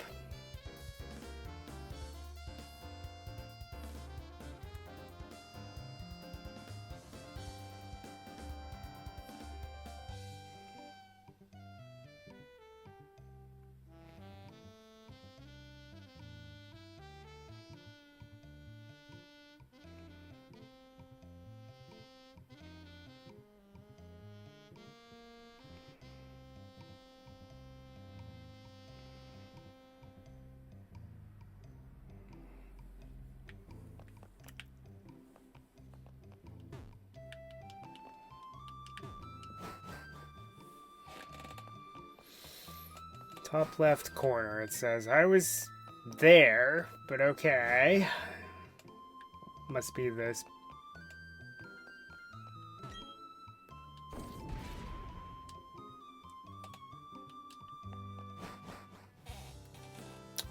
Okay, so. I don't know if there's any data here. Any lore. Ah, here it is.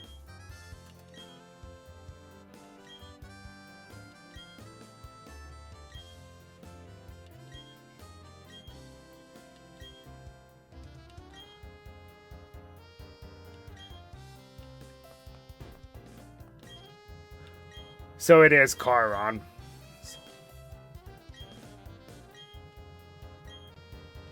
Unfortunately, this is the only time this guy is mentioned in this game.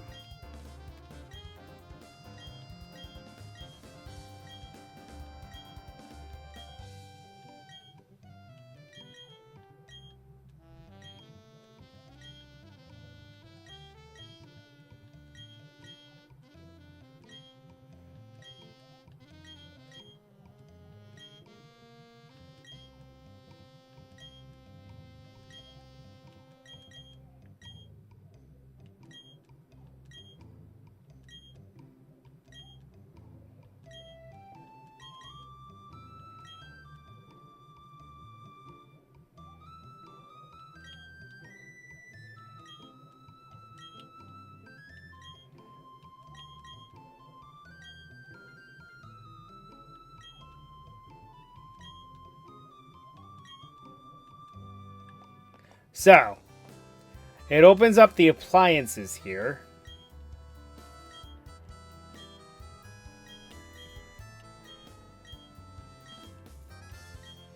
And this makes it so you can obtain the various forms of Rotom.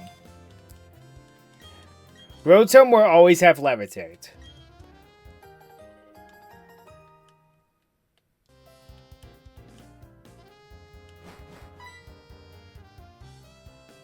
Ah, imagine finding you here. You must be eager to fill your Pokedex to be searching even here. What am I doing? I visit a professor I know in Eterna every so often. He tells me intriguing rumors of rare Pokemon sightings and such. A Pokemon that slips into electrical appliances, you say? That is somewhat off from what I've heard about it. This is what I've heard. Long ago, there was a Pokemon that merged with our toy robot. Should that Pokemon be recognized as a new species or not? Debates over the issue were about to start when they were rendered moot. The very topic of discussion, the Pokemon-infused robot, disappeared.